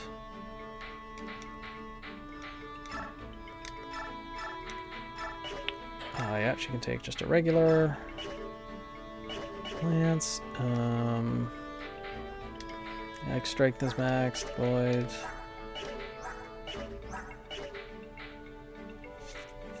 It could give me up more strength. I don't think she needs it though. Titania might need it later on. Maybe Zyark. We'll see. It's just because no one completely is in the right here. Oh, absolutely. What's going on? It's never the right time. Yeah. I feel like Neo's gonna give her that. Yeah. It's very complicated, but it's hard to say you're not doing good, especially in a leadership position like Ruby's in. Yeah. Well, because yeah, she's the leader, but in a lot of instances, they're all kind of working together rather than just Ruby calling the shots alone. Right? So, again, difficult situation, but I think she should feel somewhat comfortable in talking about how she's feeling. Let's talk to the youth. Hey, Ike, General Ike, wake up, wait up. Say, if there's an enemy in my way, but oh, it's going to be one of these strategy things, and I don't want to kill him, what do you think I should do? It's about a stupid game again. Well, it's all your fault. You had to go and tutor Daniel. Now I've been on the losing streak. Tutor? You mean back when we were on board the ship? There's just one hint. Daniel isn't like me. He's smart. I'm the one who thought up this game, but he's the one who's getting better and better. I hardly ever win anymore. Instead of playing that game, why don't you try some real combat? Stop joking around. We are happy-go-lucky traveling merchants. We don't know anything about fighting. Give me a break. It's nice you're having fun and all, but please. Can you save your stupid game for someone who's not fighting for their life every day in and day out? Well, what do you expect? Everything's war, war, war. There's no place for us. All we can do is play this game. Sorry, just go lose again. Oh, for heaven's sake. Look, if there's an opponent you don't want to kill, just shove him out of the way, and then you don't have to fight him. Huh? Oh, thanks. You know, we are what we are, but we'll be with you till the end. Hope you can continue to be of service. All right? Yeah, thanks. Sorry for being so irritable. It's all right. I know how much stress you've been under.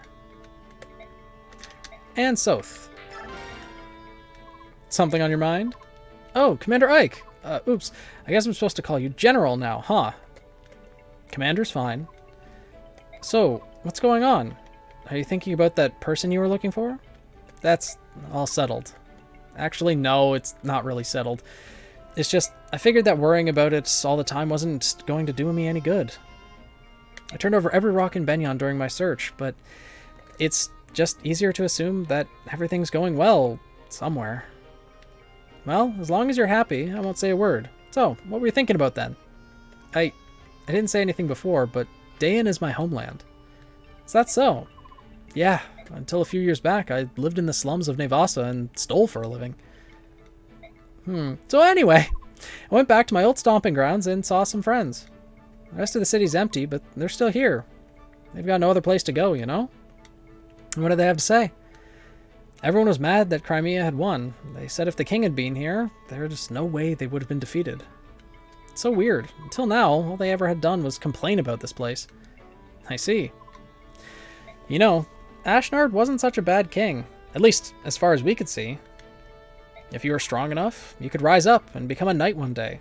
You could escape the filthy slums. He was the only king who ever gave us a chance, that hope. Don't get me wrong, I don't mind fighting with all of you, but still, seeing your homeland scarred and trampled like this is tough. I'm sorry, I know that Crimea is suffering in the same way, but I can't change how I feel. There's actual semblance of fate, and then the EA games. Oof.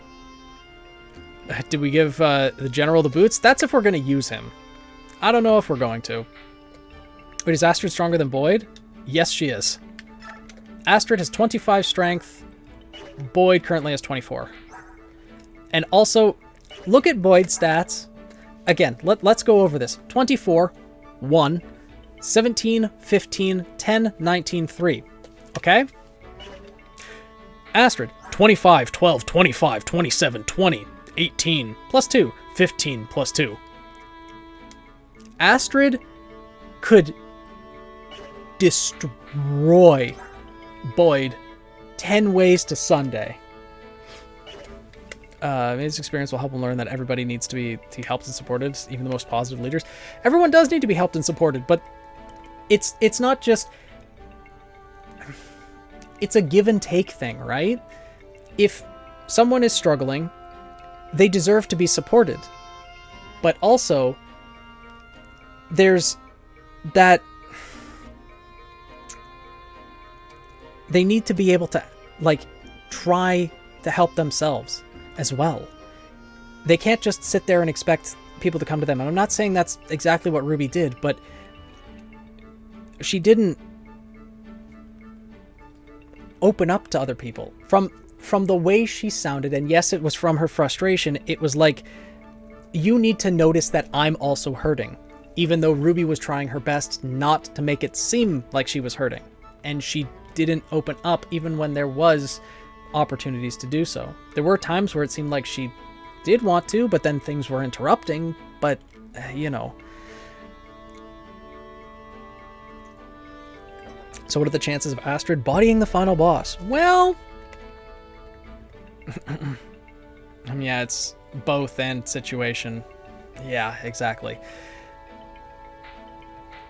Oh... Do I think we're still okay?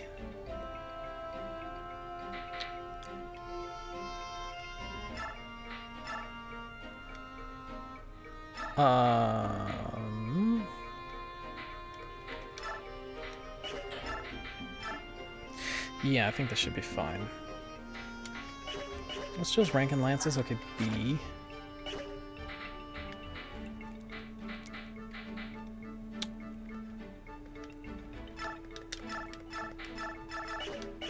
Okay. I guess we could start assigning some skills, huh?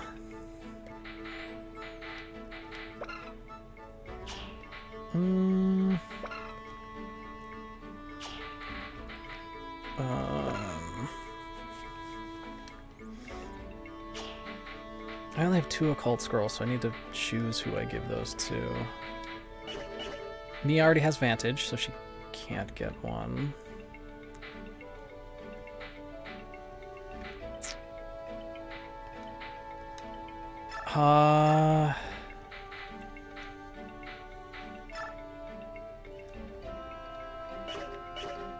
Nephany already has Wrath.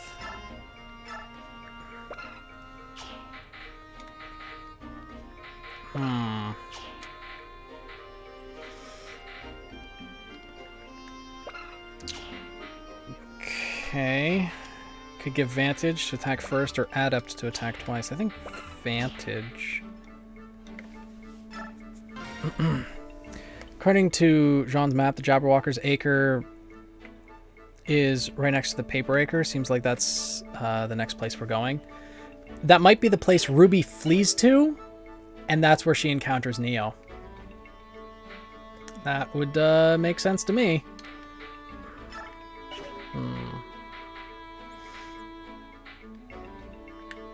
Yeah, Ileana already has Shade. But she could get the Flare skill. Reduces enemies' magic resistance by half.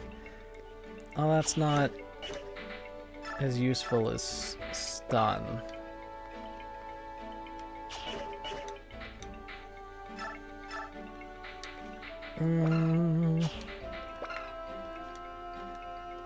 Yeah, we'll give Mia Adept.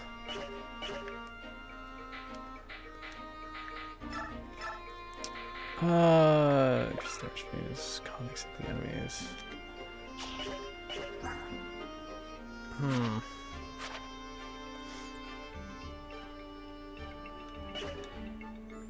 Guess we could give Colossus.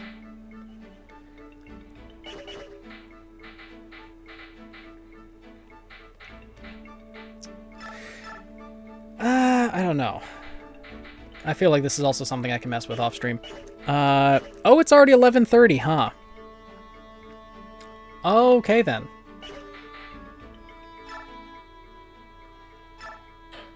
I guess we'll do chapter 22 next stream. But I forget how old RWBY actually is. She's 17 right now. Also, what's Astrid's crit rate? Also, what happens if we give Astrid Wrath? Well, see, here's the thing. Astrid right now has the Paragon skill, which is doubling her experience. So if we remove that, it's lost forever. And that's also why Astrid is just so unbelievably strong right now. But the Wrath skill also wouldn't be very effective for Astrid because it increases critical hit percentage whenever the unit's health is half or less. Y'all think Astrid's health is dropping below half? It would just not work for her. Yeah, RWBY's only 2 years younger. She's only 17. Woman who can kick my ass. She's 17. Okay, fair. So what's her crit rate anyways? It differs depending on the opponent, but her crit is 42 right now. And so that would depend on what the enemy's dodge is. So her crit is pretty good. I mean, Mia doesn't have a killing edge on, but yeah, it's pretty good. It's boosted by 30 because of the killer bow she has. So normally it'd be 12. Which is still pretty good, but Soren is adept. Yeah, I feel like actually, yeah. We'll give Marcia and Jill stun. Sure. No. Okay, now we can get A support here. Can I talk to you for a second, Mist? Sure. I don't really have anything to say. I just wanted to be with you. I'm kind of lonely. Aw. Tell me if I'm bothering you. No, actually, I was hoping to see you, because I'm kind of lonely too. Glad you're here. Great. Huh. Fun conversation. Oh, hey. Wasn't that something? Yeah, it sure was. What? The Serene's Forest. The way that Rayson and Leanne sang and made those shiny lights and brought the whole forest back to life. Yeah, that was... Oh. No, Jill, why are you crying? Because that made me understand that Lagoos aren't bad. I am. I was the one who was wrong. Wrong about what I believed. Wrong about everything. No, Jill, no, don't cry. Aw. Aw. You stayed behind because you knew that, right? That's why you left the Dayan army. There's no way I could go back. I'm sure my father is ashamed of me. I'm sure he thinks me a traitor. I can't be. It is. No father would talk about his own daughter like that, ever. No matter how many times you fail, a father will smile and forgive and say that's all right. Besides, I'm sure he'd be happy to know that his child chose a path she believed in. Because a father wouldn't. A father wouldn't... Oh, no, yeah. Oh, Miss, don't cry. You make all of my worries go away when you're near me. Aw. The world is hard. Hard and cold and terrible. Even so, you make me want to keep going. Aw. Aw. And with that support, if you have this support before you go into chapter 20, you can have Jill talk to her father and she won't betray you. Astrid has the stats, Boyd has the funny. Boyd's got something, all right. Yeah, okay. So, I think now would probably be a opportune time to end stream. It's 11:30 already.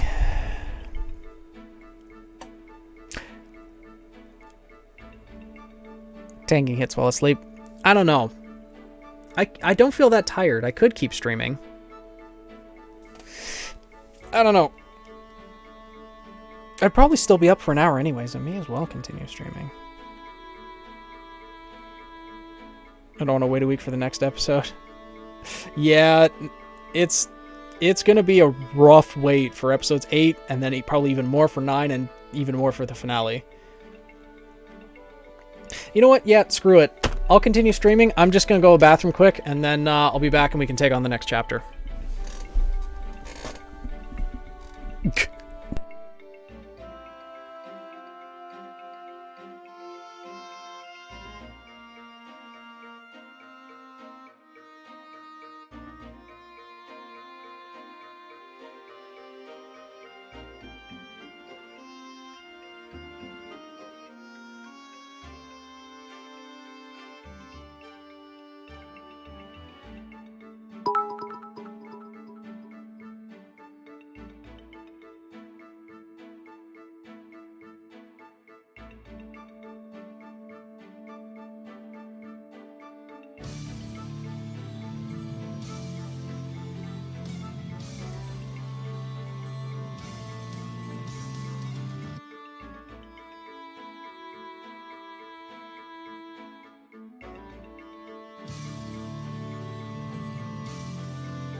I was muted, huh? Okay, well, yeah. Yeah. Okay, well, thank you, Velvet, for the 200 bits, and Saul for the 10 gifted subs. I heard the bit notification when I had left the room. But, thank you, Pokaloon, as well, for the 200 bits. I really appreciate it. Hey, Valentin, how's it going? So, you're going to lead a small unit out on a survey mission? Yes, that's the plan. However, though we've taken the castle, there are still pockets of Daean resistance. It's possible they may try to mount an attack and retake the palace. I want you to be in charge of the watch. That is, of course, not a problem. However, you're taking the princess along. Don't you think it would be safer to take more troops, even if we split our battalion? We have enough men to handle both tasks. So many subs. And there's the bit notification. I'm just not used to moving with such a large group. And for this mission, I'd like to keep the number of people involved as low as possible. It's not that I don't understand how you feel, but we will compromise. You know, for someone from Benyon, you're pretty flexible. It speeds things up considerably. To be a soldier, one must be able to quickly adapt to circumstances around him. Alright, we'll be back later. Take care. Blame the flower? She incited this violence? Oh no. So, I see Bloody was also on board with it. Actually, it was Bloody that started it, saying, let's go. Then Daisy saying was quick to start the hype train. So there's a number of co-conspirators. Velvet, thank you for the 200 bits, though. This is the place Nazir mentioned, Palmini Temple. I hope whatever he was trying to tell me will become clear once we get inside and look around. I still can't believe Nazir was on Dayan's side. I just can't. And he let that dragon girl get away. Although I'm sure he had his reasons for that as well. I wonder, was it really Nazir? Although, besides my family, the only people I showed the medallion to were Titania, Princess Silencia, and Nazir. I thought I could trust him. I really did. Why? Why did he do it? Missed. Thinking out the past isn't going to help. Let's take a look at this temple. Give another 10 steps, but it's not 10 subs, but it's not appearing. Say what now? There were 2 instances of 10 subs this stream. Did you gift a third? Because it's not showing up on my end either. Or are you just trying to give me the PTSD? That's weird. I legitimately don't see anything on my end. Like the sub count hasn't increased on my stream anywhere. Like even with the sub points, the number of subscribers that the channel says I have, notifications, nothing. That's weird.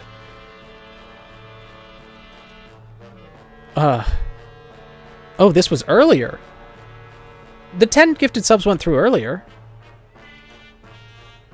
So there's a third one, though, that didn't show up. I hope it didn't take from your account and didn't give you the... Didn't actually give the subs. Weird.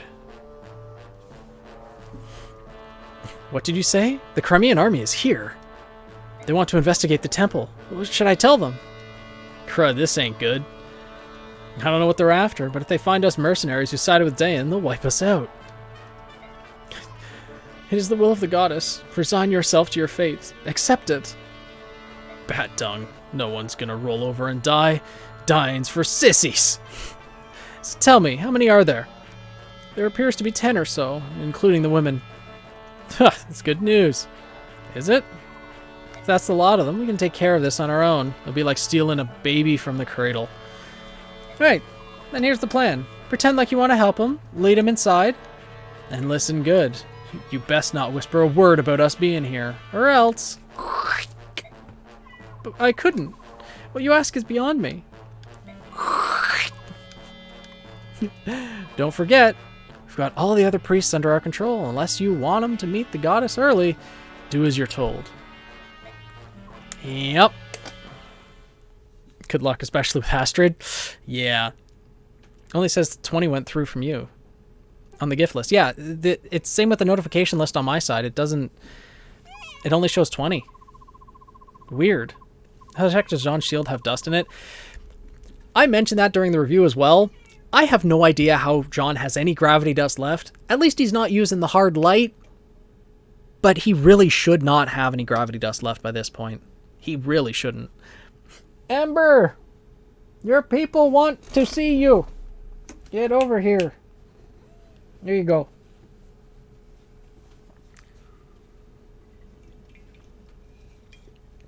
Probably has it on low or it's actually built in.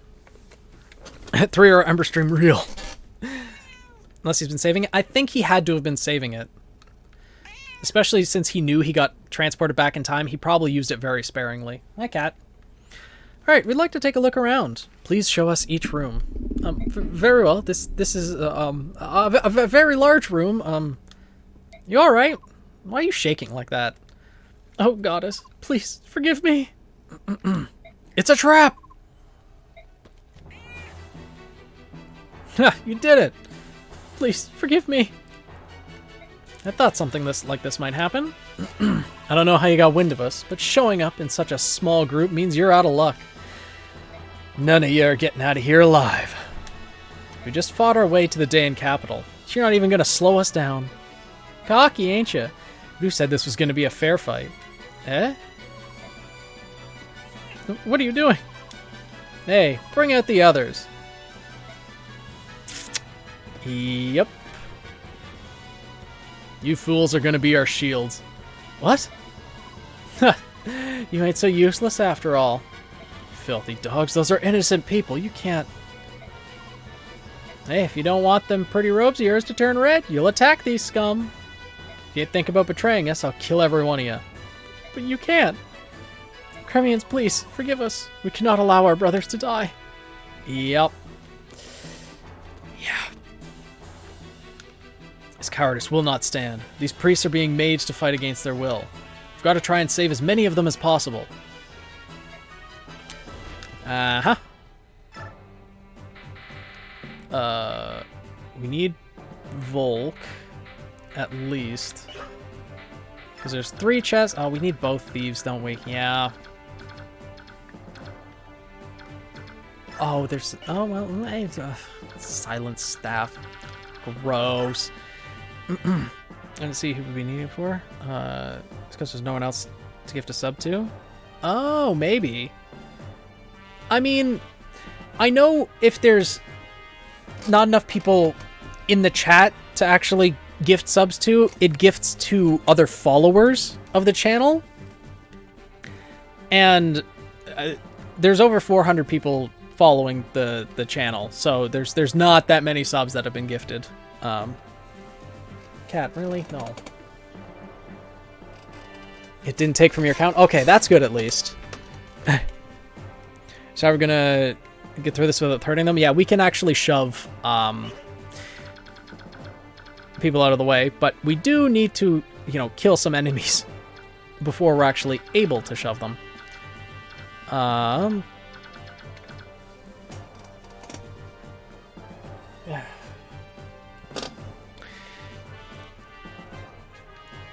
All right. Now,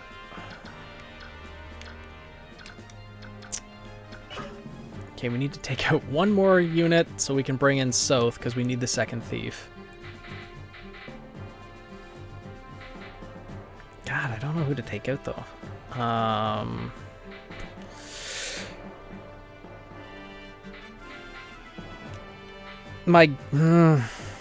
Astrid's gonna make this map very easy though. You know what? I'll just bring in one thief with Volk, and then I'll just shuffle them around using the flyers.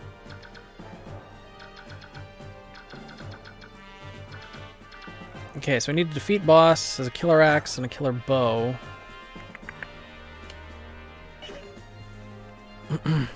But as Pepsi. It's reminder to everyone. This is a reminder to everyone you dehydrate. Yeah. Fair enough. Hydration is always important. Yeah, actually, I can use Volk to shove out of the way. And get... Was there any steel sword? Oh, there's a thief right there. Oh, we need to kill that guy, don't we? Long swords. There is an archer. It sucks. There's no thief over here, luckily. Okay.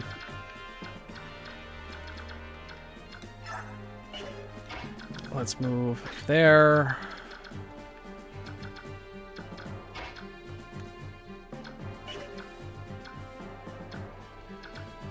Wait, what?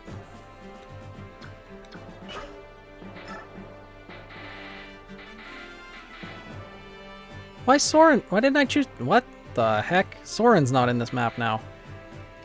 No. I'm gonna pick Soren over Ileana. He's got better speed, and speed will be needed. Not to mention, I want to get Ike and Soren's support up to A. Okay. Well, I think we're gonna go. Sleep, drink water. No, yes. You have no room to talk.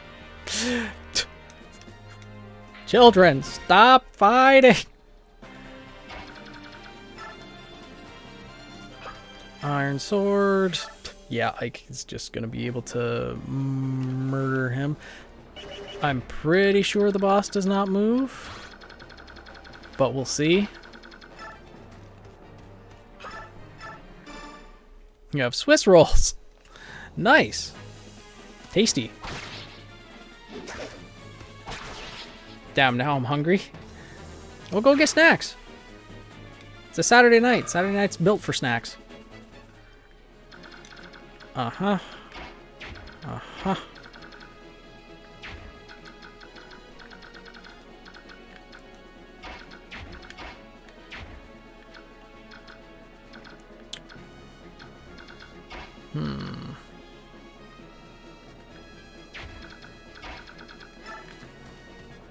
Soren... Yeah, Soren can actually shove those guys out of the way. Let's see. Attack. Okay, Soren cannot kill there. Astrid probably can. Yeah, Astrid. Good lord, Astrid can just murder this poor man. So let's do that.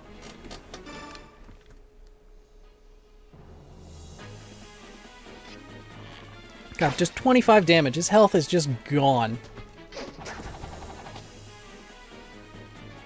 And goodbye. One warrior down.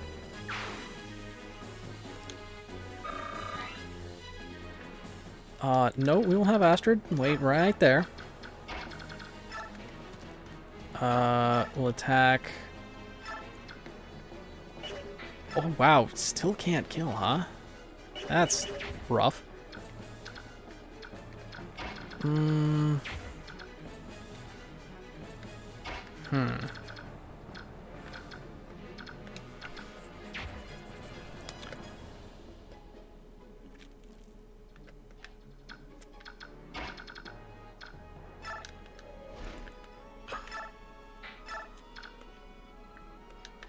Okay, Jill can kill there. Soren can kill there. And can Jill just take out this guy? No, she cannot. Unfortunate.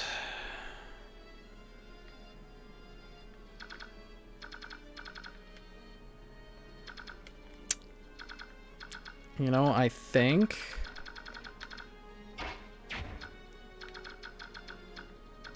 we'd be okay, maybe? I don't know if I want to risk it.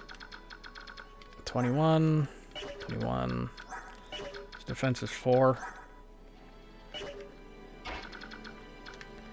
Well, let's at least kill this guy here. Oh, you has ice cream! Fine. Go get snackies and water since Flower insists. Yes. Dang, I thought Rayson's transformation bar was his HP. Ooh, stun. Nice. Not that it's really needed, but... yeah, water is important.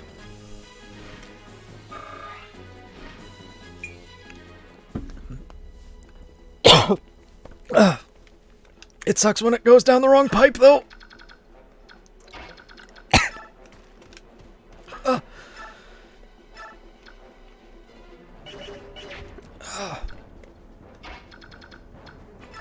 Die quietly. I'm sorry, did the mic peak? I'll try to die more quietly next time.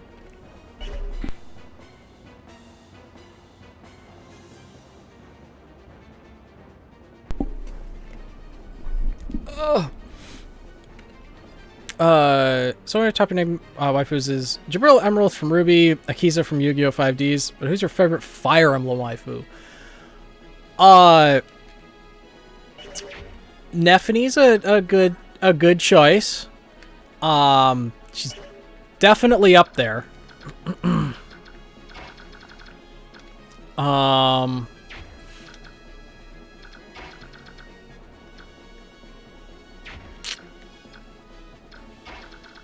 But I need to think about that.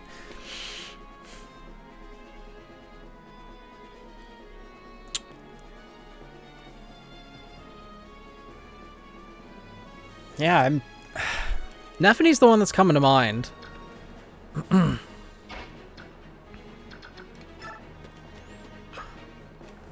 But...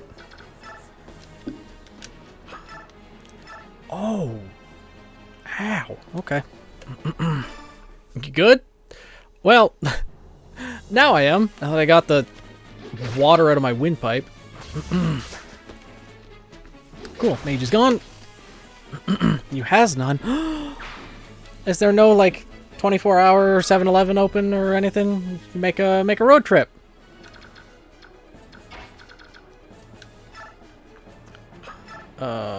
Short spear.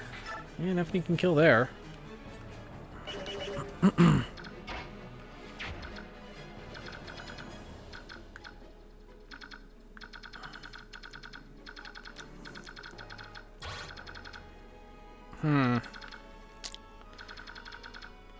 Well.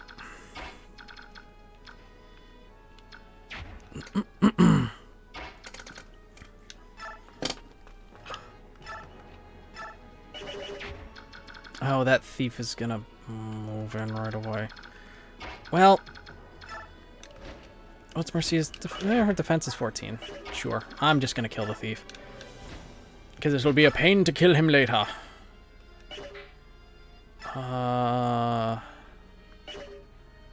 Yes. So I should build an Ember Mecha? Oh no. Just watch the argument, but after every point there's a Taco Bell ding. Oh god. Who made that edit?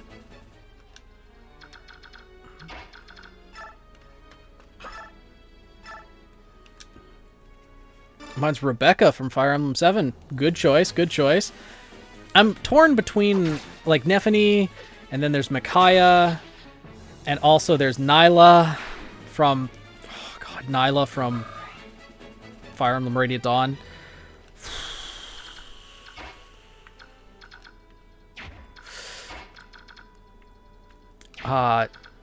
Yeah, there's some choices. There's some choices.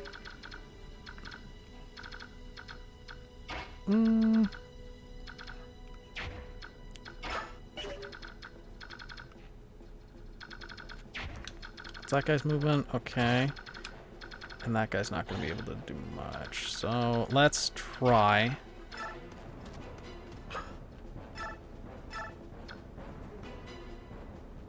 Yeah, let's try attacking with wind. It's also Camilla from Fates.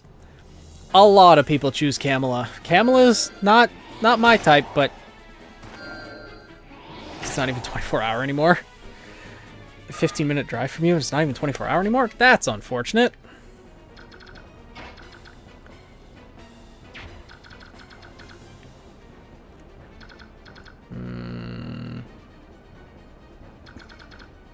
Speed is 11, attacks 21. Speed 16, defense 3. Well, he'd live. Let's try it. Or actually, I think I'll be okay.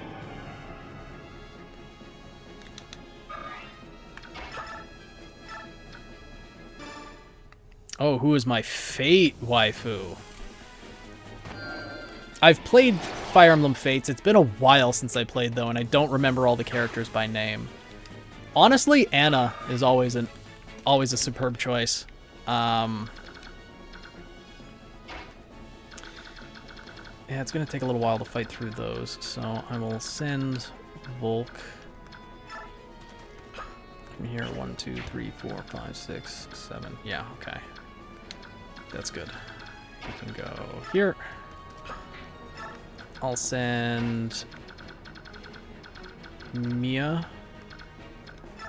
up here as well. And I guess, yeah, Mist can go up here.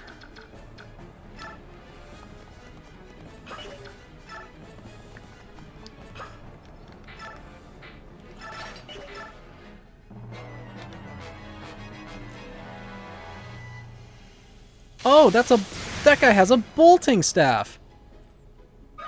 Excellent, excellent. Okay.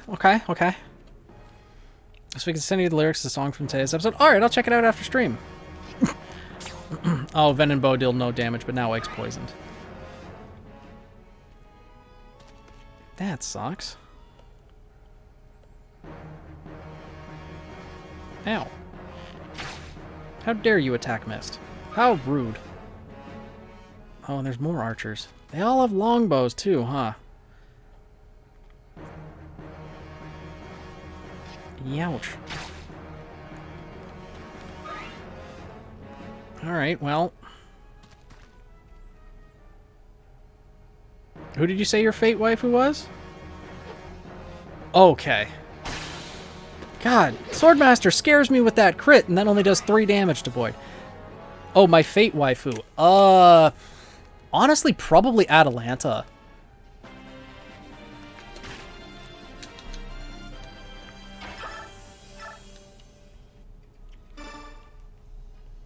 Will I ever play Fates? Oh, yeah, I probably will play it on stream at some point, but Fate waifu is probably, yeah, Atalanta, Recruit and I are on the same page. But Scathic's also a good choice. Tamamo no Mai, excellent choice as well. Oh, wait, no, I know, I have my answer. Mordred. It's 100% Mordred.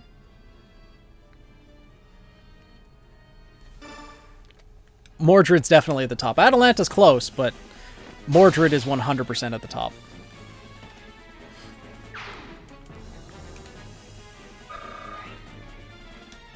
There's just so many. Took me a while to remember. Okay. Traitor! I know!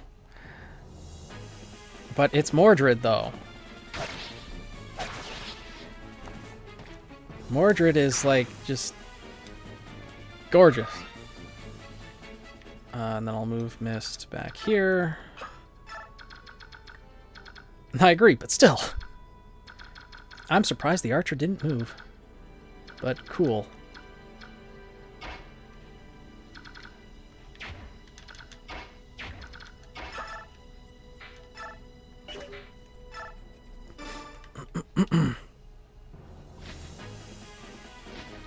Okay, that guy dies.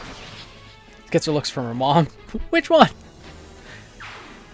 I mean, Mordred's kind of a saber face, but also kind of not. Like, she does have a really her own unique look as well. Oh, Nephany can't reach. That sucks. Item. Equip the short axe. Shove. Out of the way. Nephany.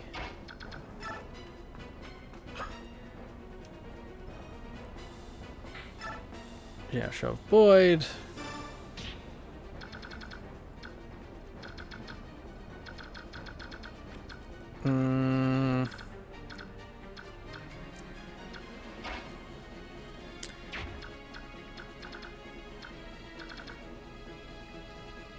Okay. Astrid can go there. Soren, shove this guy.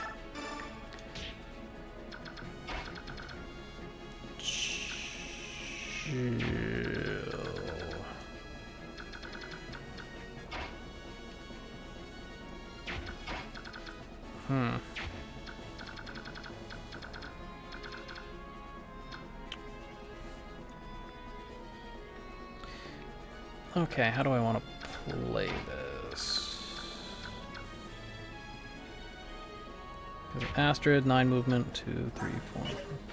Okay, so I'll move Volk up here.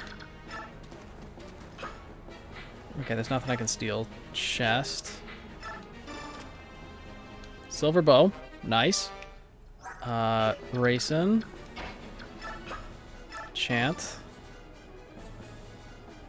Astrid. She calls Arturia dad, so yeah, that's fair. Attack, steel bow. This guy's gonna die.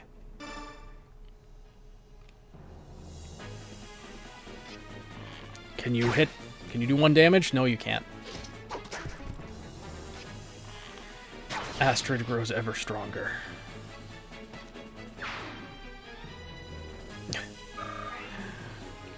Then I'll have her move there. Jill can move up. Kill this guy.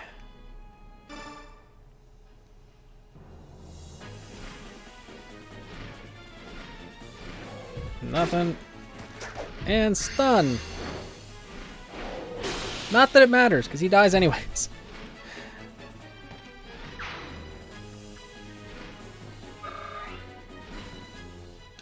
And can move there. Excellent. Oh.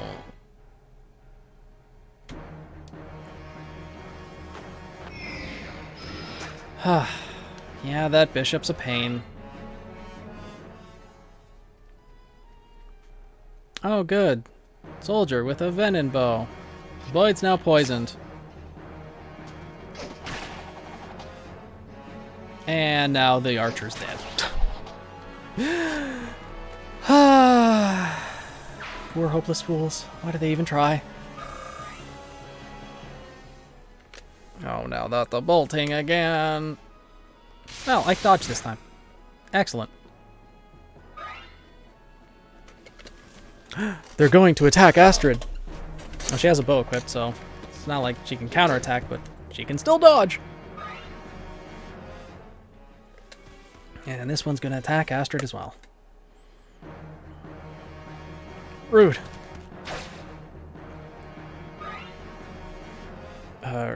Rip, you have something early tomorrow, so you must dip. Soldier on. Oh, okay. See ya, bloody. Oh. Have a good night, and I hope things go well for you tomorrow as well. Reinforcements, huh? And we have a feral one.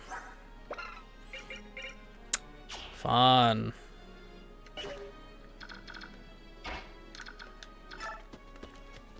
Iron Axe. Yeah, that's strong. Alright, well. Okay, first things first. Kill this guy with the longsword. Apologies. No worries, bloody. I completely understand. Life comes first. What's recommended order for watching the Fate series again? Probably Fate Zero, then Fate Stay Night, Unlimited Blade Works is what I would recommend.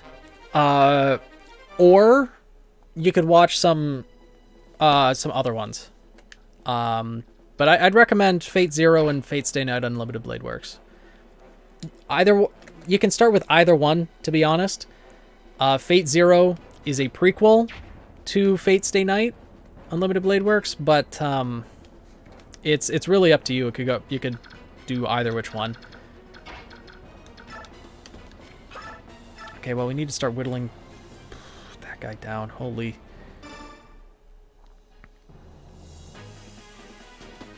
No, Boyd, why'd you miss? Oh no. Oh no. Oh no no. Oh no no.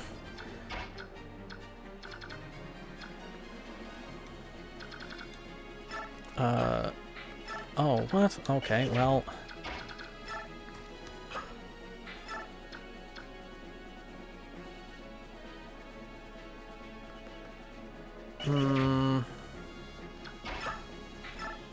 We'll heal Ike. And then send Mist over here because Boyd's gonna need some healing.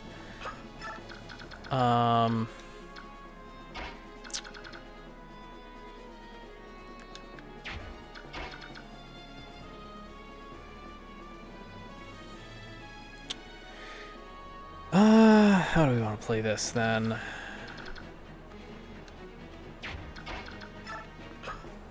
Shove the priest. Move Ike over here. Kill the guy with the bolting tome. I don't have snackies, but I have leftover Chinese food. Ooh, good snackies. The recommended one is good luck. Yeah, there's a few Fate series. Oh, and we got the bolting? Damn, it only has 3 uses left, though. That sucks. But, oof. There's, Yeah,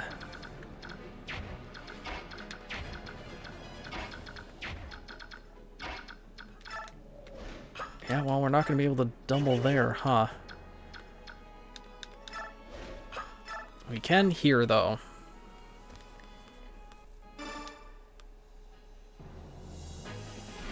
And Jill just crits.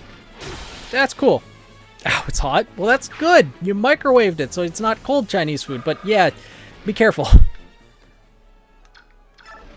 Oh. Oh, that's a sniper, huh? That's troublesome. Uh-huh. Uh-huh, uh-huh.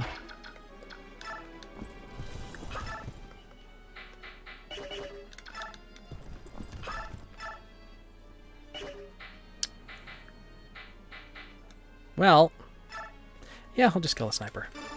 Hello, Shad. Hello. Oh, posture check and hydrate. Ah.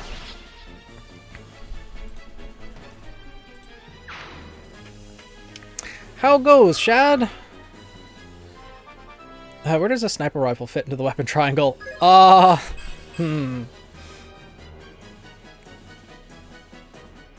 to say, really. Astrid has now capped her 3rd stat.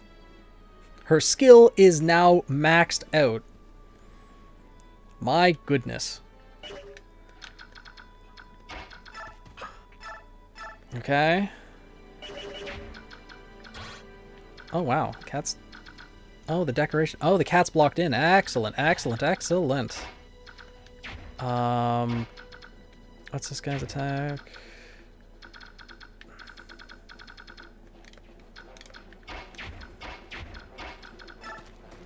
Okay, so I have no issue moving Soren in to attack that guy. And hopefully Soren can deal enough damage to... No, he can't deal enough to kill.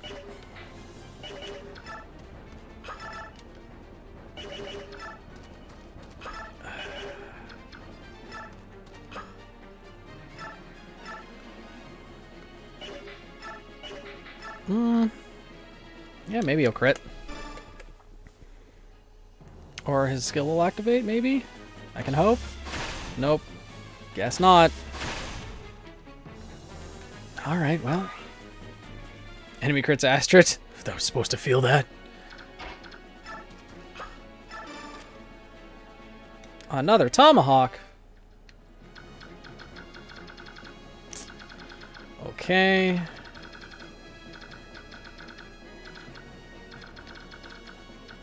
Yeah. Let's see. Have Marcia... Well, I don't know. Will Marcia be needed over here? Probably. Possibly. Defense is 14. That guy's attack is 30.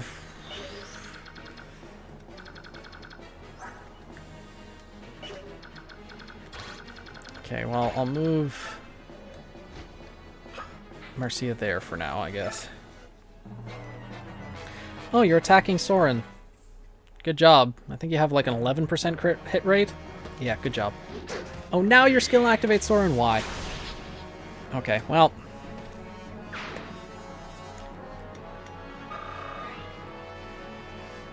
Oh, a chest key. I didn't realize some of them had chest keys. Well, that would have been good to know. And a miss.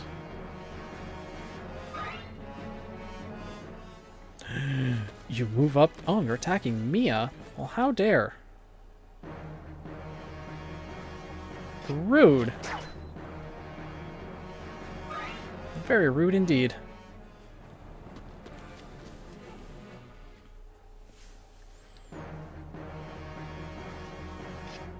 And neither of them can hit anything. Oh my goodness, Ike is just getting attacked left, right, and center. But none of them seem to be able to hit, so I think we're okay. The Lagoose is going to attack Astrid. Folly. Even though Cat Lagoose are supposed to be the faster of the two, it's not going to be able to do much good. Ow! Okay, Boyd actually did some damage. Happy to have a Ruby gift to send people a lot. It feels weird to send it today. Yeah! Maybe a little weird. Weapon level up. Ow. The poison. The poison.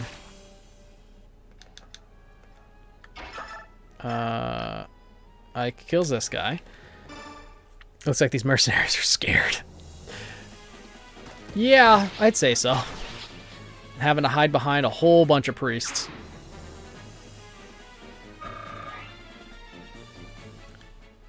Do any of these guys have... No, neither of these guys have a chest key. But we just got one from that, so... Volk can get out of here.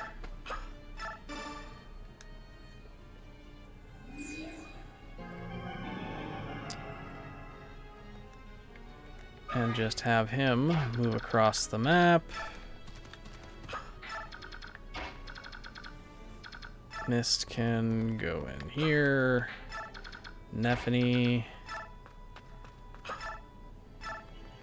You're not like that guy's much of a threat, but...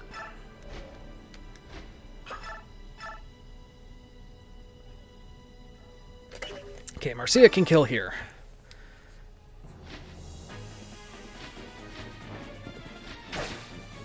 Ah, and it missed. Excellent. Marcia's goated. Okay.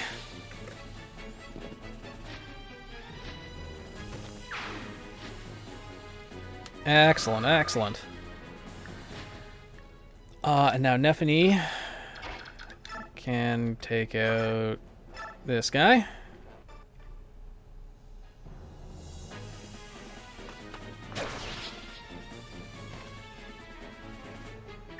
Cool.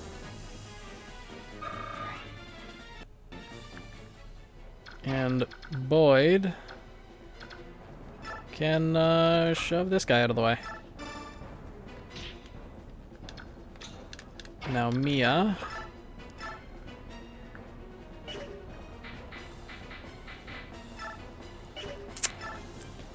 can't actually kill this guy. That's unfortunate. But let's see if she can crit. Yeah! Mia with the clutch. Love it. You love to see it. Alright. Soren. You go there. Bolganon Tome. I don't think we have a fire mage that... Well, maybe Khalil's high enough to use that tome. Yeah, Astrid just kills in every single way.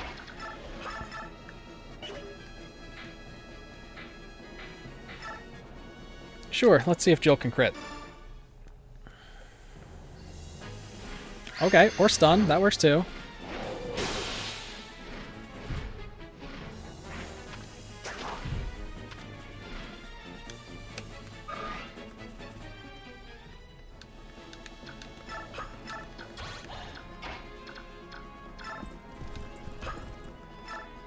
Now, Astrid could get the kill on this one, but I'm going to give Jill that experience.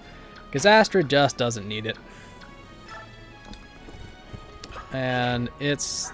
Oh, it's stunned for 2 turns. Wow, okay.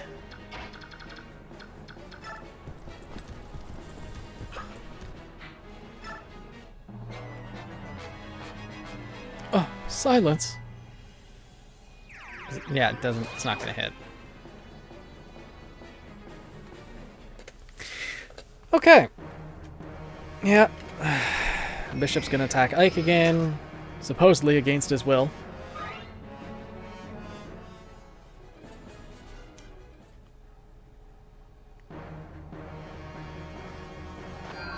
But none of these enemies seem to be able to hit their targets. I'll keep you tab. I'm exhausted. We go to bed now. Enjoy the rest of your stream. Alright, Eternal Dreamer. Sleep well. Rayson has transformed. Oh, no, that's just imbue. That wasn't him shifting. He's also going to shift. Okay, cool.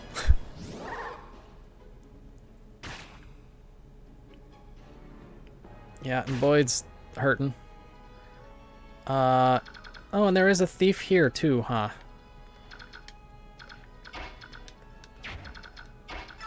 Well, this thief is going to meet its end.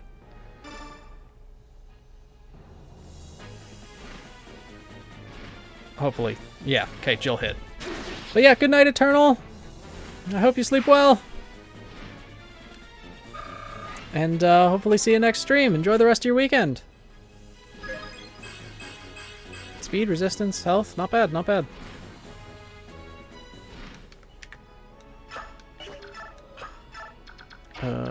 Soren's probably good to move out of there. Rayson can move all the way to here. Goes in front of the... Yeah. So, oh my god. Rayson can move here. Oh.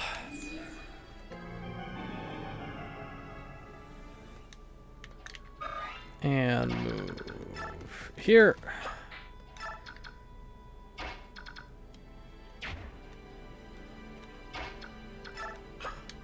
Rescue. Move here. Wait. What? How can... What the heck? How can Boyd not... Ugh. I thought he would be able to rescue drop. That sucks.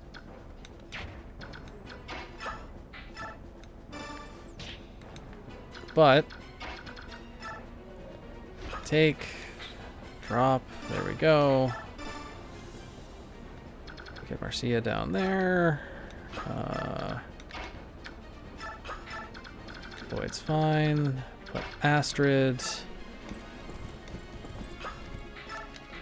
here. Have Ike. Wait, this... Oh, those guys have... Okay, Ike can attack that guy. Hey, Tony, hello. Welcome back. When we start shoving.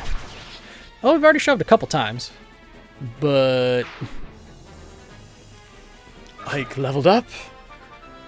Level 9? Yeah. Strength, magic, skill. Okay, okay. Mia, move over here. Can kill here. Hey, Sir BT, welcome, welcome. Glad you were able to make it. How's your day been so far?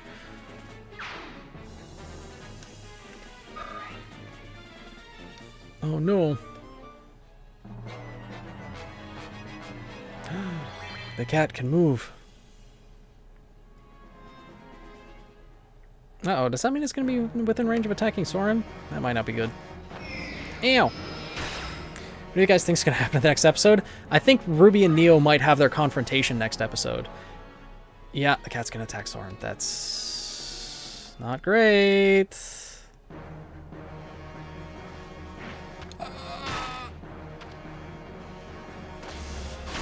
Okay, thank God.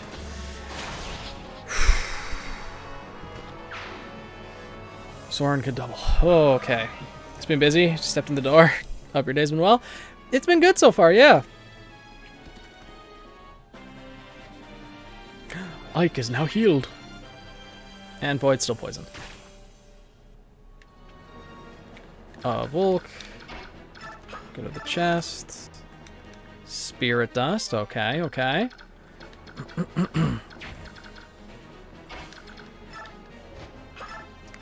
Yep, Marcia can kill there.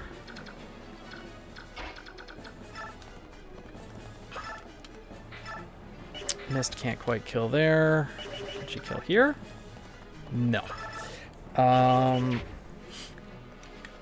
Okay, well, at the very least, she can heal Boyd. The cat can move, but the cat on the bed? No, he's good with loafing right now. He's going full loaf. Silver Lance, kill here. Alright, you've decided? Oh. Kitty loaf, indeed. If anything happens to the mouse, we will riot. Neo may take the mouse hostage. It's possible, but we'll see. Because Ruby did kind of just drag Little with her. Oh, Marcia, no. You can do better. Why?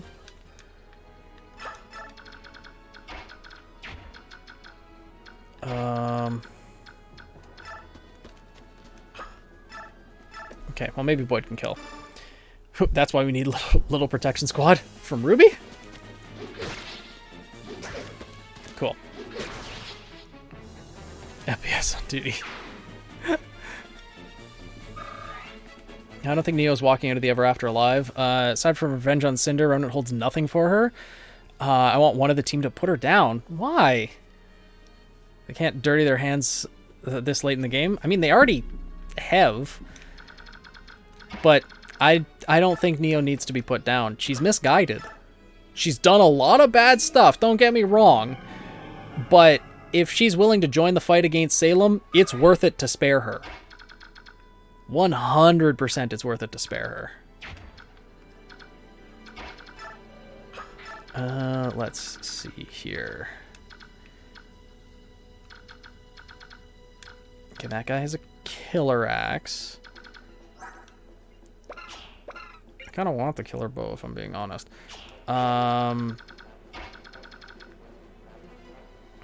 We'll get Astrid here. We'll move Ike over here. And we could attack this guy here. But we'll wait a turn before killing him.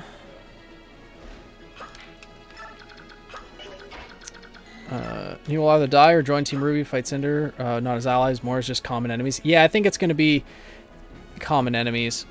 I'm actually trying to wait to have Little and Juniper come back to Remnant with your fanfic. We need to learn more about the Ever After and how it works, and if it's possible for an Afterin to come back to Remnant. John will be the only one that can get through to her, I think. Yeah, that's likely. But we'll have to, like, we just have to wait and see, because there's still so much that we don't know about the Ever After, right? So the best shot stopping Salem is for Team RWBY to become maidens and for Jean to take up the Sword of Destruction. I really don't think Team RWBY should become the maidens. I don't think that that's a good idea in terms of just the writing. I've never liked that idea. One or two of them, maybe, because Yang has connections to Raven. Winter now has connections to Weiss, but that would mean Raven, I understand, may perish in the plot of the story, but if they kill off Winter too, I don't know. And for Cinder to pass on the full maiden powers, that would have to go to RWBY, because Cinder would be thinking of her grudge when she passed away. And then that would mean the summer maiden powers would somehow have to get passed to Blake. Because Raven would pass to Yang, Winter would pass to Weiss, Cinder would pass to RWBY, and it's just... I don't know. I don't think it needed. Jean taking up the Sword of Destruction, though, I think that is going to happen. Actually, no. Before I move to attack that guy, okay, wherever Volk is, I'll be able to take that chest. Nosferatu Tome. Great. I don't have a character who can wield light magic right now. So that doesn't help me. Here we go. Oh, great. We have our own sleep staff now. Excellent. Just what I always wanted. Okay, Ike can do 21 damage to him. Let's see what Astrid can do here.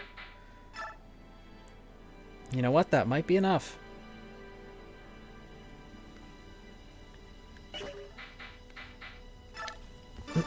What weird rules do you think the Sword of Destruction has? I think to be able to destroy something else, you're going to have to sacrifice a part of yourself. Jean's been hinted at to have an absurd amount of aura I think for that reason. That he will actually be able to use the Sword of Destruction more than a single time. Maiden's relics, yada yada. Personally, I think Zwei's going to have a large role in Salem's defeat. Hopefully. You know he might be working for Salem, right? Let's use the Sword of Destruction. It sounds too easy with the way Salem has been built up. Oh yeah, like the Maiden powers, like the 4 Maidens together should all be weaker than Salem. Because the 4 Maidens are all just, the magic that they have are just portions of Ozpin's original magic. Salem has all of her original magic. So, yeah. Hey, Robes, if I get so much as scratched, you better get to healing. Yeah, well, I don't know if there's going to be much healing in store for you, buddy. Okay, Astrid just decided to kill the boss herself. She wanted to crit. Should have brought more priests. Or some babies. Dang. Will it kill Jean to use it? It might. Yeah, Joan of Arc may not exactly go out by fire, but, okay, health, luck, resistance. Wow. And we got a killer bow. Astrid has another one now. Yeah, we don't really need the iron bow. And we didn't kill a single priest. Thank you very much. I never imagined that we'd be rescued by soldiers of an enemy nation. There was no way we'd cut down innocent priests being forced to fight against their wills. Father, we bear no ill will towards the kingdom of Dayan itself. We wish only to reclaim the homeland that was unjustly taken from us. That is the reason we fight. We had no desire to invade this land. If nothing else, please believe that. I beg your pardon? May I have the favor of your name? Ilincia Riddell Crimea. I'm the sole survivor of the Crimean royal family. Oh, you... Let us give thanks that you are alive and well. And please, I beg your understanding as well. There are many Dayans who do not support the king's actions. I understand. My young general, this is for you. Huh? As a thanks for saving our lives. Okay, wow. We just got the S-rank staff, which is the strongest staff in the game. Restores all health to all allied units, as well as restoring their conditions to normal. It's literally a mega heal for your entire party. Damn. Now we just need someone who can actually use it. Now it's time to search this place. My Lord Ike, may I join you? Sure, why not? Everyone's lending a... Ike, where are you? Mist, I'm over here. Ike, this way, quickly. Rayson's in trouble. What? Rayson? What is it? He's been like this from the moment he set foot in this room. He's just staring at the walls.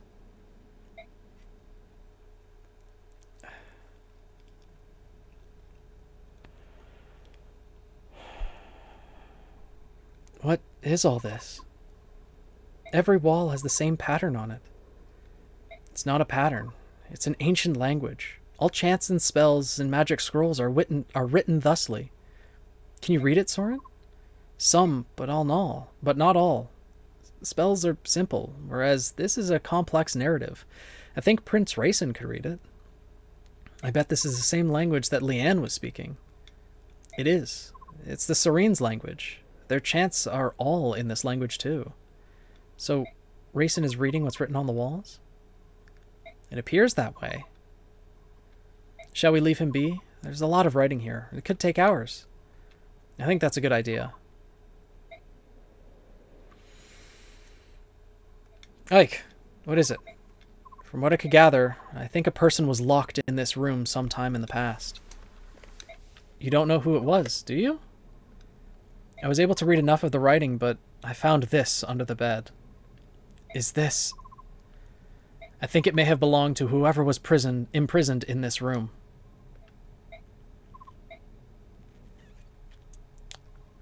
I apologize. I took up much of your time. Rayson, you don't look so good. Why don't you rest for a bit? No, I'm fine. It's more important that we talk. About the owner of this feather? Was it in that room? Soren found it. Whose was it? Lilia, my older sister.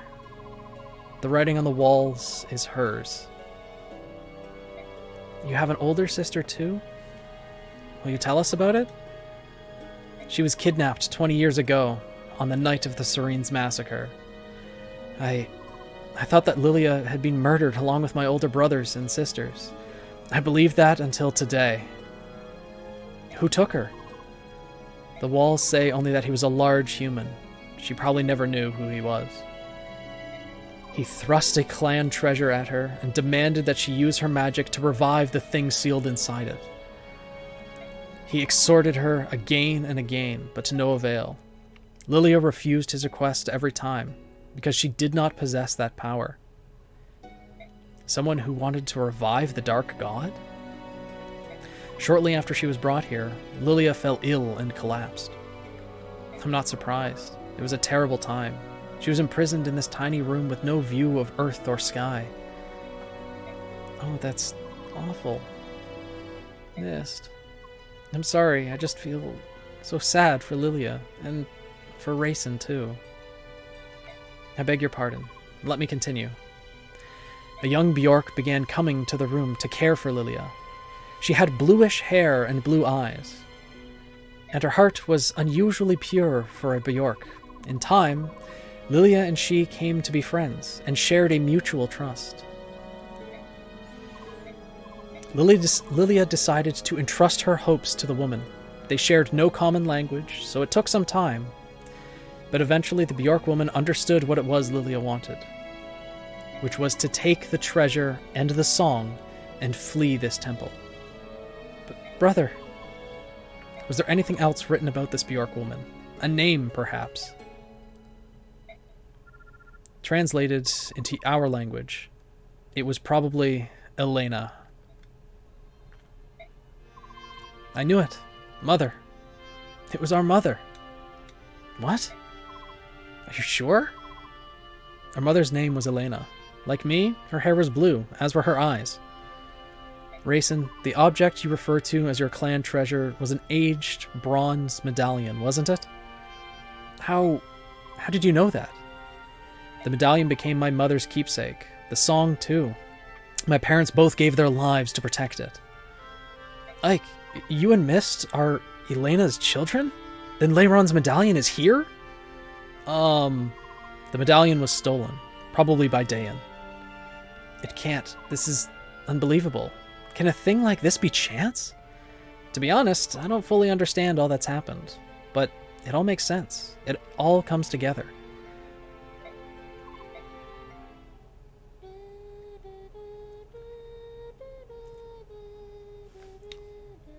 I don't know how well that singing's coming across on stream, but, you know.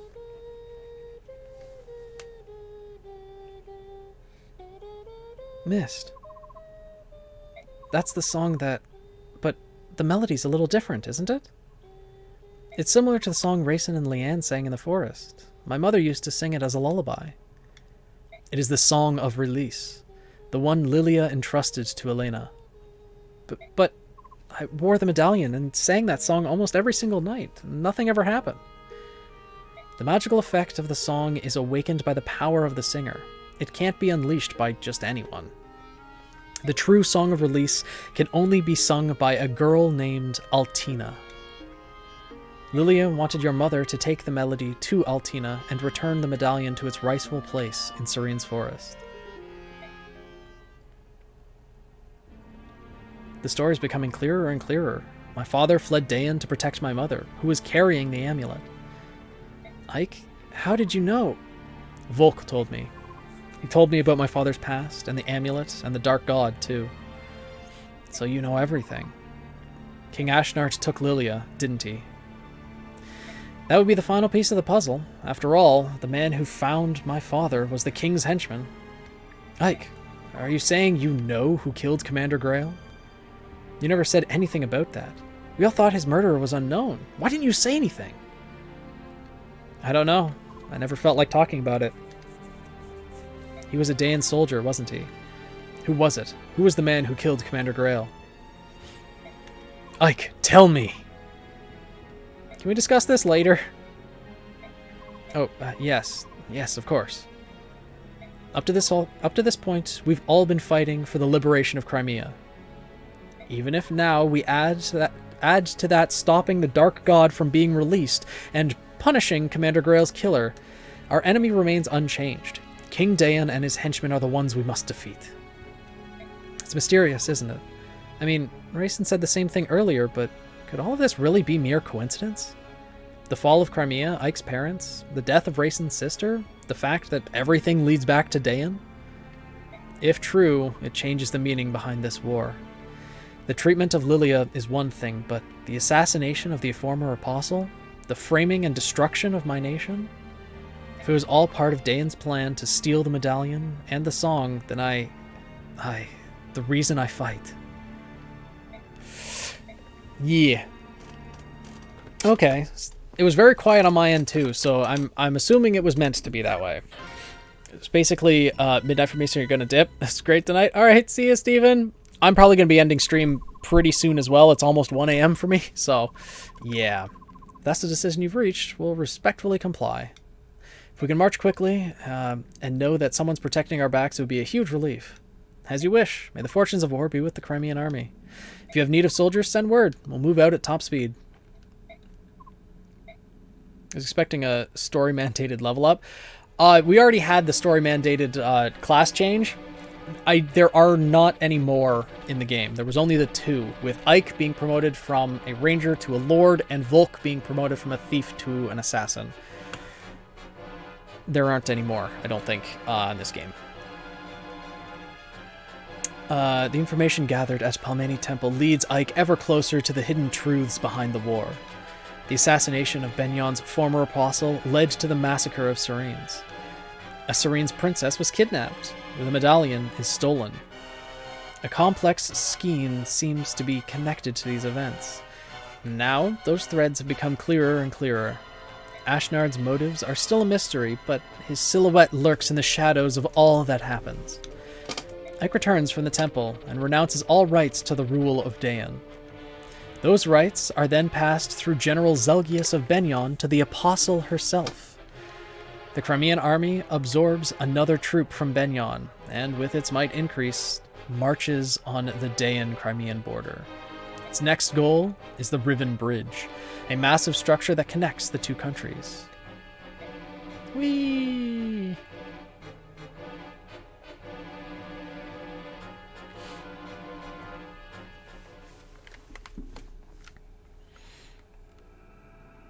The Great Bridge.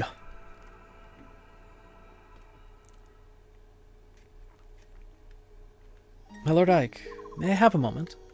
Of course. What is it? The soldiers say that tomorrow we'll be able to see the Great Bridge. Once we cross it, we'll be in Crimea. That's what I've been told. It feels like I've been away for many years. Crimea is the land where I was born and raised. To feel so removed from it. I feel now, at this juncture, that I know almost nothing of my own country. It is an unreal experience. I know what you mean. I don't have the sense that we're on the brink of being back in Crimea either. I don't even remember this area at all. Maybe it's because I was born in Gallia and raised in the countryside. But countries are joined together like this all over the continent. I'm really in awe of it all. So am I. For one who knew nothing of life outside the royal villa, everything is so very big. Big? Yeah, I guess you're right. When we left Crimea, it was spring. The snows were melting, the days were getting longer, and the weather was mild. It's been almost a year since we departed. Only a year, but the distance we've traveled to get here has been long and hard. It feels like many years have passed us by. Yet this is the land where I was born and raised. Ah, my dear, sweet Crimea. How is it that you feel so far away? For me too, Crimea is my homeland. We're almost there. Let's go home. As you say, my Lord Ike, let's go home. Oh, what a romantic setting. Makes it hard to make an appearance. I guess I could just leave you two. Huh? I know that voice. Ranulph!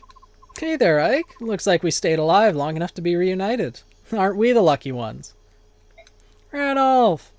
How nice to see you again. My Princess Alincia, welcome home. I'd curtsy, but the tail makes it look silly. What are you so darn chipper about? Once I heard the news that the Crimean army had taken the Daean capital, I ran all this way to greet you. How are things in Gallia? You're not engaged in open hostilities with Daean, are you? Not yet. What's that supposed to mean?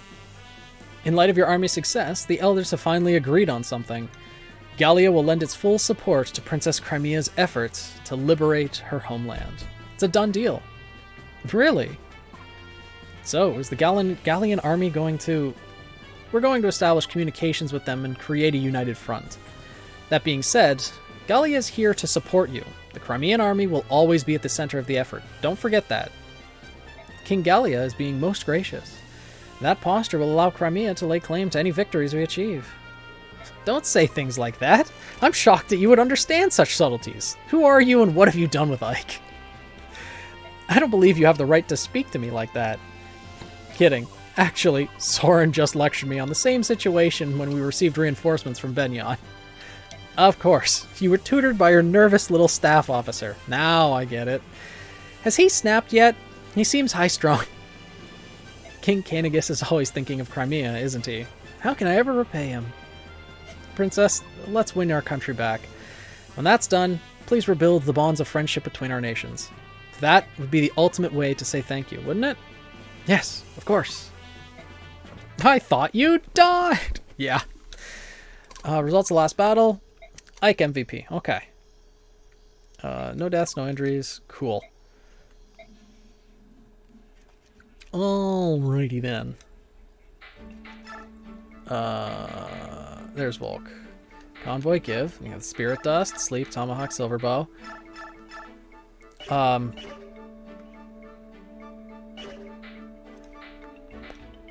We have Spirit Dust. That increases magic. Who needs... Does anyone need more magic? The only magic users we have is Mist, Ileana, and Soren. I guess Soren could use it.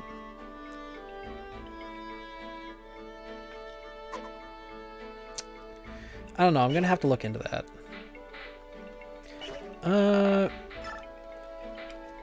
We can do the info conversations now. Understood. Proceed as ordered. Sir, yes, sir. What's next? Huh? Who's there? Sir, yes, sir. Hey, it's General Ike the Great. I heard all about it, you know. Those guys went and made you a noble. Sheenan? Good for you, huh? You're in love with a pretty little princess. You're fighting side by side with your subhuman pals. Yeah, you're moving up. Oh, look at you. It's big Mr. Ike, leading the good life. They're not subhumans. They're lagoos. Yeah, whatever. Here's the deal. Now that you're a high-class noble, you can't be running around with a bunch of broke mercenaries. All the other nobles are gonna laugh at you. So, give it up. I'll do you a favor and take over. I don't think so. I'm gonna continue as the commander of the Grail Mercenaries. Screw you. You always get everything. Don't you ever want to give up anything? No. Not big, important Mr. Ike. You've always been like this. You act like you're not interested in something, then you swoop in and steal it away. Hey, Sheenan. What? What? And watch how you say my name, boy. Boy, boy, boy. Whittle boy Ike. Whittle Ikey. What's wrong with you? Are you feeling alright? He's drunk, isn't he? What do you care, you snotty whelp? It's none of your business. And another thing. About the command of the company. If you refuse to get it up, at least change the name.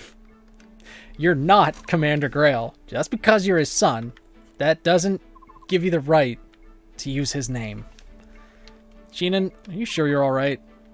Yeah, I'm fine. I'll be fine. Fine, fine. I don't feel so good. It's never about the commandership. It was about my father. Oh, yeah, he's 100% drunk. I'm gonna pet the kitty. The meow. The meow meow meow. Sir BT, Widow Ikey. Thank you for the Prime sub. 3 months. To meow meow. Meow meow meow meow meow meow meow meow meow. Meow meow meow meow. Meow meow meow. Meow meow meow meow. Meow meow.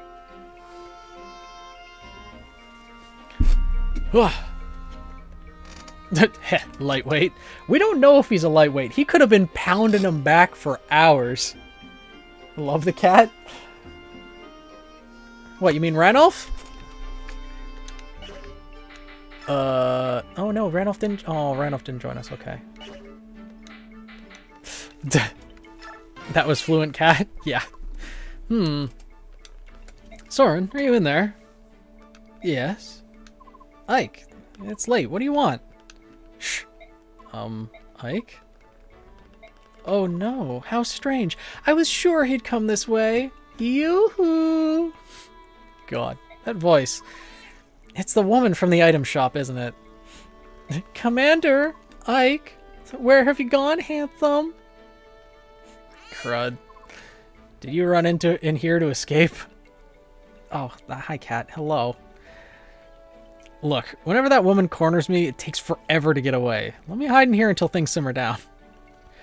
We begin marching tomorrow morning. This is a waste of valuable time. I'll go and chase her away. Wait, Soren! Ike! Ikey Poo, where are you? God. Amy? Oh, Soren. Ew. I mean, hi. God, Soren. I've had many of those experiences in my life. It's okay, buddy. Why are you out so late? Do you have some business with Ike? Well, yes, I do. I found a special something that I'd like to give him. Do you know where he is? Ike is in a war meeting. If you have something for him, I can hold on to it for you. What should I do? You see, I have this new staff. The staff is very valuable. I'm not sure I feel comfortable simply handing it over to someone who doesn't understand that. That's a hammer, is it not? A rare staff that can take any item, no matter how battered and worn, and repair it completely. Why, that's right. You're quite knowledgeable, aren't you? Oh, hi, cat. If I may continue, I believe that there is only one of these in all the world. It truly is precious. If there's only one, how would she get it? And you want to give this to Ike? Well, I do want to be helpful. If you truly wish to capture Ike's attention, bringing him staves and whatnot will avail you nothing. What? Really? Oh dear, I was hoping he would like it. Food, however, would be much more effective than a staff. He's particularly fond of spicy meat dishes. Is that so? Cooking's not something that I'm skilled at, but... Oh, I've got it. I know the perfect dish. Ah, good. He will be very pleased. What about the staff? You can keep it as payment for the cooking tip. Take good care of it. Well, she's unexpectedly generous. I received something quite nice from your admirer, Ikey Poo. Thank you so much. Hey, wait a minute. See, Soren's got a comedic side. Nothing bad will happen to Bumblebee because he's eating so much crow right now. Oh, no. Yeah. Well, I mean... Yeah, kinda. I mean, nothing bad happened in the way that they were saying, at least. But, yeah. Damn it, Soren, you're lying, aren't you? Man's really said, if you wanna, ain't gonna do shit. Hey, Boyd finally is as strong as Astrid, and his strength cap is higher, so he'll eventually become stronger. Just might take some time.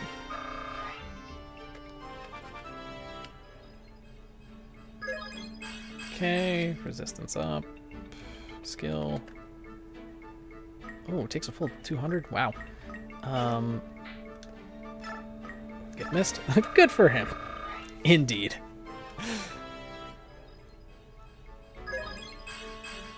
That's a good level up. Wow. Dang, missed. Nephany is close to getting another level, so... Rooting for you, Boyd. Strength, skill, speed. Very, very good. Mia can go up a level as well. RWBY tribe. Health, speed, resistance. Not bad, not bad. Astrid doesn't need any experience. She's already level 15. She's almost max level. She has 3 capped stats. She just doesn't need it. Let's see. There's Ileana.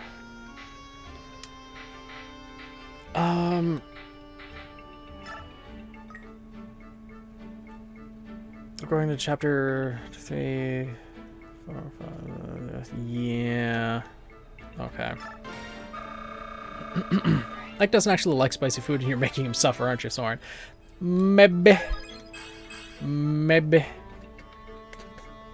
Meow.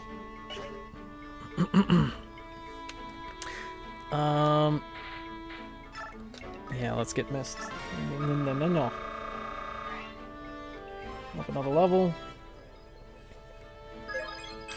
That's not great, but okay. I'll take it.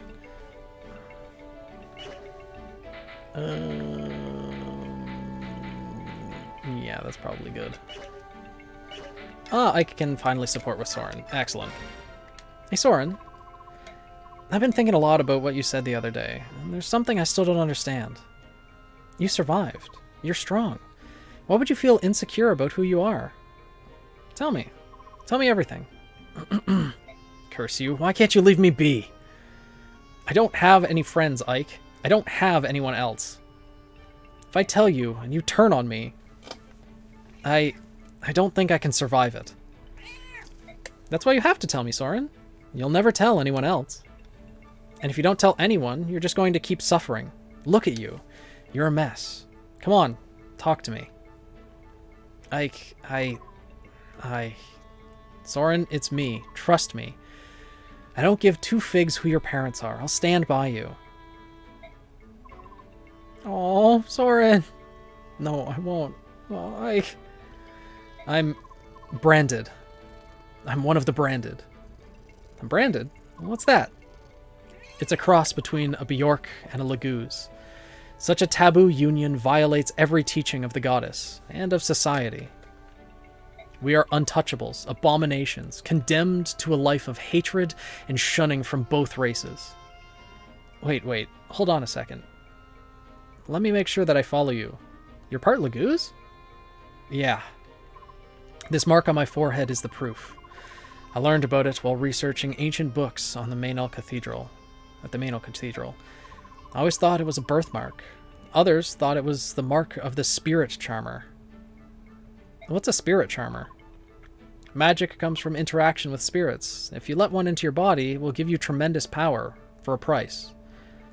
That's why the old sage was so interested in me. He thought I had struck such a deal, but instead I was just a filthy branded. Alright, I understand.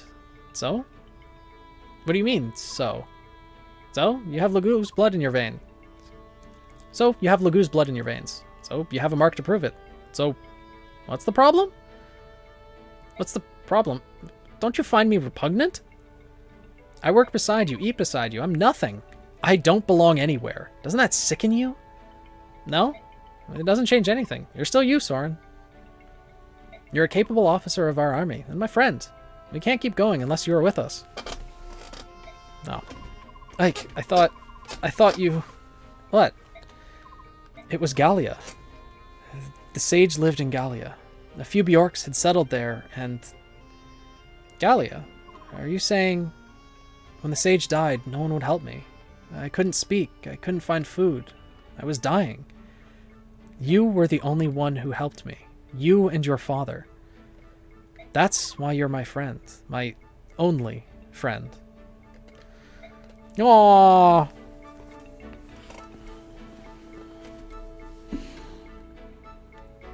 Soren.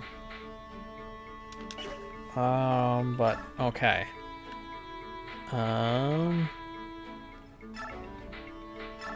Grayson. Oh, Ike, what can I do for you? Just came to see how things are going. How are you doing? Fine, no problems. No problems? Your face tells me otherwise. Well, we Herons are optimistic by nature, so it's hard for me to be on a battlefield where the air is thick with negative energy. It's tiring, but I'm learning to adjust. I hope you'll let me fight beside you to the bitter end. As long as you take care of yourself, I have no complaints. But isn't there anything I can do to help? Maybe we should have a special supper. Certain foods tend to restore energy. It's very kind, but my diet, it's fairly limited. You know, I used to be disgusted by my thin, frail body, so one time I performed a little experiment. I got all the foods that Tybarn likes. Raw meat, cold fish, insects, and ate them. I ate them all. That doesn't sound good. What happened? I stared death in the face for 10 days. You've never seen a lagoose so green. I guess we herons are just meant to eat fruits and nuts our entire lives. I can't imagine. Raw meat? You must have been desperate. I wanted so much to be like Tybarn. Big body, strong wings. With those feathers, I felt I could march into Benyon and revenge my brothers all by myself. I got on my knees and prayed to the goddess every night, asking her for power, but to no avail. I think I know how you feel, but it's better this way. How do you figure? You get sick from negative energy. Imagine if you tried to hurt someone. You'd lose your lunch. I guess you're right. At one time I was so angry about my lack of strength, so consumed by despair that I considered forfeiting my life. But I'm glad that I'm alive. I got to see Leanne because I'm alive. Huh, you surprise me, Rayson. You're stronger than you look. If you're talking spiritual strength, I think I'm the best there is. You have done it? What hast thou done, recruit? Okay, Boyd needs another... Oh, Boyd can wield a silver axe. Yeah, let's give him a silver axe. Forge.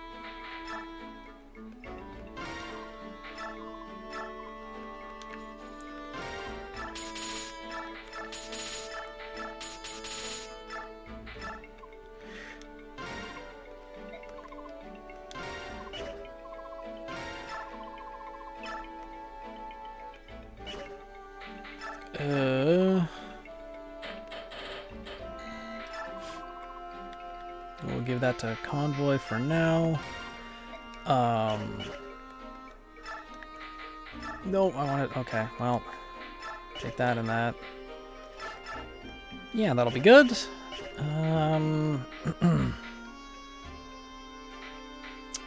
Mist. Well, she's probably good with the staff she has now.